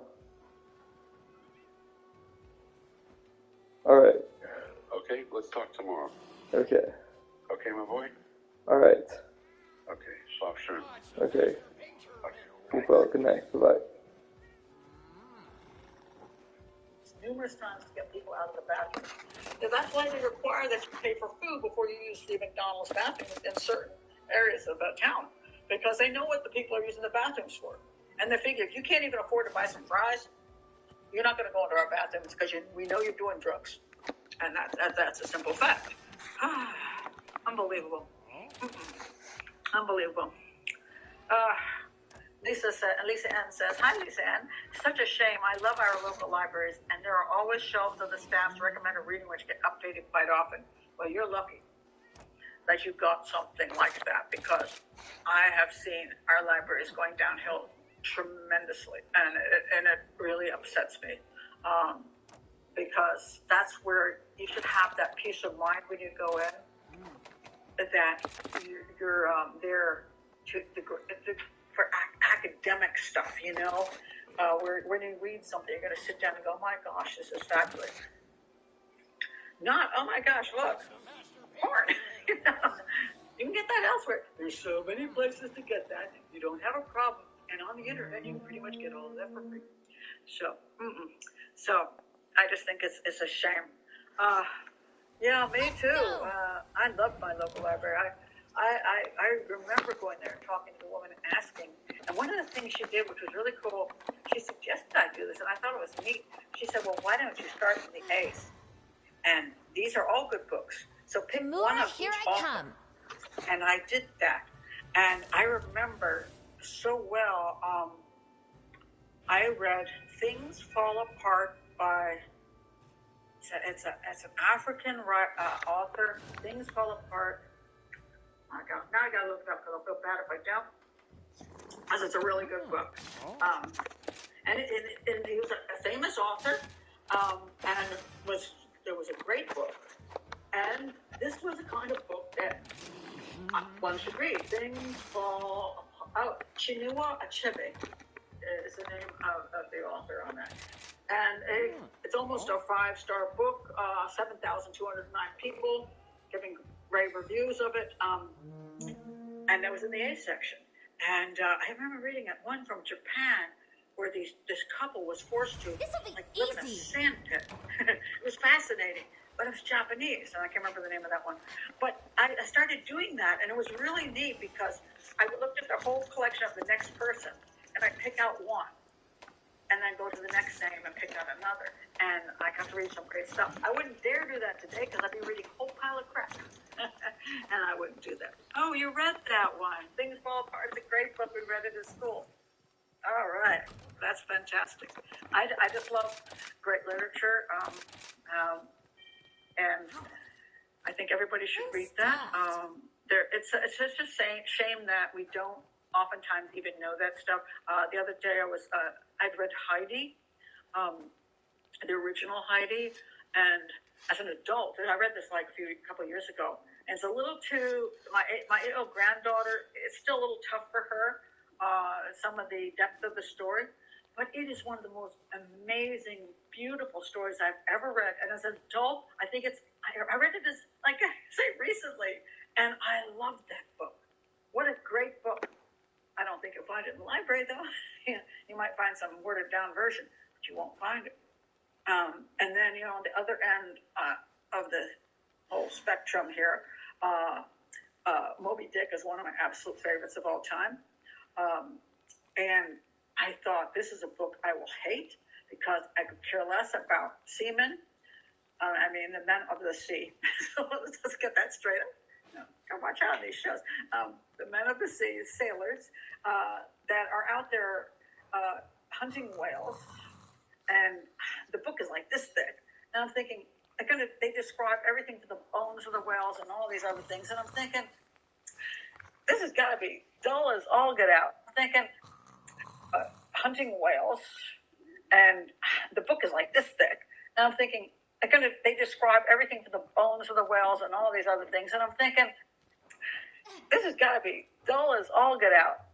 And I found it absolutely fascinating. And I read the whole book. I love Moby Dick. That's what the library should be putting out there. Those kind of things. And not Woman in the Dunes? Wait a minute. Really, Lisa? Is that the name of it? Oh my God, really? Hold on a second. Now I gotta find out. That could be. It starts with an A? Woman in the Dunes. Oh my God, yes. Kobo Abe. Yes. That was amazing, fascinating book. Absolutely great. Oh my gosh. Thank you very much. I remember the name of that book. Lisa N says, agree about Moby Dick, a hard read in the whale killing section, but one of my favorite books. Yeah, and the doldrums section where the ship was in the doldrums and you felt the doldrums, but it was done in such a brilliant way that you actually felt like you were there and you understood what they were going through. I'm totally amazed. Anything Dickens. I'm David Copperfield, 100%. And the drunk scene in David Copperfield is the best drunk scene ever written. Anyway, all right, that's the book section of today's show. Okay, now I want to go to this case because remember last week I talked about a woman that was so kind to allow this homeless guy to come into her home. She gave him a place to stay and eventually killed her and whatever. I forgot how many killed in the family. But I said, you can want to help people, but you got to be very careful about who you help. because you have to protect your family first, especially if you have children, and protect yourself before you put yourself in a situation where you're doing things for some concept of, I'm a good person, or I want to help people, blah, blah, blah. There's a lot of people to help. You don't need to help people. They're going to kill you. But listen to this story. I think this is another story about don't do this, okay? Don't do this. This guy, his name is Travis Lewis. He killed this woman. On the right side is Martha McKay. All right, he killed her. He killed her 23 years after she forgave him for killing her mom. That's the mom on the left. How did this happen, you say? Okay, her mom was killed in a home invasion. All right, she lived in this beautiful house. It's called the Snowden House. Marble floor, sweeping staircase. It's a beautiful place. All right, it's in Arkansas. This home has been, okay, so in 1996, Sally Snowden McKay, 75, and her nephew, musician Joseph Lee Baker, 52, were found shot dead inside the historic property. It was understood that they disturbed a burglar and the suspect, a 16-year-old Travis Lewis, who shot them in fright, supposedly shot them in fright. He then reportedly set fire to the house. The teenager who had been living with his parents nearby was quickly arrested and charged with a double murder. Despite saying someone else had been involved, he pleaded guilty to the crime. Tried as an adult, he was handed a 28.5-year jail sentence, of which he had to serve at least 70%. Sally's big-hearted daughter, Martha McKay, believed he deserved to be rehabilitated. A practicing Buddhist, she forgave Lewis for what he did and began writing to him in prison. Warning, a lot of times the guys who commit these crimes are psychopaths, and they will play you for all it's worth. They will say they want to be rehabilitated. You will write to them. They will be so nice. They will say, thank you so much for believing in me, blah, blah, blah. Okay. She felt empathy and sadness for Lewis, given how young he was at the time of the murders. He was almost an adult, and he killed 2 people. He went into the house, not just to burglarize. He went in with a gun. It's called a home invasion, and killed 2 people outright. He could have run away, but he did not. When Lewis was eventually freed in 2018 after serving 22 years, Martha quietly gave him a job. By this time, she had moved to Snowden House, having bought it from the rest of the family. She had renovated and restored the rundown property with all its ghosts and dark past into a high-end bed and breakfast and wedding venue. It meant that Lewis, 39, was literally back at the scene of the crime with Martha, locally known as the Lady of the Lake, demonstrating the ultimate forgiveness. Now, mind you, too, she was bringing this guy into a place where she's inviting guests and people to stay overnight, which I think is, you're not paying attention to who you have to pay attention to the most. Your children, your family, and people around you. You're risking their lives for your, I want to be nice thing that you got going on. But on Wednesday, March 25th of this year, which was, what year was that? Hold on a second. That was 20, all right. This year, I guess. Laura, here I come. I thought it was maybe an older article. March 25th of this year. Well, I guess that has to be last year at least. Okay, police responded to an alarm at the Snowden house. History was repeating itself as they quickly discovered a body. Martha, 63, was found at the top of the marble stairs wrapped in a blanket. She had been stabbed. Okay, then they searched the lake and the body of the suspect was located and recovered. All right, he was discovered to be Travis Lewis. 22 years after killing Martha's mother, he struck again at the same location, murdering the daughter who had so selflessly forgiven him. Now, they also found drugs in the system. Interesting. Now, usually something happens before something happens. And one of the reasons when police hone in on somebody and people say, oh, why did you look at that person? It's because within a weeks or months past, that was an event that was unsettling and therefore might lead to something else. It was discovered that Lewis had been fired. How are you doing? Which is an extremely dangerous thing to do with psychopaths. And banned from Snowden House a month before the murder. Martha had become wise to the truth about Lewis. His own mother, Gladys, who had worked as a housekeeper at Snowden House for years, had reportedly warned Martha that her son was returning to his old ways. So his mother knew the dude was a psychopath. And then an entry into Martha's diary, which was discovered after her death, revealed her suspicions that Lewis was a thief. No. Slow me down. After reading the diary, Katie discovered her sister had sold a chandelier for $14,000 cash, stashing the money in the Snowden house. Travis was at home the day she came home with the money. You know, there's a thing called a bank. Put your money in the bank. Don't bring it home to a place where there was a guy who committed a home invasion that killed your mother. All right. The money vanished. So Martha had fired him. So anyway, she fired him. He stole from her. She fired him. He killed her.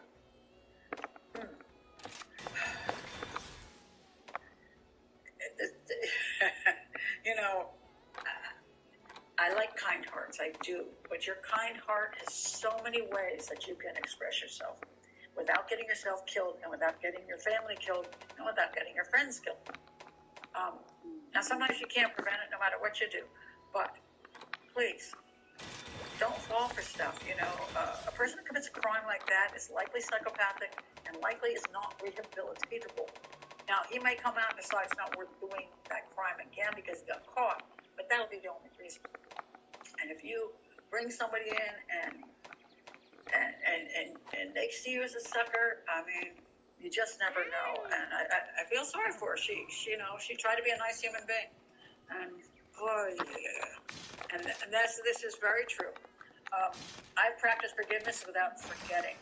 This is very good. Forgiveness with boundaries and good memory. That is very, very true. One can forgive the person that, you know, they're a human being who has issues. And for whatever reasons, they're growing up, or whatever reason their psychopathology took over, you can say, I forgive the fact that that person was unable to stop themselves from doing a horrific thing. What? I'm going to leave the rest up to the justice system and God, and I'm not going to have them back in my house. Let's go. I'm done. You know, I don't have to bring them back into my life. I don't have to save them. I don't have to do all these other things. I don't. Especially when you're the victim. Stephanie says, I don't think normal people understand that psychopaths can't be cured or changed. That is correct. Normal people that have empathy just assume other people do too. And they assume that given the right circumstances, that person can turn their life around. And that's true if they're not a total psychopath. And there are psychopaths who change their lives, but that's because they found a different methodology of being a psychopath. They know how to manipulate, and perhaps a better way. Again, I refer you always to Stanton Samanow's book, Inside the Criminal Mind. Dr. Samanow, it's a brilliant book, and when he went to work for St. Elizabeth's Hospital as a naive psychiatrist, he was so played by the people there that finally one day he goes, wait a minute, these guys can't be rehabilitated. What he did learn was he could get them to believe that this path was going to cause them more trouble than this path. So it's all about them. They don't have empathy. It's not like, oh, I don't want to go down this path because it'll hurt people. Oh, no. I want the reason you move them to this path is because this one will work better. So, hey, you know, you got caught last time. You keep getting caught by the police. Don't go down this path because you suck at what you do. You're going to get caught. Why don't you do this? You can manipulate people over here and maybe do better. But it's not because their hearts have changed. It's just because they found a better way for themselves to accomplish what they would like to accomplish, which is gaining attention and getting their ego fed and whatever else their issues are. So, yeah. That's the truth. Aesop's fables are really underappreciated. Yes, they are. Those are just a very nice way to clearly say, you look at this way, you should recognize this is going to happen. That's very true. Now, the one other one I really want to do tonight is this particular.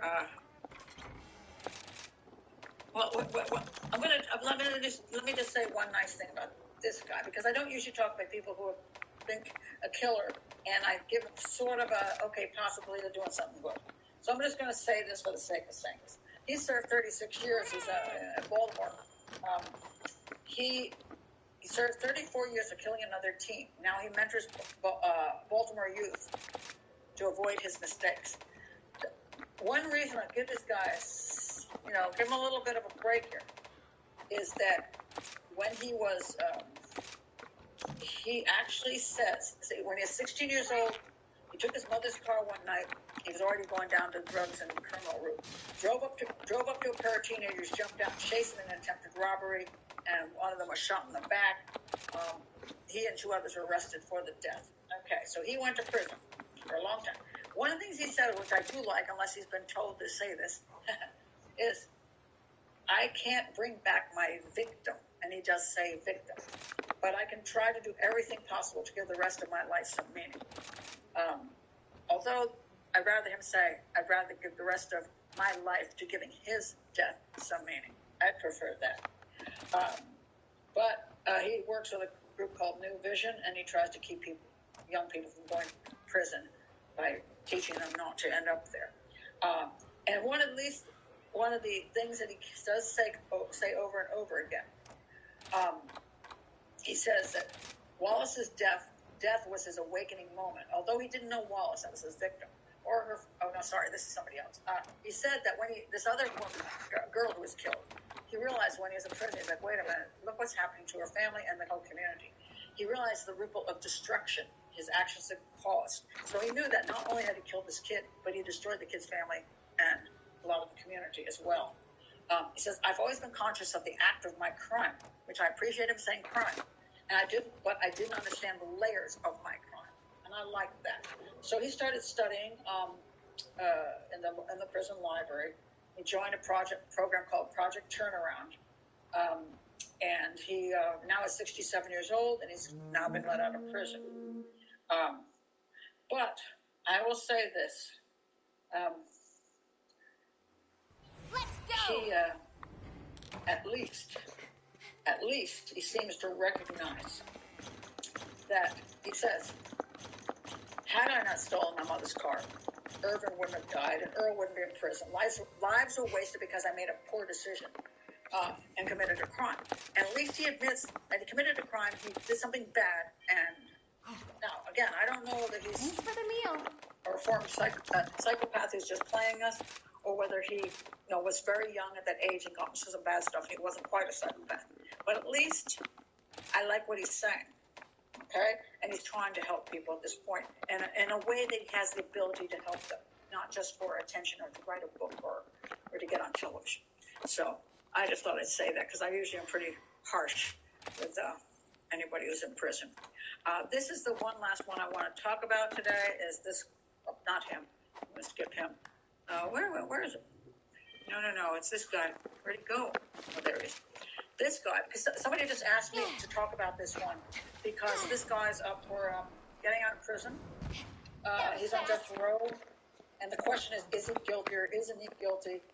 His name is Kevin Cooper. In this case, I mean, right now when I look at this guy, now that he's older, Kevin Cooper looks like a professor. It looks like a dad. He looks like somebody who's very likable looking. This is gonna be easy. You look at him and go, maybe he is innocent, okay? Is he, though? All right, so somebody asked me to take a look at this, and so this is innocent, okay? It's like somebody who's very likable looking.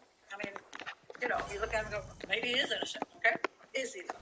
All right, so somebody asked me to take a look at this, and so this will be my last thing for today. All right, Kevin Cooper.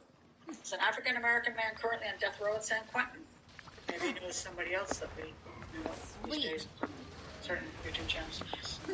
I wonder what his thoughts are. No, I don't. Cooper was found guilty of 4 murders in Chino Hills area in 1983. However, he steadfastly maintained his innocence, as do a whole bunch of other killers. Okay, that doesn't mean he's innocent. It just means he's innocent. All right. His conviction and death sentence have been highly controversial. Now, how does something become highly controversial? You take me off now! Number one, because you're on death row, and there's a lot of death row people who anti-death row, death penalty advocates. They make it controversial. Not that so much that anybody else thinks it's controversial, but they make it controversial. So again, you have to look at the judge. Garnering repeated attention from both influence prison and the New York Times and Aaron Moriarty on the CBS News program 48 Hours. Hope you've got insurance. And, okay. comes up. Because, when you get your new defense team, they're going to say your last defense team was inadequate. That's how you get an appeal. As well as prosecutorial misconduct, always thrown out there, such as destruction of evidence, withholding exculpatory evidence from the defense, planting of evidence. Oh, that really comes out there. When you start saying they're planting evidence, then you've got to wonder, what is the evidence that they're so worried about that you have to say it was planted?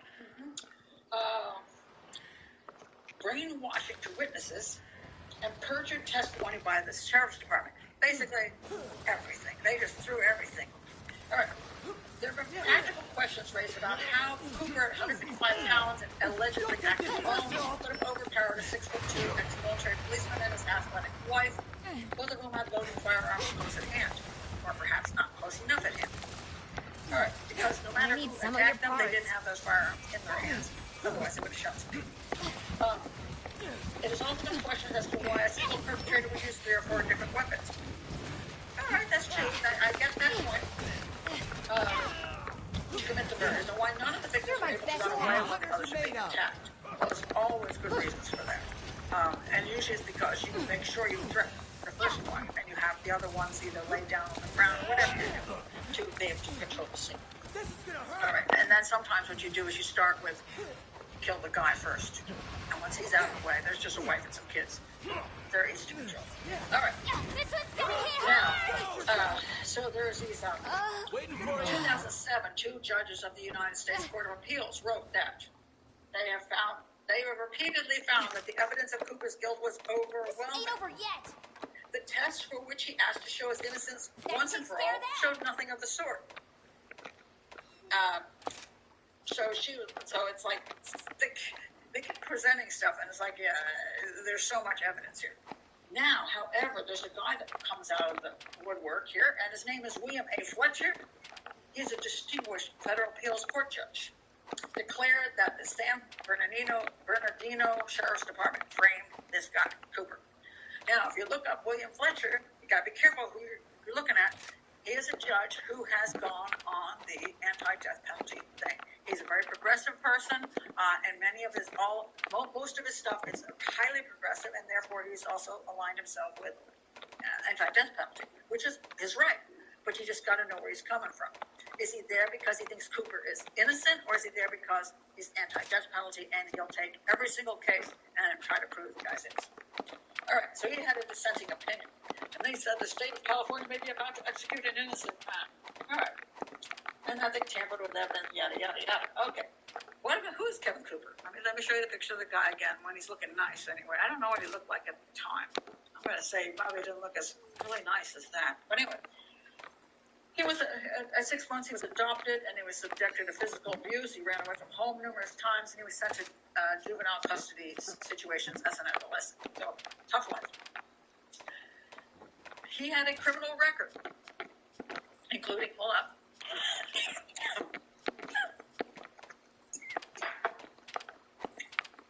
One second.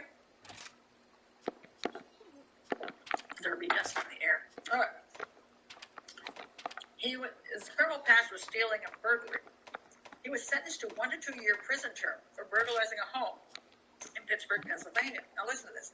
Cooper was never tried, but later stipulated to kidnapping and raping a minor female. So one of these things where you plead down to something so you don't get nailed with rape, right? And that's what happened. During the purported crime, he threatened to kill the teenage victim. Over the next 5 years, he was convicted and sentenced to jail twice for burglaries, then released on probation in 1982. He escaped from custodial settings in Pennsylvania 11 times. Okay, I'm going to say, Pennsylvania, you suck. Because the guy gets away 11 times, I'm going to give him a little clap.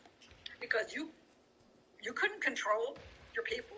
This guy is supposed to be in your custody, and 11 times he gets away? He's just proving you're idiots. All right. In late 1982, he fled to California after escaping from a Pennsylvania psychiatric facility. All right. In California, Cooper was soon convicted of 2 burglaries in Los Angeles area. He began serving a 4-year sentence under the alias of David Troutman. Okay, in Chino. Now, this guy is a lifelong felon, and they put him in a psychiatric institute, probably because he's a psychopath and a half, but they're thinking maybe he's just crazy. But he's got violent crimes all over the place. All right. And then they put him in Chino in a minimum security section because, you know, he only got away 11 times. So on June 2nd, 1983, he climbs through a hole in the prison fence. Let's go home. This is just, I mean, this is, you know, you watch things on TV and they do these incredible, clever escapes from prison. Apparently, you don't have to do all that work. You just crawl through a hole in the fence. And he walked away from the prison across an open field. So, now, let's get straight the time, the date. June 2nd, he escapes from prison. On the morning of June 5th, some friend arrives at the Chino Hills home of the Ryans, Douglas and Peggy. He finds them dead, along with their 10-year-old daughter and the son. And his own son. His own son was staying overnight, sorry. So Douglas and Peggy Ryan, their 10-year-old daughter, Jessica, and his own son, who he's picking up, I guess, was dead. The 11-year-old. They had been chopped with a hatchet, sliced with a knife, and stabbed with an ice pick. Josh Ryan, the 8-year-old son of Douglas and Peggy, had survived. His throat had been cut. Mrs. Ryan's purse was in plain sight on the kitchen counter, but no money had been taken, which is interesting. The family station wagon was gone. It was discovered a few days later in Long Beach, California, about 50 miles southwest of Chino Hills. Now, I understand why you might think a few people committed the crime because there's a few weapons. I'm with that. Money wasn't stolen, so was this a thrill kill? What was it? So much power! The San Bernardino County Sheriff's Department responded to a call that identified Kevin Cooper as the likely killer. Why? Why would they just because he escaped from prison? Oh, no, that's not why. He had admittedly hidden out in a vacant house next door. So either this guy is the killer or he's got really bad luck because right after he got out, he escaped from prison and holed up next door to these people's houses. Some other killers came and killed them. Can you believe it? My goodness. He stayed in a place called the Lease House. He stayed there for 2 days. He made repeated calls to the house to 2 female friends, asking for money to help with his escape, but they refused. Cooper testified at trial he left that house as soon as it got dark on June 4th.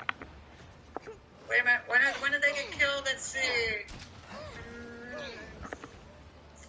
On June 5th, the guy arrived at the house, and everybody was dead. This guy leaves June 4th, all right? Yeah. Okay, so let's see. He left on June 4th and hitchhiked to Mexico. It was established that Cooper checked into a hotel in Tijuana about 130 miles south of Chino Hills at 4:30 p.m. on June 5th. They were dead on the morning of June 5th. They were killed, most likely, on June 4th, when he disappeared and then ended up in Tijuana. There, Cooper, get this one, guess first. There, Cooper befriended an American couple who owned a sailboat. He hitched a ride on the boat with them as a crew member cruising the Baja and Southern California coast. 7 weeks later, while still staying on the couple's boat, he was accused of raping a woman at knife point on the boat dock nearby. While visiting the sheriff's office to report the crime, the rape victim saw a wanted poster with Cooper's photograph and identified him as the rapist. Okay, so he detained him as he tried to swim ashore. He was never charged with rape or assault, but was accused of rape. Oh, I don't know why he didn't get charged there. All right. Now, let's take a look. I want to take a look at some evidence in this case. All right. A khaki green button identical to the buttons on somebody's jacket was found in the room where Cooper slept. So, in other words, a button from that house ended up in the room where he slept. Okay? It had blood on it, either from Cooper or the victims. A blood-stained robe was found in the closet of the bedroom used by Cooper. The robe was similar to another robe found in the Ryan trial. Luminol testing indicated their bloody footprints in the hallway leading to the bedroom where he was sleeping, and on the shower stalls in the house. Hair similar to that of Jessica Ryan was found in the bathroom sink in the lease house. That's where he was hiding out in. A hatchet that went missing from that lease house was very similar to a hatchet found on the side of the road by a citizen that had blood and hairs that were consistent of the murdered victims. The sheath remember the sheath that was found at the scene in Idaho? Well, this sheath for this hatchet, where was it found? It was found on the floor near the bedroom where Cooper slept. Buck knives, an 11-inch hunting knife, and ice picks were missing from the lease house. The strap for one of the buck knives was found on the floor in the bedroom where Cooper slept. So all the weapons came from the lease house, and the sheaths for those weapons were all around his bed, along with footprints and all that kind of stuff. There were pro-kid. Let's see. Okay, there was a blood stain also was identified belonging to Kevin Cooper, and then this is where they start saying that the evidence was, planted and messed up and all that kind of stuff. Pro-kid tennis shoes. I think it's called pro-kid tennis shoes. Prints from these tennis shoes were consistent with the size and pattern of the shoes given to Cooper at CMIM. I guess that's where the prison he was in were found in the lease house. Now, later on, they claimed that those prints that they weren't only from the prison, but other people could buy those kind of shoes elsewhere. But oddly enough, so he's in the house next door with those exact shoes, but somebody with those same exact shoes and the same exact size, amazingly, attacked the people next door to him. Oh my God. Plant burrs recovered from Jessica Ryan's nightgown were similar to those found on a blanket inside the closet of the lease house and in the Ryan car. Let's see. There's hair consistent with Cooper's was found on the Ryan car. Okay, it just goes on and on. Now, there's a claim that some woman in that town said this guy, other creepy guy who was a killer, was the guy who did it with a bunch of buddies of his, and that the kid who survived thought it was 3 Mexicans, but hey, it wasn't really 3 Mexicans, it was 3 white guys. But hey, but if you take, I don't care what you say about all the rest of that, all the evidence was found in the house where Cooper was staying. Massive amount of evidence looking into the crime. And what bothers me about this kind of thing is, here we get people jumping on board to get him off death row. Now, for God's sakes, I keep saying this over and over again. There's got to be people on death row, and there are, who are actually innocent. Don't waste your time with people who are clearly guilty because you're just ruining your cause. And you're ruining me thinking, hey, Innocence Project, maybe you're honorable and have ethics. Speaking of ethics today, lots of ethics. So anyway, what are they? It's up again. Let's see what's happening right now. No, it's Governor Newsom. May 28th of 2021, Gavin Newsom signed an executive order. Wait a minute, let me go back a little further. So basically, Arnold Schwarzenegger said, "Go jump" when he was governor. Then Governor Brown, Jerry Brown, then ordered new DNA testing in 2018. Soon afterwards, Kamala Harris, and Dianne Feinstein both publicly called for advanced DNA testing in this case. Now, mind you, all the evidence is right next to his damn bed in the house that he's hiding in the day after he gets out of prison. Escapes prison. So anyway, new DNA testing was ordered. Apparently, none of that worked. It didn't exclude him at all. Now, in 2021, Gavin Newsom signed an executive order appointing the law firm of Morrison & Forrester to launch an independent investigation of death row inmate Kevin Cooper's case as his application for clemency. It never ends, because when you have an agenda, you don't care about the truth, you care about your agenda. And you will fight this because you have so much money. So much money is put into this organization. You can fight this every single year with massive amount of lawyers. And so my answer on Kevin Cooper, guilty as hell. Guilty, and really guilty. And it just, again, bugs me, because do what's right. Go try to save people who are really actually in there, who somehow ended up in prison, that were innocent. But when you start pushing for guilty people to get out, I lose all respect. Because I have to know you know. And when I think you know, then you're a liar. And you don't care what the truth is. All right. So anyway, I'm going to stop with this one today. All right. So, Molly says, then he got arrested, then he escaped, then got caught 200 miles away, so far locked up again. An insane, violent, evil, dangerous world. Yeah, it's this guy. I don't know if Kim was trying to help this guy. She's got a lot of people she helps. Most of them are guilty. Once in a while, she actually goes for a guy that's not guilty. And again, I want that to happen. You know, I mean, I would hate to think that I was locked up for something I didn't do. And the other thing that's very important about this is there's three groups of people that the Innocence Project and these agendas will focus on. One is truly innocent people, and that's a teeny, tiny little group where that person who was accused, there's one I want to look at, where the guy has no criminal record, no reason for him to be looked at. For some reason, the police glommed onto him, and he was convicted when he's like a regular guy, a nice, normal, regular guy, and they destroyed his life. It's a teeny, weeny little group. Then you get the next group, which is about this big, which is maybe the guy was innocent, but he was already a serial rapist, and he already had a criminal record a mile long, and he already was a psychopath. He just may not have committed that crime. He just committed all the other crimes. So the reason the police looked at him was because they thought he really did it, kind of like Stephen Avery. They thought he did that first crime because he was a psychopath. He did harass women, and the woman identified him, and they thought he did it. And they were right that he was a violent psychopath, sexual psychopath. It just, not that crime. They got him later for the real crime he did. So you get this group. Then you get the other group over here, which is the guy's guilty as hell. And yet, they get these huge groups in Innocence Project pushing them to get out of prison. And they get out of some technicality, and then they get $10 million, and everybody goes, oh, isn't it wonderful? He's going home finally to his family. And like, oh, the guy killed a woman.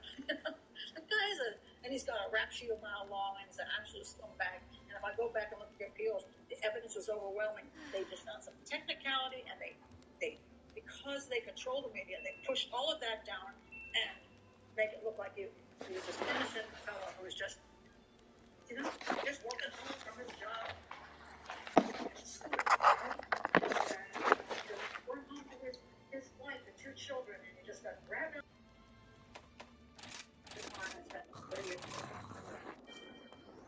Once you start blind, That was delicious. Sorry. I mean, it's kind of zero once you do that. And I guess it works in general because the media eats it up because it makes good media. And then a lot of people fall for it because they believe the media is telling the truth, and the people who are fighting for these people are telling the truth, and they're not. And it's just really sad because the truth should be the most important thing, and justice should be the most important thing, and we shouldn't have people like Adnan Syed case. Heyman Lee's brother is now fighting to get that overturned because it was nonsense what happened. It was a whole political ploy. But when you've got a big, huge podcast that made $1 million or more, I don't know how much a podcast made, and people bought into what was done in that podcast or said in that podcast, and it becomes like a fairy tale, and it isn't about the truth anymore. It's about what people want to believe, and it's sad. It's really sad. So anyway, let's see. Always with the graduation picture. that is one of the problems. I mean, a lot of times when they're trying to say somebody's innocent, they put the nicest picture ever of them, and not the picture that that they look like a killer. But again, there's a problem on both sides there because sometimes I have pictures of me which aren't pleasing, shall we say, and you can get caught. Having been on television as much as I have, I've seen people pull stills out of the videos I've done, and they're unattractive, shall we say. Those kind of things. And they'll look at that woman. Yeah. And it could be they just caught me at a moment between one thought. I could be going, and they catch that. So pictures don't tell me a lot. I just don't put too much emphasis on it. Even if you got the person that they've been caught and they're standing in front of their police station now and they're doing, and they look scary. you know, if you've just been arrested for something, I don't care if you're innocent, your face might not be happy. Who knows? You might not have makeup on at that moment. And you look like some deranged. Making progress. It's hard to say. Kate says, I'm going to start my own news station and do the opposite, like Photoshop them. Hey, no, that's called Twitter. And that's another problem. Twitter, I've seen so many Photoshop things, so many phony stories. And it doesn't matter part of the political spectrum you're on. It doesn't matter. It's like there's these groups of people who don't care about the truth, who exaggerate, who create, and who Photoshop the crap out of things and find things that are true. And so it's very difficult to know what the truth is. You can go to mass media. You can say, okay, well, don't listen to people on Twitter or Facebook. You should just pay attention to mass media. Well, they lie too. We get lies over here and questionable stuff over here. So it sometimes becomes very difficult to know where the truth is. Which is absolutely sad. Don't worry about it. Need a hand? Don't worry about it. Here it comes! We've got too many fools listening to these people. Naive people. Well, they're naive, and you know, I think that people, when they think they can help, when they think they can change something, it's better than not being able to change something. Something you can do by believing in something you can do. So you've got Stephen Avery, Darlene J. They're here. I pronounce it but I always pronounce it French style. But, Stephen Avery, Darlene J. Scott Peterson, ridiculous, all psychos, all guilty. I agree. But, you know, if they're all psychos, you can't do anything because they are what they are. But if you can believe they might be innocent, then you can start fighting for something. And I think a lot of people... Good job, buddy.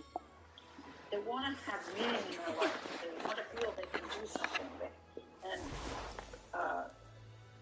And when you get huge groups of people together and they fight with these petitions and they send money and they all this crap, sometimes they do actually change things. Stephen Avery thing, he's got his the whole Netflix thing happened. He hasn't gotten out yet. Thank God they haven't fallen for it yet in Wisconsin. But there are other ones who they managed to get enough attention where that person does get the appeal. How can I help you? Even the appeals, the judges who are dealing with those are often See you later, then. By the public because being the evil, I don't want to say evil, being the bad guy, essentially. I find this in my work all the time because I have two choices. I can go with what people really want to believe, or I can go with the truth. I go with the truth, and you get hate. If I go with the things people want to believe, oh my God, I get on all the television shows, I get the documentaries, and I make a lot of money, and everybody loves me. So when you're a judge in some of these appeal things, after you've been browbeaten in the media, that you know, to be a decent human being, you had better give the appeal. Not all judges can stand strong against that. I mean, the whole appeals process, they just finally say, fine, let's do the appeal. Let's have the new trial. Just, you can't take it anymore. Because it can destroy your life and your career. And so, yeah, that's very sad. Let's see what you have to say. Who? Cam who? Cam Pop. I don't know who that is, but to let me know, I'll take a look at it. Grandma Ted. In our society, it's become acceptable to create a false narrative of yourself and lifestyle. So we Photoshop all our photos. Yeah, I do. And exaggerate our lifestyles. I don't. I do Photoshop my thumbnails. And it's only because I cannot look at my channel and see my thumbnails in a row that it doesn't look good. Let me tell you, but when you click on the thumbnail and you start my show, this is me. I don't have plastic surgery. I don't have Botox. There's no filters. This is me. So, yeah, pretty much you see what you're going to get. But I do cheat on them. I do cheat on the thumbnails, but I don't lie about my lifestyle or who I am. But yes, I think because our world has gotten so much bigger than it used to be. Because I remember when I was raising my children, I was homeschooling. I loved my life, and I lived in a town I loved, and I had 3 kids, and we homeschooled, and all these different things we did, and that was my world, and that world was good enough, and that was 1980s. That was before really computers and internet started going very well. So my world was my world, and that was the only world that mattered. But now our worlds have expanded to the entire globe, and we can reach out everywhere. And so we're not confined to just our life. And if our life is not exciting enough, that we think it's not exciting enough, we see now things. Let me tell you a story. This is just the very sad thing, but it's very true. In Jamaica, they saw now I'm going to forget the show. Shoot, Miami Vice. In Jamaica, up in the town my ex-husband was born in, it's a little mountain town between Mandeville and Kingston, small little town, and there was only like one TV in the town at the time I went to visit it, and it was in the 80s. And it was a lot of people with goats. They had goats, and they were yam farmers. Very poor area. A lot of children had no shoes. And the problem was when they got that one TV. Hope I find something good. They used to be happy. My husband would say things like, "Hey, do you still fly kites?" And they looked at him like he was insane, because he used to make these bamboo kites, and you take these, like, the tissue paper, and you make these really pretty kites, and you fly them. That was one of the things they loved to do. They made soccer balls out of whatever and kicked the balls around, and they had their life there. But then they got that TV, and people gather at that one guy's house, and they watched that TV, and Miami Vice was on, and they saw the fancy houses and the fancy clothes and the fancy cars, and now they wanted that. That which they did not have in their town, and had no access to get that in their town. So then you had a problem of desire started, getting to people, and a dissatisfaction with the life they were happy with prior to seeing the stupid Miami Vice show. So the same is true on the internet. We might be happy until we get on the internet and we see what the Kardashians are doing, and we see that we could be going to all these places in the world, and we see that we can have all this money, and we see that we could be this and we could be that. Suddenly our lives don't seem important enough and satisfactory enough. And this is super, super sad, because when you really come down to it, the greatest joy, the greatest love, and the greatest satisfaction you'll ever get is right there at home, right there in the community, friends, family, and what you can do for your work in the community. That's always going to be more satisfactory than anything else out there. And I think it's sad. And I don't know if we can ever roll that back, because here I am on the internet for my YouTube channel. So there you go. See how that works. But it is time.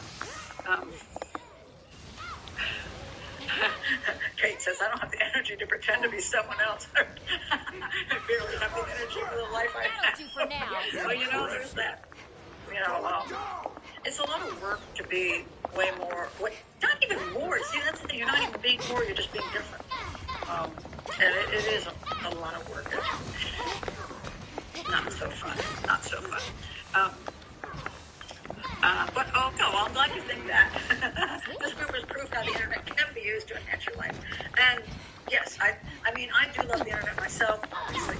And there's many YouTube channels I enjoy that I learn from. Art channels, and I like nature channels a lot. There's just different kinds of things I learn from the internet. And so I have a channel where I'm learning the Indian flute. It's called the Bansuri. I love Indian flute music, and there's a guy there who teaches on the internet. It's so cheap, and he's in India, but I can learn right there, learning how to play the flute. I've learned art techniques, just all kinds of cool things you can learn. It's just fun stuff, cooking and all that, and hopefully criminal profiling, educational things. So yes, there's good stuff, but there's also 90% garbage. and maybe 99% cookies. So you gotta be careful. That there is a trade-off in life. That is true, and you just gotta balance your life. I think that's just the important thing for all of us to balance our lives out so that we have a good life. I mean, yeah, and there's always something we can do to make our lives better. So I think we should do that. But hopefully it would be nice if we could tone down the crime. You know what I mean? So that we feel safe, and so that people, that we don't allow crime to proliferate to the extent it's proliferating these days. And if we don't understand that we have to have a sense of morals and ethics, then we're helping, destroy essentially our society and the kids and the society our children and our grandchildren grow up in. So I feel bad about that. But anyway, that's my last speech for tonight. So anyway, I'm glad you're here tonight. I'm going to have probably. Can't believe that thing isn't making noise at the beginning of the show. I'm going to have my son just. I'll take it. I'll take this and I'll edit it and then I'll put it up. But Saturday, 3 p.m. EST. I will be doing the case of Garrett Phillips and the whole issue of whether Nick Hillary, who was the man accused of killing Garrett Phillips, the 12-year-old boy, was it because he was targeted because of race, because he was there weren't that many black people in town, and he was a Jamaican, and he's a soccer coach in town, and I laugh. And one of the reasons I want to do this is because I was married to a Jamaican soccer coach. So I feel like I have an understanding of some of the situation, of where this whole thing happened, and the way people think, and the way Nick Hillary would have thought about things, and he was, it was an interracial dating situation, and I've been there with a Jamaican soccer coach. So it's very familiar territory. So I gotta do this case, and it's a very interesting case. So join me on Saturday, 3 p.m. EST, and then I'm going to play. Yes, be here on Saturday. Yeah, Sunday I'm going to play table tennis. I have my table tennis coach now, and he's teaching me to actually do some really cool stuff, and it's really. Television is the same thing. They will say things like, and they'll tell you, repeat the question in your answer. So they'll say something to this effect.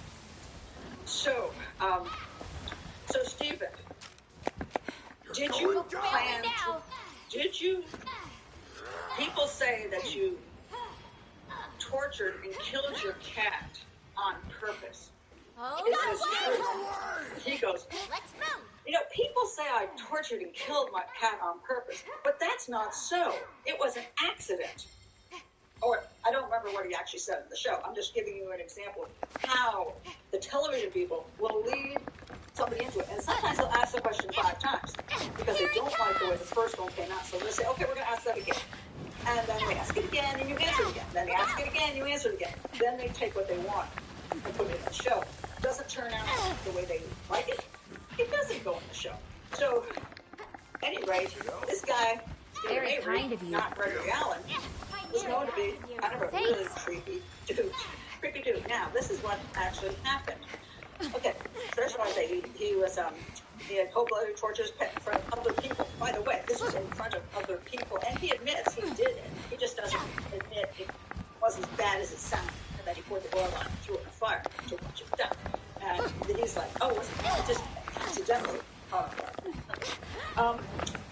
But he was amused by it at the time. Now, what happened here was that one time, Avery's cousin told people that Avery was acting like a pervert in front of her, masturbating, and his response was to run her off the road and point a gun at her and threaten to kill her. Now, the cops knew about this, this was not an unknown thing. So already the cops like, this dude's a pervert, this dude may be a psychopath, he might be some kind of sex offender. Well, what happened was this woman gets raped, and she gives the description, and the guy, who's Gregory Allen, looks like almost a twin of Stephen Avery. And so at that moment, because of location and everything, they went to Stephen Avery. She identified him, misidentified him, mind you.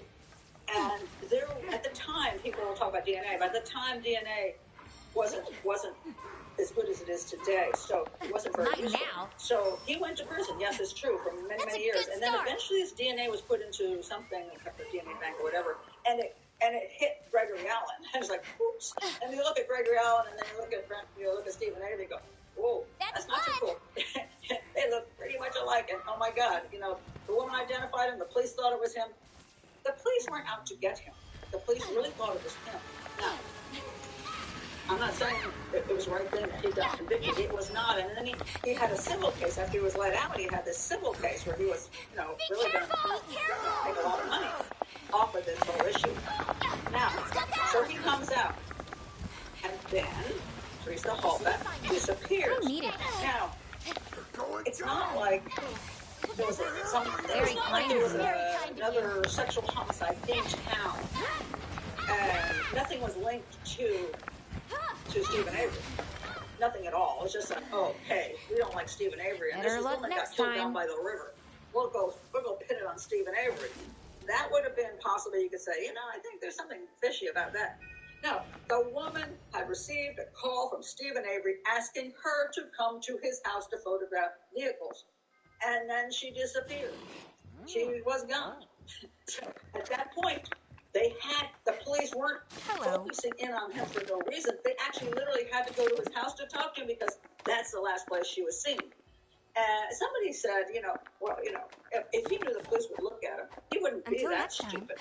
Yeah, well, okay, really? Because there's a lot of stupid serial killers running around, psychopaths and stuff. They exist. I've been waiting Hi, Veronica. for you. Veronica's here. These are the available Nice to quests. see you here. Roberta's saying, wait a minute. I'll get back to that. You're talking about found innocent. I'll get back to that. That's not exactly true, but we'll get back to that. Oh, Martin, very good. Oh, I like this, Martin. See, I didn't watch the show because criminal justice belongs in the courtroom. I've been waiting for you. Absolutely belongs in the courtroom. So, but here comes this whole show. So, but what they're doing is, I'm going to read what I wrote about this once about the way that Avery is presented. And this is, now Avery, in my opinion, there's no question that he is a psychopath. And a very vicious, nasty one. And whether he committed the Teresa Hallback crime or not has nothing to do with what kind of person he is. Because one of the things that happens, like with the case of the woman who was raped by Gregory Allen, is unfortunately there can be two serial rapists, like one here and one here. They're living next to each other. It could be either one of them. Might be a third one over here. So the problem is, when you're investigating a crime and you don't think that, you're not really thinking there's three guys right lumped in a row, they're all serial rapists, and all of a sudden this woman gets raped and she gives a description and then she identifies the guy, you think, oh, you got the guy. You don't say, well, just could be another one, a lookalike serial killer who lived right down the street. So that's the kind of thing that can happen, and it's unfortunate. It was a wrong thing that happened to him. But the wrong thing doesn't make anything else after that necessarily the right thing. I want to point this out. All during a massive lawsuit against the county, so it just appeared suspicious. Well, yeah. Avery probably thought after serving 18 years, I may as well commit a crime. Although I'm still not sure. Okay. And this could be the truth to it. So there's two sides you could look at the way a brain would think. One is, I better not do anything wrong because the police already hate me. The prosecutions already hate me. The people I've sued don't like me, and they might be out to get me. So I'm going to be really careful about anything I do. That's one type of thinking. Another type of thinking is they would never take the chance on ever accusing me of anything ever again, because look what happened last time. You think anybody's going to believe these people? And then you have to understand the way serial killers think, psychopaths think. They're very impulsive people. Like throwing a cat into the fire to watch it die in front of your friends. Impulsive people. All of a sudden, attacking his cousin. Impulsive people. Even though you shouldn't do that, and it was obvious, and he his cousin ratted him out. This thing happened. So if you have a compulsive impulsive kind of guy, and he's going to do stuff because at that moment it seemed like a good idea, or seemed like it was going to be fun, or also grandiose thinking. Killers often think, psychopaths are so grandiose, they think, well, I'm untouchable now, just untouchable now. And, maybe if you commit a crime a certain way where there really isn't much good linkage, maybe they wouldn't want to touch you. But, don't have people go disappearing at your doorstep after you made the phone call to ask them to come there. So that is the reason the police looked at him, okay? So when people say he was targeted by the police because of his past and they were out to get him, that's not true. They had to look at him.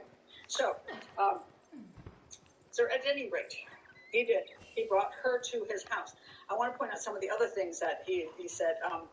Okay, let's look at Avery. And the producers of the show really manipulated him. So you supposedly don't think he's like what he is. So here's what I said then. He exhibits all the traits of a psychopath. Narcissism, it's always about him. Manipulativeness, poor behavior controls, pathological lying, lack of remorse, emotionally shallow, lack of empathy, failure to accept responsibility for his own actions, impulsivity, need for excitement, and a grandiose sense of self-worth. Now, not only does he exhibit psychopathic traits, he also exhibits a penchant for violence, sadism, and sexual perversion, and narcissism. So he's actually right on the mark for being a sexually sadistic psychopath and serial killer. Yet the producers of the film want us to believe he's just a poor, uneducated schmuck who has been dealt a raw deal because they are not upper-class citizens. In reality, he had reputation for being creepy and criminal, and that's why some people and the police thought of him as a blight on the community when someone went through such a crime. And so this is this whole thing. They did some interesting stuff with him, where they would present something and then they soften it. So they go, he did write those letters to his children because he wanted to have communications with them. And yet, one of the letters did actually say he wanted to kill his mother and their children. He did say that, but and then he comes out and says, at that moment I was just so frustrated that I just got angry. I wrote something silly. See, play it down. And he's not a perfect guy. We understand sort of why people look at him badly, but he's not a perfect guy. Titch yet. That doesn't mean he's a killer. And so you put this stuff into people's brains, so they start going, I'll put this to good use. Say that he's a killer when, that he's a psychopath. I don't want to say that just because he has a few things that are a little weird. And, so they spend a lot of the film doing this kind of thing. Okay, now let's talk about Brendan Dassey. Now, he's the guy that supposedly committed the crime with him, his nephew. Now, mine now. As to Brendan Dassey, I wrote this. He is what we professionals call a dumb shit. Okay. A dumb shit. Now, a dumb shit does not refer to IQ. It simply means that he is a guy, usually not an evil guy, but one who does stupid crimes because he makes foolish choices or participates in serious crimes because he is egged on by a stronger lawbreaker or a gang. Now, back in the West Memphis briefing I did last week, I pointed out that there was one guy there, the one who confessed, who I think probably was that kind of Here comes the pain. Yeah, I don't think he's necessarily. They always try to say everybody's low IQ, they're understanding. No, that's not what I'm talking about. We're not talking about somebody who's got incapable mentally of committing a crime. We're talking about a dumb shit. He's just not highly educated. He just does. He can still drive a car. He can get a job. He can do all those things. Get a girlfriend. Have a life. And he just doesn't have to be impaired. He doesn't have to be somebody's impaired because his abilities are a little bit lower. Here he comes. Even if you, let's say you have Down syndrome, that doesn't make you unable to understand morality and decency. I mean, they have a difficulty figuring certain things out, but they're lovely Down people who get married to each other and are just wonderful citizens. Maybe they're not going to, become a rocket scientist, but that doesn't mean that they're not functioning human beings. So, this guy, Brendan Dassey, I would call him a dumb shit. So, just let me say hello to Claire. Hi, Claire. No worries. I'm lucky I'm not late today, so hey. So he's a dumb shit. See, let me tell you more about dumb shit. He is the weak partner in a serial killer duo. The one who does what the mastermind says. He's a follower and needs the attention of the leader. And because they look up to somebody, they want to be, because they're easily led and they maybe don't have much confidence and don't have that strength of character to be able to do certain things, then they just follow somebody and that person says, hey, let's go get drunk. Let's go rob a liquor store. It's kind of shit. I mean, it's the best way to explain it. I don't know a better way to say that. And I'm sure everybody in their life. I'll put this to good use. Everyone does it. I love when you use technical terms better. Have a taste of this! Yeah, I mean, I could use really technical terms, but dumb shit is better. Because, again, we all know dumb shit. Don't you know dumb shit? I mean, relatives are dumb shit. So much fun! Say which ones they are, but they are. I need some of your parts. I'm not saying how far away the relatives are. They're not close relatives, but they're the kind of person you go, wow, they did that? Oh, that was a dumb shit thing to do. So Dassey is a dumb shit. And one of the things dumb shits often do is they give confessions with very little prodding. And why do they do this? Well, when they're separated from the leader and on their own, they're not exactly clever and tough. So Avery could hold out till death, proclaiming his innocence. But when you don't shoot like that, you simply don't out with the almost encouragement. In other words, they also don't seem to get the point of how bad it's going to be. If you're going to end up in prison the rest of your life, oh, good, he did this, and I probably should have done it. Oh, yeah. Well, dude, you were there, and you didn't do anything about it, you didn't stop it, and you participated, so guess what? You get to go to prison. Is he as horrible, culpable as the leader would be? The answer is no. Say goodbye! Is dumb shit. Follow along. So, now, some people talk about police investigation. They want to police interrogate. Well, yes and no. This one's gonna hit hard! This is bad. It's not want to please somebody. Yes, I gotta have you. Loving me. It's just that they become easily confused. They become easily, let's say, they're told what they're told. They're like, okay, well, I guess I'll have to confess. They don't have that wherewithal to get very devious and say, well, I'm just going to say, I'm not going to talk about my lawyer.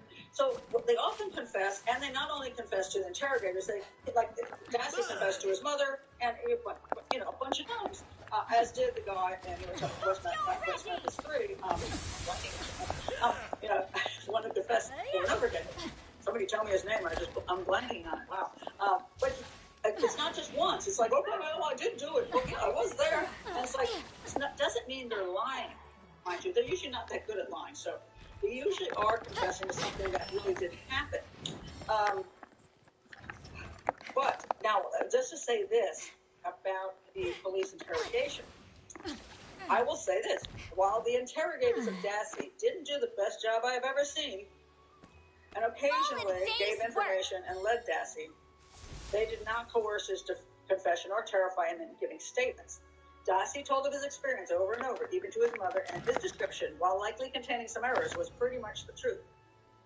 Avery drew him into a criminal act. I don't think he would have committed such an act on his own. But, let's say following somebody. Now, if we're going to, before we get into whether things are totally, whether the making a murder is right or wrong, I think you can probably sue Arlene. But regardless, if Dassey was involved and he confessed to what he confessed to, I can understand why he might merit a lesser sentence than the leader. I can go with that. At this point, as far as I know, he's still in prison. I think there was an attempt to get him an appeal, and then another trial, and then it failed. Because one of the problems is they're trying to get. Usually, what happens? They try to get appeals is they try to get them on technicalities, not that they're there's evidence that proves otherwise. It's usually technicalities. And then a lot of times, if you look at like the Innocence Project, I don't know, Innocence Project gets my goat really badly because I do want people who are not guilty and were convicted to have someone fight for them and get them out. Obviously, I would feel that way. I also want, even if the guy's a creepy dude and sort of deserves to be there, if he didn't commit the crime, I want him out so the real guy can go in. But what I will say is this. The Innocence Project gets a lot of people out of prison who are guilty as hell, and that offends me. We get them out on some technicality, and when I go and study all the information about the actual trial, the evidence is overwhelming, and yet some technicality got them out, and then the Innocence Project and the media bury the truth about the crime and all the evidence. And all you see is this guy coming out of prison going, oh, you know, I'm not angry at anybody. I just thank God, you know, I'm able to see my family. And you're like, really? Okay. You're guilty and you're happy you finally get out. And that's unfortunate. So, I have problems with that. Okay, so now let me get to some of the things in the case. So, let's see. That was, okay. I want to get to what actually happened. Oh, I want to point out Ken Kratz. Now, Ken Kratz, Ken Kratz was the special prosecutor on the case. This is Ken Kratz. Hello, Ken. Put it this way. Funny when I'm standing in front of people. I could go over here. Hey, Ben, over here. Okay, this is Ken Kratz. He was a special prosecutor. He got absolutely trashed in the documentary because they said he did all kinds of things, illegal stuff. That he helped plant evidence, he got the police to plant evidence, and all this kind of stuff. So Kevin Kratz wrote a book. Ken, his name is Kenneth Kratz. Ken Kratz wrote a book, and let me tell you the name of this particular book. It is called. I've got my Kindle here. Where is it? Okay, hello. Where are we? Oh, it's called, what's it called? The name of it. It's called Avery, the case against Stephen Avery, and what making a murderer gets wrong. And I read this book a long time ago, and I remember being fairly impressed with it. This particular case was not one which I thought, in particular, the police did much wrong. I mean, you could say that maybe Brendan Dassey interrogation was a little bit leading, but their claims that were made that evidence was planted, they'll say this, mind you. Let me point out what Kevin Kratz says. Ken Kratz says. So here's what happened. So so let's see. What does he say about this? Okay, so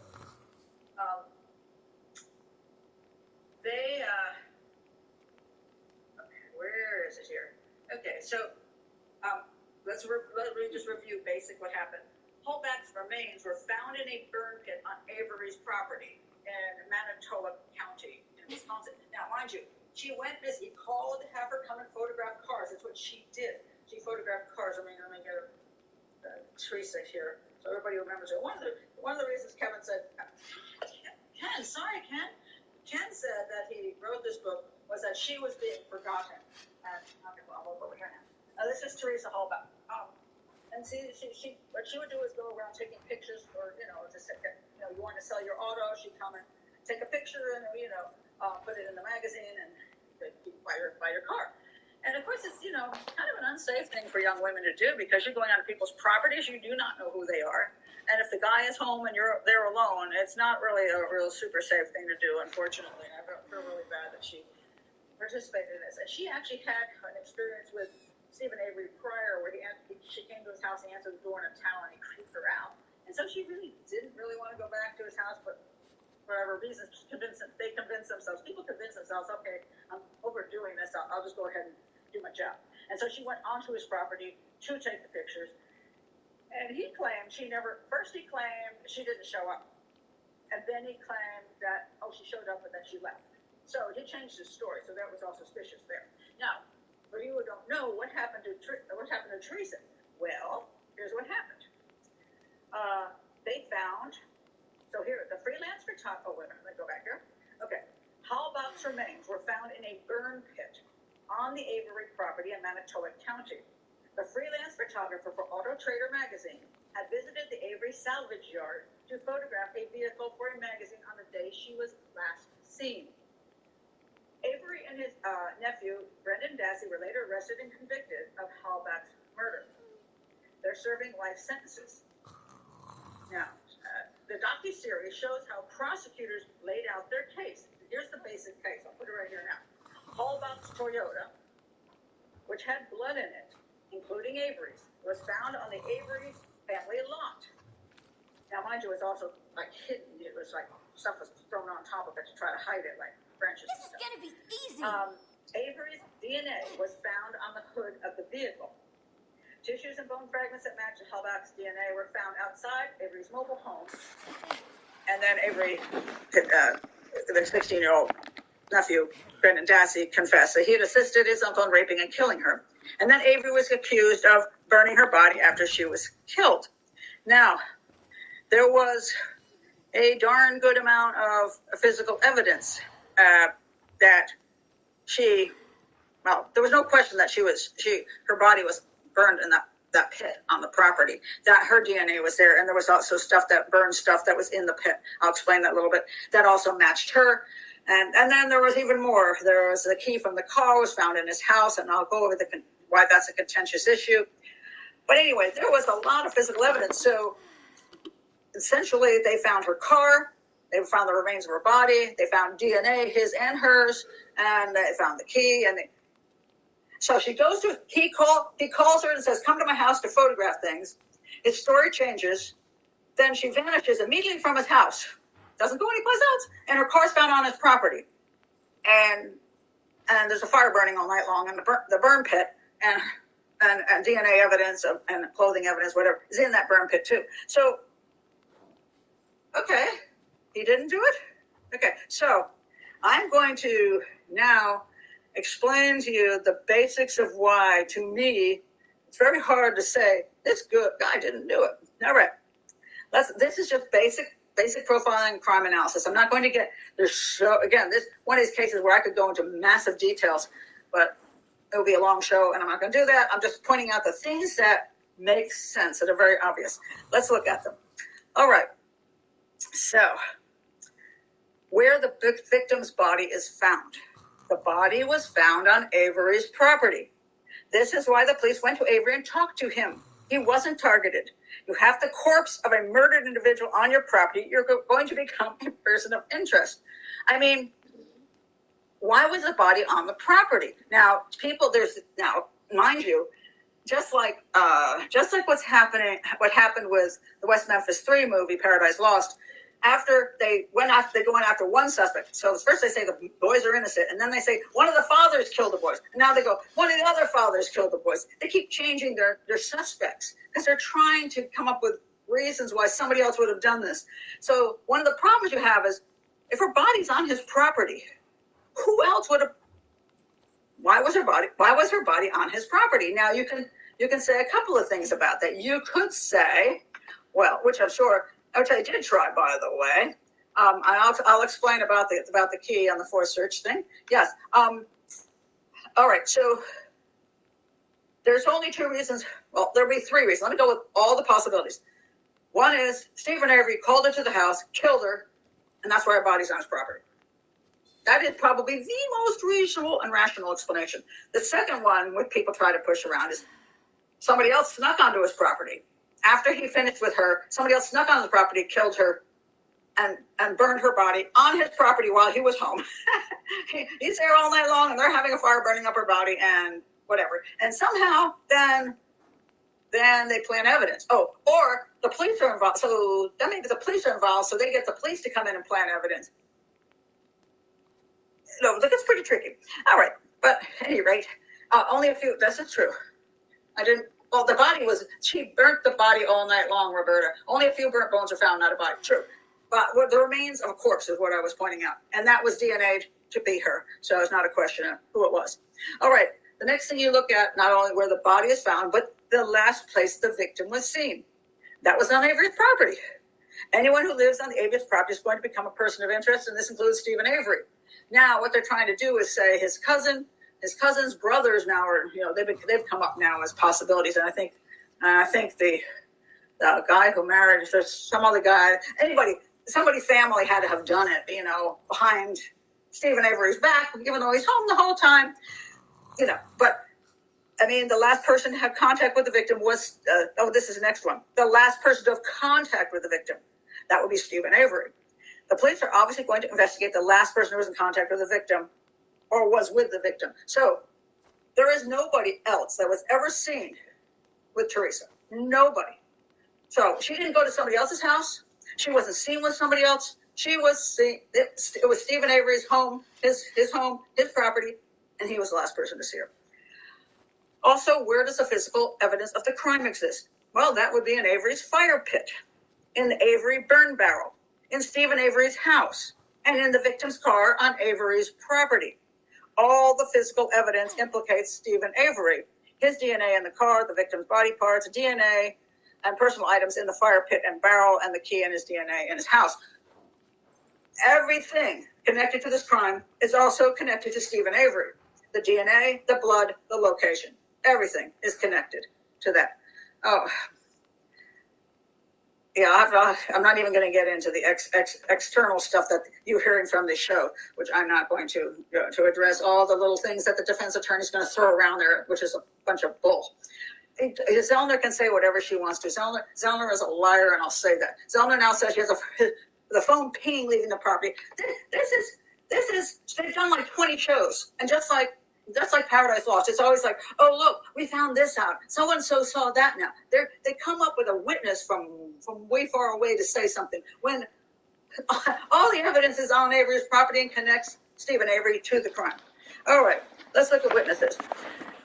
The only people that claim to have seen Teresa Halbach right before or after her disappearance are Bobby and Brendan Dassey. Now, Bobby Dassey states that he saw Halbach photographing a car and then heading towards Stephen Avery's house.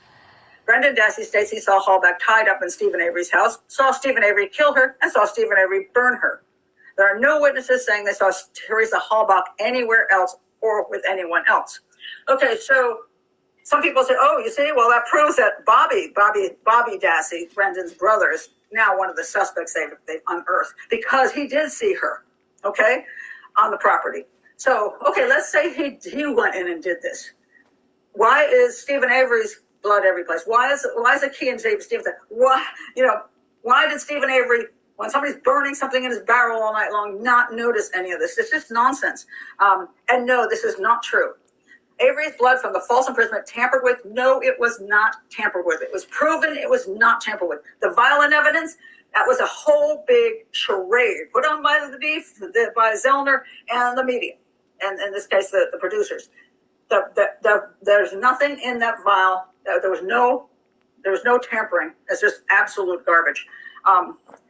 And so now we come down to the overwhelming evidence that Stephen Avery is guilty of murder.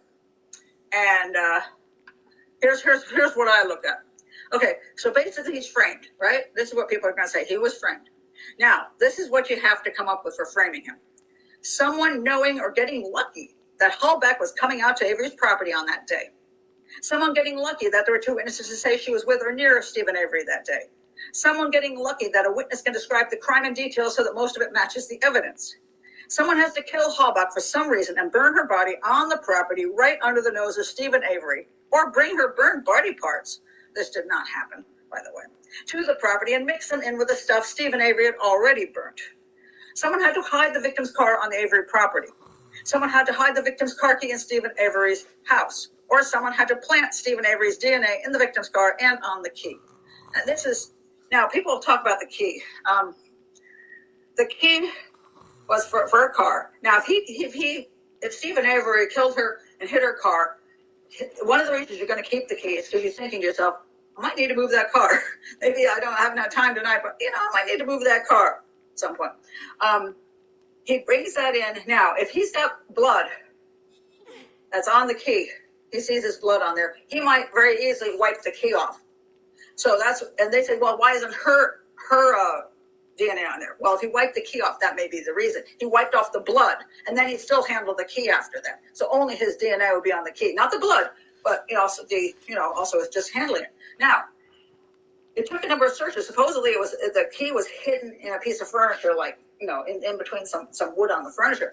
I'm not saying all searches are done well. So one of the searches, they pulled the thing and it fell out. Okay, so let's assume somebody planted the key. Who came into his bedroom and planted the key there with his DNA on it?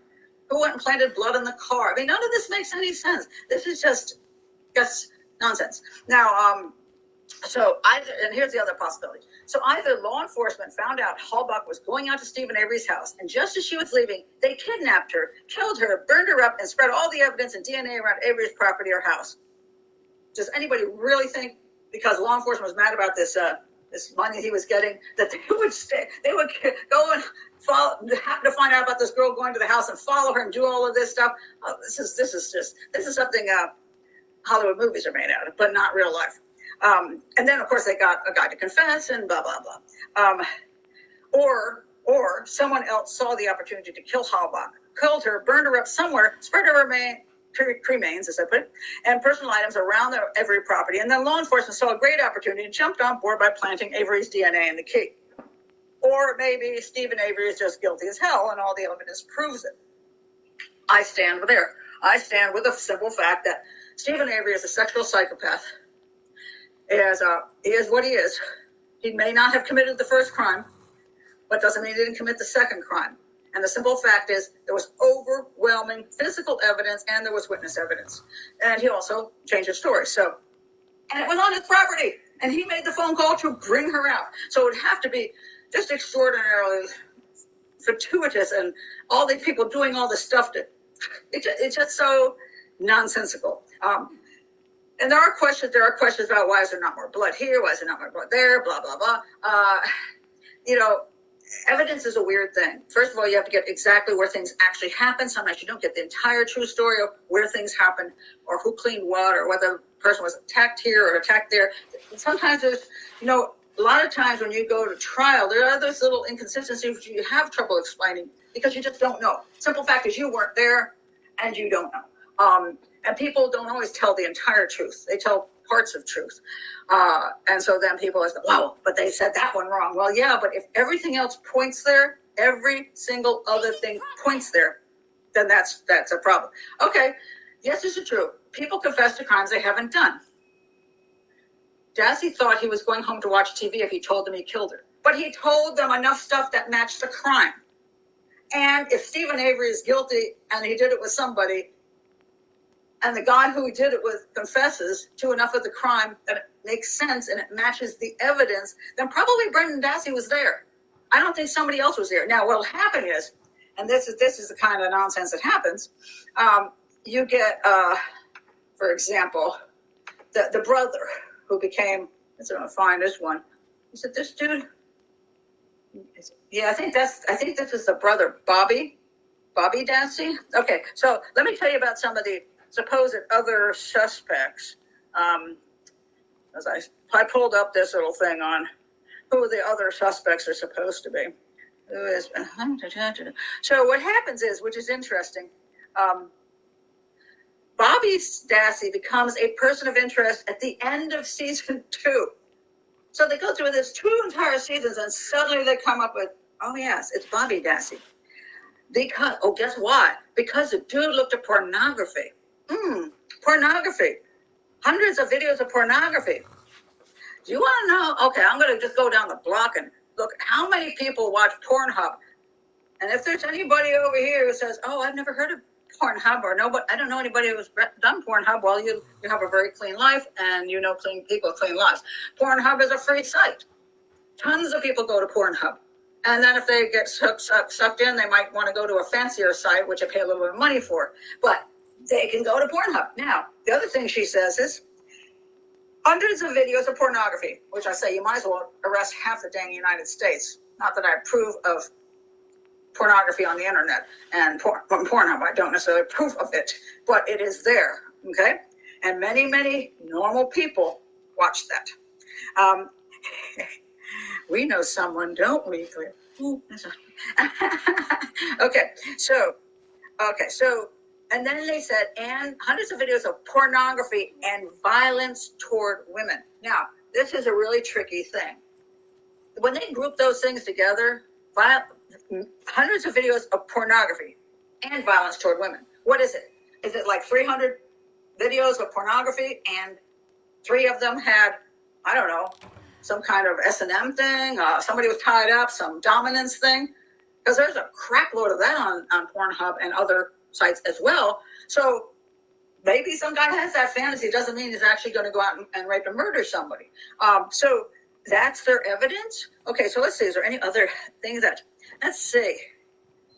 Oh, yeah, that's it. Let's see. What was the bombshell? Let's see. Oh, here's a bombshell. I love it when they call them bombshells.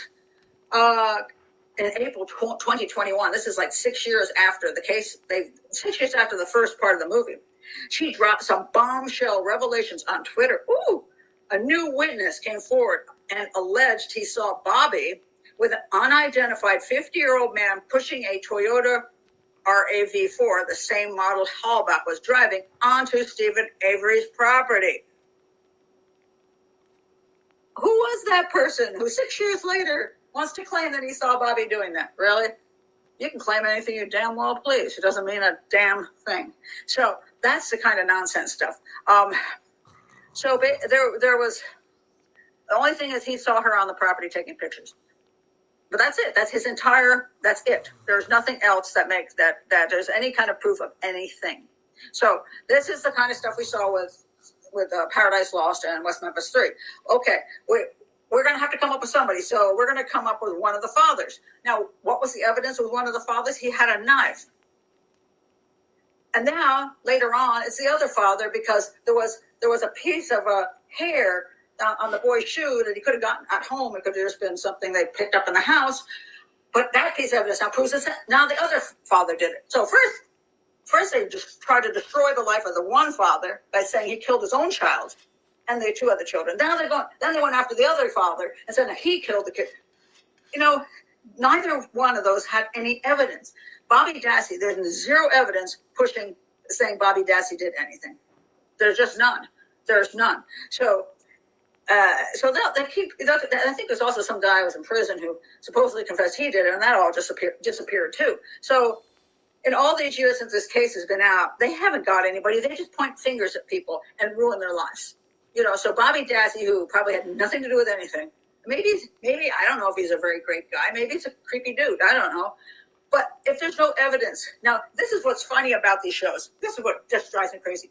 So you have a show that you go out there and you say, Stephen Avery, he's innocent. He's innocent. How dare the police even look at him? I mean, just because her body was burned up on his property, just because her car was on his property, just because his blood was in the car, just because he had the key, just because, how dare you accuse this poor innocent man? But now, Bobby Dassey looked at some porn. Let's accuse him. So they're claiming that the police and prosecution did this horrifying thing to this man.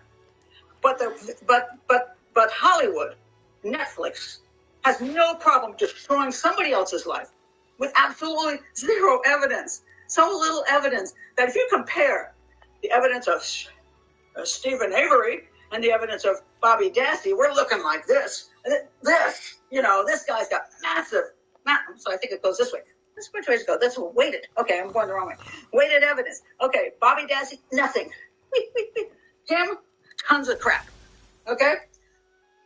So, I'm sorry, but there was a very good prosecution. There was physical, circumstantial, and witness evidence. One of the strongest cases I've ever seen go to court.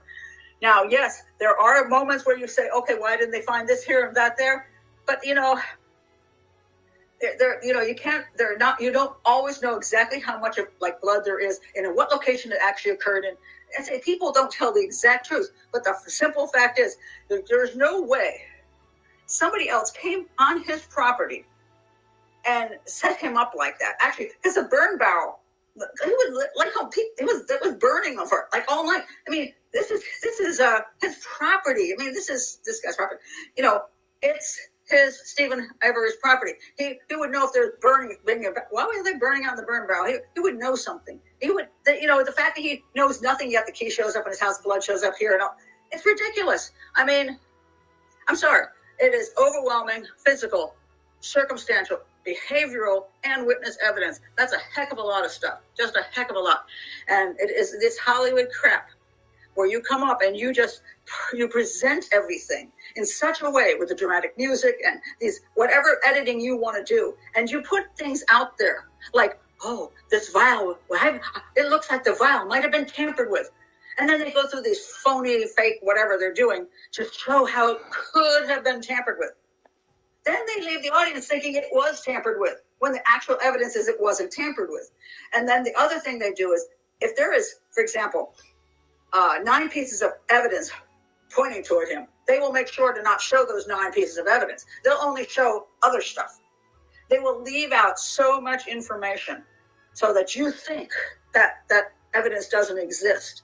And they just keep manipulating you this direction and that direction and this direction and that direction and putting up people, oh, this could be true, this could be true, until the fact is people get to the end and go, oh, this poor guy got railroaded. No, Stephen Avery is a sexual psychopath. A sexual psychopath. He proves it from everything he's ever written, the way he does. He's a no question a psychopath to me. And I say the evidence was overwhelming. I refuse to go, and I can't. I'm not going to sit here. There's little questions that you have. They say little questions where I actually would have to go back in all of my notes to then refute and explain every single question somebody's going to come up with to say, oh, he didn't do it, or this piece of evidence didn't exist. Bully for you if you want to go down those things, but if you don't, if you just look at it for what it is, the man called for the woman to come to his property to take the pictures. He was there. She was there. She never left the property. She ended up raped and murdered, dead. Her car hidden on the property. He had the key, the DNA, blah, blah, blah. It's all there. It is a very solid case. And this is, I'm very annoyed with Hollywood for doing that because they don't seem to care. And then on the other hand, not the one I did 2 weeks ago was West Memphis Street, but the one I did last week was on the false confession of Todd Kohlhepp in the mass murder. The 4 people were murdered in Chesney, South Carolina. Now, in that case, they went to court with no evidence. They actually had no evidence on him at all. They had not one shred of evidence. They didn't have a gun. They didn't have a witness. They didn't have blood. They didn't have anything linking Todd Kohlhepp to that crime. Only thing is he claimed he knew what happened and he claimed he shot everybody in the forehead. And as I proved last week, everything he said was a lie. None of it was accurate. Nobody was shot in the forehead. He had the order of the killing wrong. Everything was wrong about what he said. But they went ahead and convicted him anyway. Well, they gave him a plea deal, so he got out of a serial murder. He got out of death penalty on 3 people he murdered, which he did, serial homicides. And just if he admits to the mass murder, he gets out of the serial homicides. Now, oddly enough, where's the Innocence Project? Well, I know Todd Kohlhepp's a serial killer, so he's a piece of crap.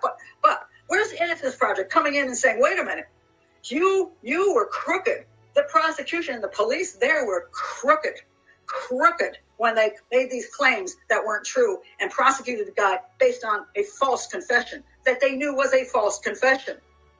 Where is everybody? Where's the media? Where's the story? Hey, Netflix, give me a ring. I'll do the story on Todd Kohlhepp and the false confession. But guess what? The media won't talk to me because they don't want to do that story. So they're picking whatever story they think is going to make them the kind of money they want to make. And this was one of them. And it's kind of surprising in the sense that I think it was only because it has to be because he got imprisoned wrongfully the first time. Because normally, let's face it, a white guy is often not as chosen for a story because you can't say there's a racial issue here. You can't say, he was put in prison. He was just put in prison because he was black and it was racism. That's often very much used in these cases. And here's a white guy said, well, that wouldn't work. And he's also a psychopath and he's not a likable human being, which is also interesting because sometimes, you can try to get somebody off who has at least some kind of pleasant demeanor and didn't burn his cat up in a fire, on purpose. But here we have a psychopath who threw his own cat in the fire and watched it sizzle. And somehow people are like, oh, please, let's get him out of jail. Okay, let's not. Let's leave him where he is. Let's leave him where he is. I mean, he got unlucky the first time, but he didn't get lucky the second time. And so, yeah, it was still wrong that he got in prison the first time. But hey, stop running around threatening women and trying to sexually assault them and acting like a sleazebag and a creepy dude. And so you end up getting people pointing fingers at you. But I'm still saying that was wrong. It was wrong. He had every right to sue. He had every right to be paid. But when you come out, you don't get to kill. You don't get to go out and say, okay, now I get to do what I kind of would have liked to have done that other crime, but, I didn't get to do that one. And then I've been in prison all these years. That sucked. But now I get to come out and I can actually rape and murder. Ooh, cool. And maybe they'll never come after me because they wouldn't dare. Well, they did dare. And I give Ken Kratz credit. I think he did a good job. And when I talked about, the case in South Carolina, the superbike mass murder, I go after that sheriff's department as being criminal in their handling of the case, malfeasance. And I say the same thing for the prosecution. That was malfeasance. And so I will go against the police department if I see that is true, because I believe that most detectives are working very hard to do the right thing, to bring justice. They when you're especially a homicide detective and you have to go out there and see dead people and their heads blown off and children have been murdered and women who've been raped and brutalized, you want to catch the guy. I mean, you've worked hard as a police officer, you become a detective, and you want to catch the guy. Most of the time, they're doing their best to do the right thing. So I am very much supportive of detectives, very much supportive of police departments. I do back the blue. However, once in a while, you get less than perfect people in certain departments, and politicians play a great role in things. So politics gets in the way. You've got, and in my opinion, the sheriff's department down there in Spartanburg County Sheriff's Department, which I did work with and speak up against now, because I believe that the sheriff needs to be taken out of office, and I think he needs to be charged. But and I think the prosecution needs to be brought to light too on this. But in this particular case, I mean, yes, I don't think the interview with Brendan Dassey was maybe it could have been done better. Maybe there's a little bit led in that, which I'm not saying I'm approving of. Not everybody's the greatest interviewer in the world, and there are detectives who just don't seem they let things slip and they don't realize what they're doing when they do that. Sometimes they do, and it's wrong. I have a case which I will do this case at some point. And they led the guy. I mean, oh my God, it was one of the worst interviews I've ever heard. They totally led the guy into the confession, which it was so pitiful. They led him 100% into the confession. And then he was exonerated and proved he didn't do it. But he was slow. He wasn't a dumb shit. He was just slow. He was just slow. And so in that particular case, I thought that was egregious, absolutely egregious. This I don't think it was egregious. I think it just wasn't great. But the physical evidence and everything else was so strong, and the fact that Dassey did confess also to his mother, and he said enough stuff that matched that. I'm going to say I think he was there. I think he was a dumb shit who followed the leader. Do I think he deserves life in prison? Yeah. You want to knock it down to 10, 15 years? I'm okay with that. Let him out at this point. Maybe would never do anything like that again. He's already paid his dues. He was following the leader. I think Stephen Avery needs to be there for life. He should have gotten the death penalty, in my opinion, but he at least needs to be there for life. And I don't think there's any evidence to prove otherwise. And so, but I'm sure there'll be I don't know if they've gotten up to Making a Murderer #3 season, and they'll find some other people to accuse. It's just, I think it's pitiful. I think that we have a process. It's called the appeals process. And the appeal shouldn't belong in the hands of the public. You should be only presenting evidence. You shouldn't be presenting false information by way of a cleverly constructed documentary, a cleverly constructed documentary intending to sway the audience to believe a certain thing without presenting actual proper information and actually presenting the evidence that does exist. So they were super successful. It was one of the biggest money makers ever. And in my opinion, thank God Stephen Avery is still in jail and he didn't get out. So that's my final word on that. Let me see what I haven't looked at what's going on in the questions here for a long time. So let's see what say. Oh no, yes, he would. Would he really be stupid enough to leave it on his property? Absolutely. See, people think that criminals are smart. They're not necessarily smart. They're arrogant. They're really super arrogant. And he's like, oh, well, they'll never check me out because they're not going to dare come to my house and accuse me of anything again. I don't think they're going to come. People do dumb shit. I mean, even not him. This one's Bobby Dassey. It's not him. Okay, I should put back the proper people up here so I can get poor Bobby Dassey out of there because I don't have any evidence that he committed a crime. So is this the correct one? Is that him? And I'm getting confused. They all look so similar, so I'm not exactly sure. I'm just gonna put this one on the screen because I have a thing called face blindness. Kind of, I can't tell anybody apart. It's terrible. I don't know. They kind of look exactly the same to me. Brendan Dassey's what I call a dumb shit will follow the leader. However, it is also true that a lot of serial killers and psychopaths, the problem is they're very, very, I'm going to try to fix my screen. It's turned into mush. Oh, see, it gets in a worse one. Oh, now I've disappeared. See, isn't that fun? You have to get it in this exact spot so you don't disappear and you don't get all fuzzy-wuzzy. So anyway, see the shoulder here is going buzzy. I can't seem to fix it today. Maybe my light's not good enough. But psychopaths often make mistakes, and this is what will happen with serial killers in general. Their first crime they do, they often do some real dumb stuff, and you can catch them on their first crime, and then you're lucky you stopped them from committing maybe 10, 12 more. Then you get what happens is they figure out some stuff on the first crime, and they start getting smarter because they're just more confident and they deal with it better, and then they get so overconfident that they start getting really careless. And that's when they get caught. So the best time usual time to catch a serial killer is either very much in the beginning or very much in the end when they're getting careless or just lucky DNA. So, but it's there's people do people bury a lot of crap on their property. They do that all the time. I mean, if he thinks he burned her body up, then he thinks they're not going to find her body. And if he hid the car, so basically it's got a lot of cars on the property. There's a lot of junk out there. Nobody comes out and finds the car. Whatever, Do you actually think somebody else would come on the property? Let's assume I don't know who else. They're going to come on the property.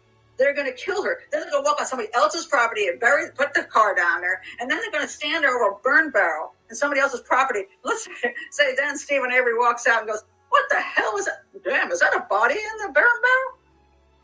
Would you really do that on somebody else's property? I doubt it. So I don't believe that for a minute. So let's see. Do I have any other commentary here? Let's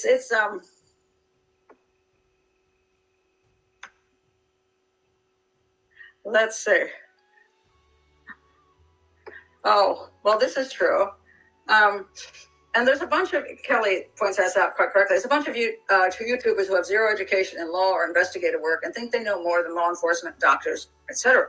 Or everything is conspiracy. Yeah, I know. It's not that people who aren't profilers, people aren't detectives, can't use deductive ability. They can. I mean, that's why we theoretically have a jury system that puts 12 people who don't have any skills, who are just as bad as the YouTubers. They're the jury, and they don't know half the time what they're doing either, which is why I object to the jury system, because I think 12 people off a bus stop is not proper to analyze crime. But yeah, that's the same thing. Essentially, the jury system is very much like all the YouTubers and some of the just the producers of these shows. Only thing different is that the producers of the shows are after money. That's what they're after. They're after money. And most people who are doing YouTube also want money. And again, I'm not against people earning a living, but earning a living unethically is a different matter. So you're doing a show and you don't care what the truth is. You're just trying to, whatever it is that you're trying to make your money on, you're going to go there. And then that I find extremely frustrating. Oh God. Well, yeah, I did a thing on that, Kelly. There are a few YouTube creators who think there was zero evidence against Chris Watts. Only his confession. Yes. So if anybody hasn't seen Chris Watts, the guy who killed his wife and two beautiful little girls, I did one show on that and one show only, because there were so many people there claiming that either he didn't do it, Chris Watts didn't do it, or the woman he was seeing, his girlfriend on the side, that she helped him murder the wife and children, which was absolutely ludicrous. But again, there are people who are doing stuff on the Chris Watts show. And you look at if you go to their channels, you will see they will have 20 shows on Chris Watts. And they will have like 100,000 subscribers or 500,000 subscribers. You're like, wow. And you go there and all they're doing is telling the creepy story. And go, oh my God, did you see what happened? There's a light that flashed. I think that's his girlfriend is sneaking around in the bushes or whatever they're saying, and they're just making up stuff. And they're creating doubt. They're creating scenarios, but it's not based on evidence. It's based on just being able to manipulate the public so that they make a lot of money. So, which I think is just concerning. I don't think I can answer that one. I'm not. Kelly's asking some stuff about the legal matters. I don't really do court work, so I don't even want to go there because I'm not all that bright on that stuff. So we'll not do that. Oh, well, this is true. See, like Gina points out this up. Gina says, why do people think psychopaths are smart? Most get caught, so they aren't. Most psychopaths commit low-level crimes, first of all. Robbery, burglary, assaulting people, lots of low-level crap. And they're not necessarily terribly bright. That's why the prisons are full of them. Some of them aren't psychopaths, but an awful lot are. It's just that they're not committing crimes that are that hard to figure out. Especially you've got surveillance is one of the things that's really catching people these days. A lot of people object to the cameras on the streets because it feels like Big Brother's watching. But I mean, generally speaking, it's pretty meaningless for most of us because we're either just driving and walking down the street doing nothing. We're boring and nobody cares. But in the instance where you have a crime go down, somebody gets, for example, stabbed on the street, shot on the street, or whatever happens to them, you have a drive-by. You have a drive-by and the car drives away and the camera picks up the make of the car, the direction it's going in. Oh, look, they can see the license plate too. You catch people that way. And a lot of cases these days get solved because of cameras, and they can go from camera to camera to camera. So if you see the car over here, you may not be able to see it clearly there, but then you go to the next camera and you catch it there. Then you get cameras from stores, cameras from houses. You can get a tremendous amount of information. A lot of cases these days are solved through camera work. And so thank God for that. But they're not, most people, those criminals aren't overly bright. They just want to do something and they do it and they hope they don't get caught, So let's see what else we got. No, I don't, Roberta. Do you think the jury system works? No, I don't think it works at all. It's 12 people off a bus stop. Now, we want to say they're nice people, which they probably are nice people. We want to say that they're smart and they're really good at figuring out, stuff. But here's what's really weird. For example, there are people out there who say, I don't know how to analyze crime. I've been doing it for 20 years. But there'll be people out there that say I'm a fraud and I don't analyze crime properly because I don't agree with what they want to believe, right? And in a court situation, I may not be able to testify in court because they'll say you don't have the proper credentials because I'm not an FBI profiler. And I'm an independent, and they will probably tear me up in court. Where did you get your training? Blah, blah, blah, blah, blah. Okay, so I'm not allowed to testify in court because I am not capable of doing proper analysis. But 12 people that couldn't get out of jury duty are going to be the final people to analyze the case. They are the final people. So after all this, and on top of that, they're not being presented with just the evidence. They're being presented with manipulative arguments, manipulative stuff. I mean, the defense attorney and the prosecutor, depending on who's being manipulative more, they're trying to sway the jury. They're not just putting the evidence out there and saying, okay, look at it and see what happened. They're trying to sway. So this guy brings in an expert that says the blood spatter pattern means it came from this direction. Then the other blood spatter expert for the other side says it came from this direction. It came from both directions? Somebody's lying. Then you have different... you might have different medical examiners. One testifies for the defense, one testifies for the prosecution. They don't say the same thing. So what you're getting is two different sides. One saying this happened and one saying that happened. And putting out evidence which is either true or not true, or can be misinterpreted or interpreted properly. And you've got 12 people who have never done any studies. They have not studied psychopathy. They have not studied evidence. They have not studied crime scene analysis. They've studied nothing. This person might be a math teacher. This person might be, they work in a factory. This person over here happens to be, I don't know, they works at an amusement park. You know, nice people. And some of them may be very good. You know, you never know. You got the real logical person there. I once taught in a class, and I had a girl who was 19 years old, who was a secretary, administrative assistant, as I say today, administrative assistant, no background. She was my best student. She was great at analyzing crime scenes. I was just like, whoa, you know, hire that girl. You know, so yes, it does happen. But when you get 12 people, you don't have 12 people who can analyze crime scenes. And yet they're the ones going to make the final decision on whether a person goes to prison or possibly ends up with a death penalty. Or they're going to let them off, which is even worse. When they're guilty and they go, I just didn't think he was guilty. So, I mean, and they let him off. And they're like, wow, the evidence was overwhelming, and you let the guy walk? What the heck? But I think these people, they have doctors, they have people coming with PhDs, they have people with 50 years experience, and they'll put them on the stand, and they'll say, how many years have you analyzed firearms evidence? And the person will say, I've done it for 50 years. I've worked for the FBI's and whatever, firearm laboratory, blah, blah, blah. I've done 762 cases. Now, you're on the jury. You're like, oh, well, I guess he knows more than me. Do you think he has to be telling the truth, right? Not necessarily. It depends who paid him. You know, depends who paid him. So, yeah, Martin, I like it. Just a simple point. Burnt remains on your property would take some explaining. Yes, they certainly would. So that is problematic. You know, I say there was ample evidence there that was concerning. I'm not sure. Jassy changed its story during the trial, among the other things. Could it be partly because the family thought Stephen would go free again? Who knows? I mean, people change their stories all the time. And one reason they change their stories is because they have a thing called a defense attorney. And the defense attorney tells them what to say. And they say, well, don't say this, change it to that. You can't trust what the defense attorney will try to push out there. I have worked on cases where I've been hired by the defense attorney. Review this case and tell us what you think. And I review the case and say, look, you know, your plan is guilty as hell, premeditated murder. And then they're like, well, couldn't it have been this? And they try to get me to change my analysis to something else. Now, what will happen is, a lot of times, you make a lot more money for testifying in court than you do just doing some behind-the-scenes stuff. So, you already are compromised in the sense that if you say what they want, you will get more money. It's kind of the same thing with private investigators.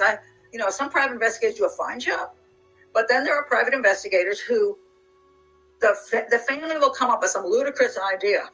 Oh, could it be this? Could it be the Mexican mafia? When it made no sense that it was the Mexican mafia. And the guy goes, well, I'll go investigate that for you.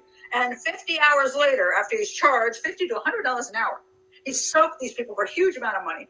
He'll investigate anything. He doesn't care. He's getting paid by the hour. He'll investigate, the dog down the street.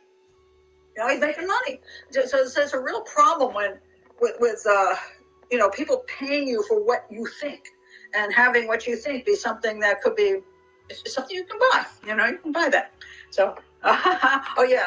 Hey, Martin, I'm excluded for jury service as I am a qualified solicitor. Yes, you will be. And do you think I could ever do jury service? No. I only went once. And they said, what is your profession? I said, criminal profile. And I said, thanked and excused. They don't want me on there.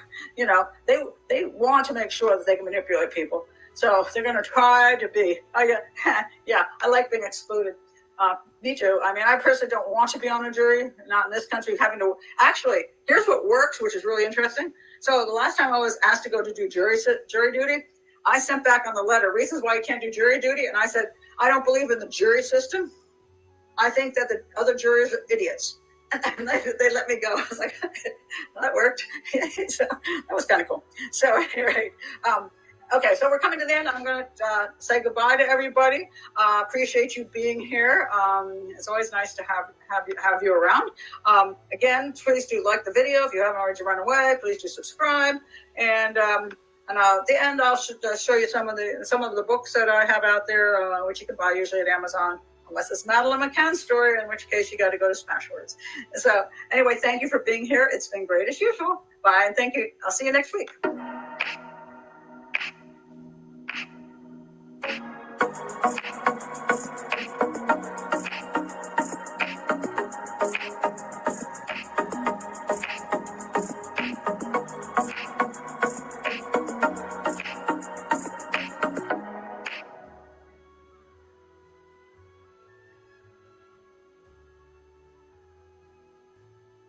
I'll be sending things over and monitoring my WFLA JB social media accounts. In the meantime, we will have more streaming coverage. Let me make this clear. The next time, look, if he's in court, if the arrest affidavit comes out, we launch live streams like that, like with the snap of our fingers.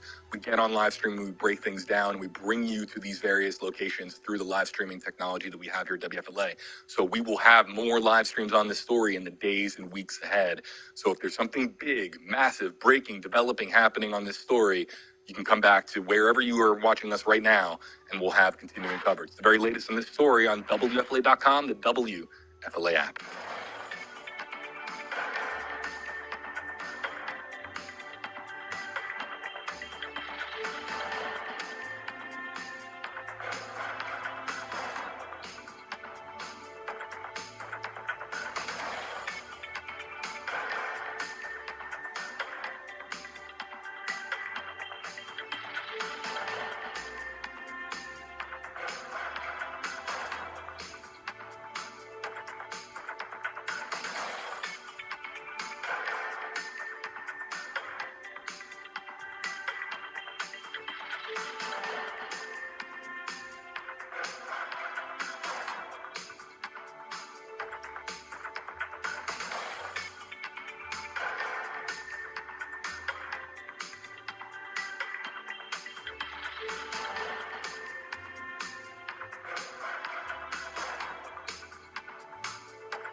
everybody moderators. We look for, certain criteria and look for certain people to be able to do that job because we take moderating very, very seriously. Not all comments are to be removed or not all comments are subject to moderation, but we do our very best here to provide a welcoming experience for all. I'm getting a lot of messages about Laredo, Texas.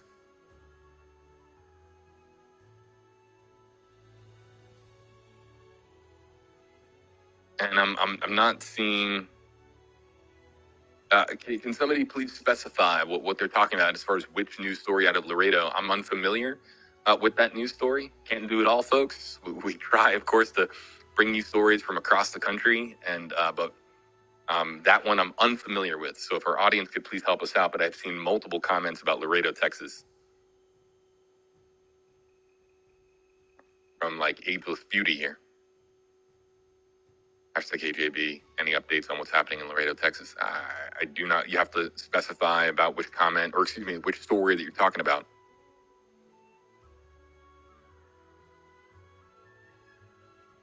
Sudi, #KJB, has there been any rumblings from the White House or from the FBI?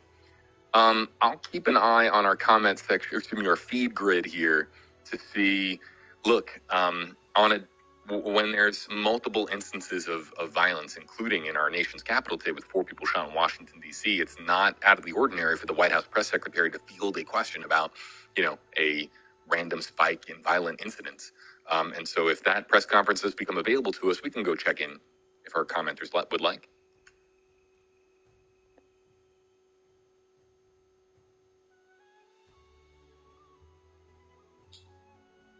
Okay, this is...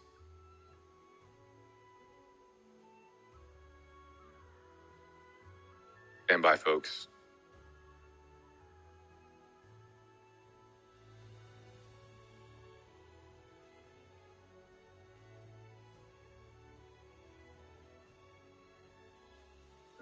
Gotta be kidding.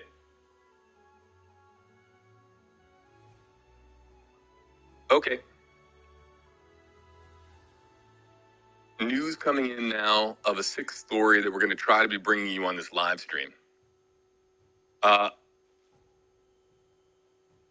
Absolutely wild. An NYPD car, New York police vehicle, has struck a crowd of people, and 4 people have been seriously hurt. This is coming from NBC4 New York, and we might have a feed coming in here momentarily showing everybody. Again, I'll read this here for you. This is breaking. NYPD vehicle striking a group of people in the Bronx Thursday afternoon, including a child. The car was responding to a reported larceny when it was cut off in traffic. The driver of the NYPD vehicle swerved and hit the pedestrians at the intersection of Howe Avenue and Westchester Avenue. 4 people hit. One law enforcement source describing the injuries as serious.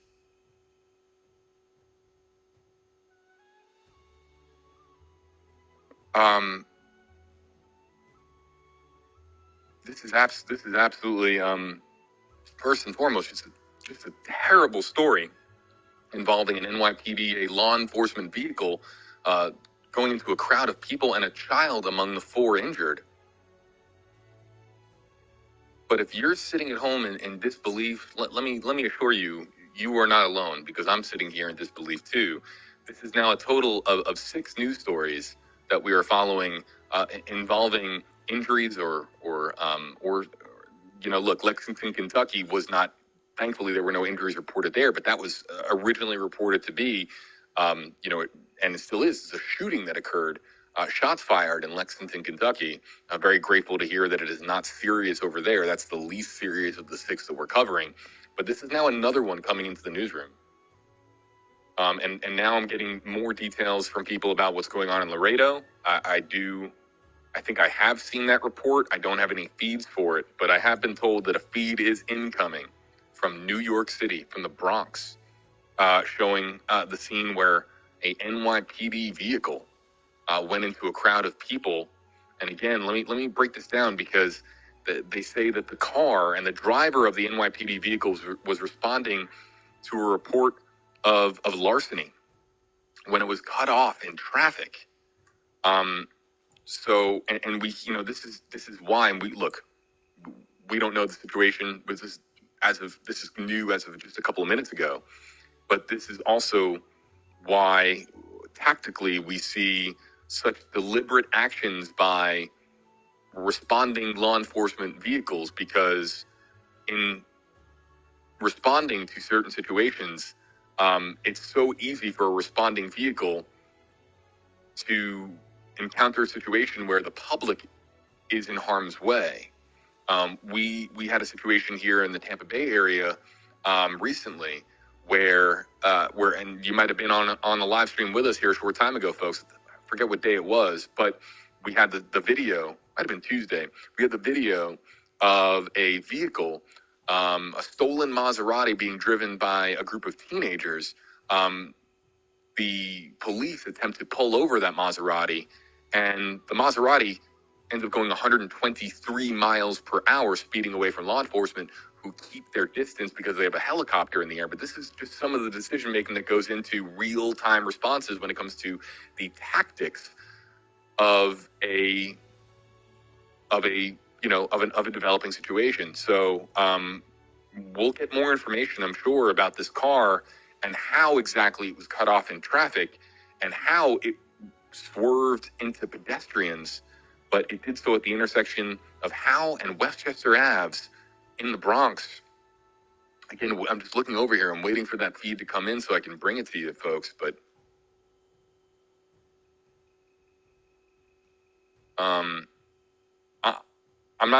look, I'm going to say this. There is, these are all appear to be separate, unrelated incidents. They're separate, unrelated incidents as things stand right now. Look, and while it just appears to be particularly bad and particularly overwhelming with the amount of news that's come in the last few hours about there being serious situations, whether it's from Dearborn to Las Vegas to New York City, New York. By all indications at this time, everything is just, it is just a terrible sequence of events that are occurring on a very, very, very difficult to process Thursday afternoon here in the United States. Just terrible. As we still have the feed here, folks, from Virginia, the chopper's still in the air showing and I think that's where the plane is, folks. We can't hear this reporter, but the plane, I think, appears to be off of the runway near that wooded area. We'll come back to that. And still no feed from New York.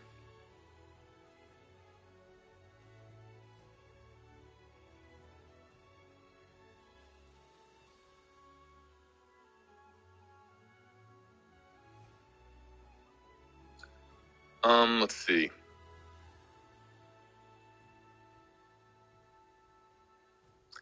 To Mike in the comment section, I did not see that.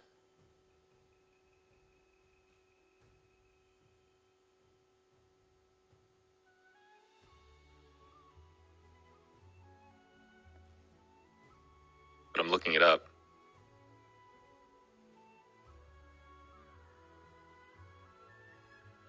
Mike, I see you. This is Mike Lichniak, a former colleague of mine. Proud to call him a friend. #AJB, did you guys see the news about the president issuing a pardon of all federal simple marijuana possession? And this has all been unfolding on a very busy day. As you know, Mike, I'm sure in your newsroom, Mike, a meteorologist, but I know the newsroom that he works in very, very well because it used to be my newsroom.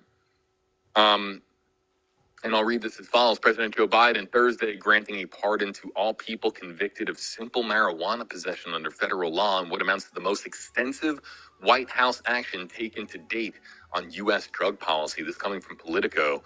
The president urging governors to take similar action for state offenses of civil possession of marijuana. In addition, calling on the Secretary of Health and Human Services and the Attorney General to expeditiously review how marijuana is scheduled under federal law. Currently, marijuana is classified as a Schedule 1 narcotic, meaning it's deemed to have no medical use and a high potential for abuse.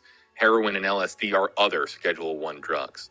So the White House pushing for not just, obviously, pardons for all people convicted of simple marijuana possession under federal law, but also to recategorize marijuana and get it in a less serious category, or schedule as they call it, than more potent narcotics such as heroin and LSD.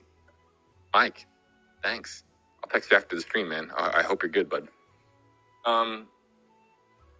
Again, awaiting a feed from New York City, New York, as we monitor this developing story of a New York City law enforcement vehicle, an NYPD vehicle, going into a crowd of people, injuring 4, including a child.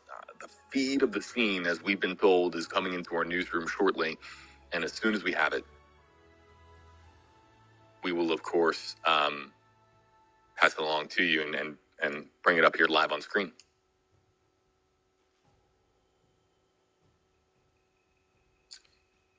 Andy, I can, as we await this feed, I can answer your question. Hashtag AJB, how's the recovery been going in Florida? Look, officials on the ground are working really, really quickly, but even as of yesterday, people are still being rescued. We had one story where there was there were victims of Hurricane Ian that were trapped inside of their home because their hurricane shutters were electronic, and when they lost power, they lost the ability for their shutters to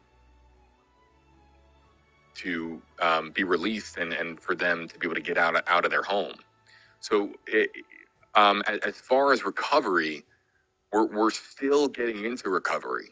There's still rescues going on. So first, it's about rescuing everybody in Fort Myers Beach and Sanibel Island, on Pine Island, and all these places that have been significantly impacted. It's about helping those on the ground, and then recovering the area, rebuilding the area, which is going to take years, if not a half decade or more. The priority right now is establishing temporary bridge access for those barrier islands, and then restoring power to the greater Fort Myers area, including those barrier islands. But my goodness, it's going to be a long time. It's going to be a long time.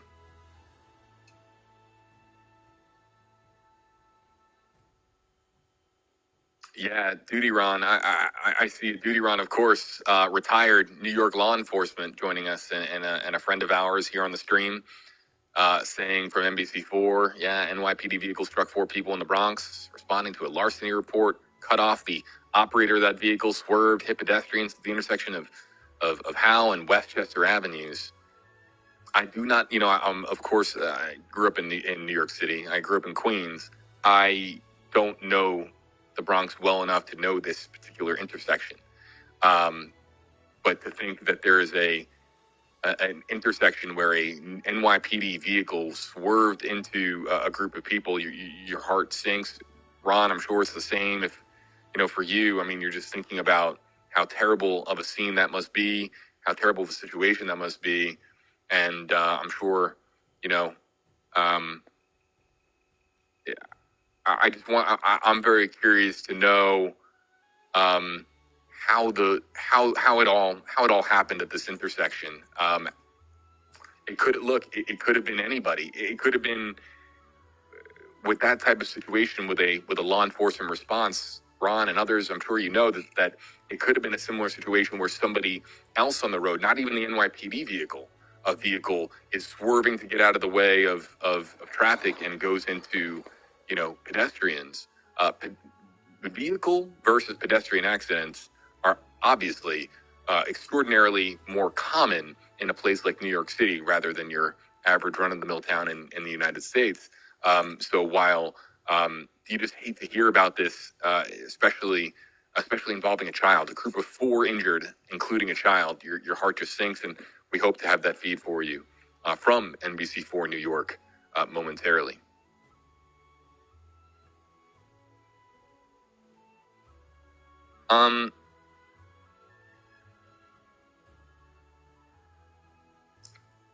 Wispy Bliss Farms. What we do here, I want to explain this to our audience. What we do here is very, very experimental at WFLA now. I use the word experimental because this is still an experiment as far as us being able to bring you news as it happens. Look, the traditional model of news is there's news that unfolds over the course of the day, and then you tune in at 4, 5, or 6 o'clock for your local news to get a summation of the day's events to find out what happened in your area of the country in that particular day. But people don't wait for their evening or nightly news anymore to find out what happened. It's very rare. Even the generation that used to do that has access to news at all times of the day at their fingertips. So this is our stream center here is an advent of us being able to bring you coverage of news stories as they happen, as we're currently waiting on this live feed to come in. This is what we do here at WFLA Now, as far as bringing you news as it happens and interacting with you live as it occurs, so that A, we can answer your questions, B, we can establish a reputable and credible place for information and weave and make sure that you're able to weave through all the misinformation on the internet, and C, make sure that your voice is heard. We animate your comments on screen for this reason. So that's a little bit of why we do what we do.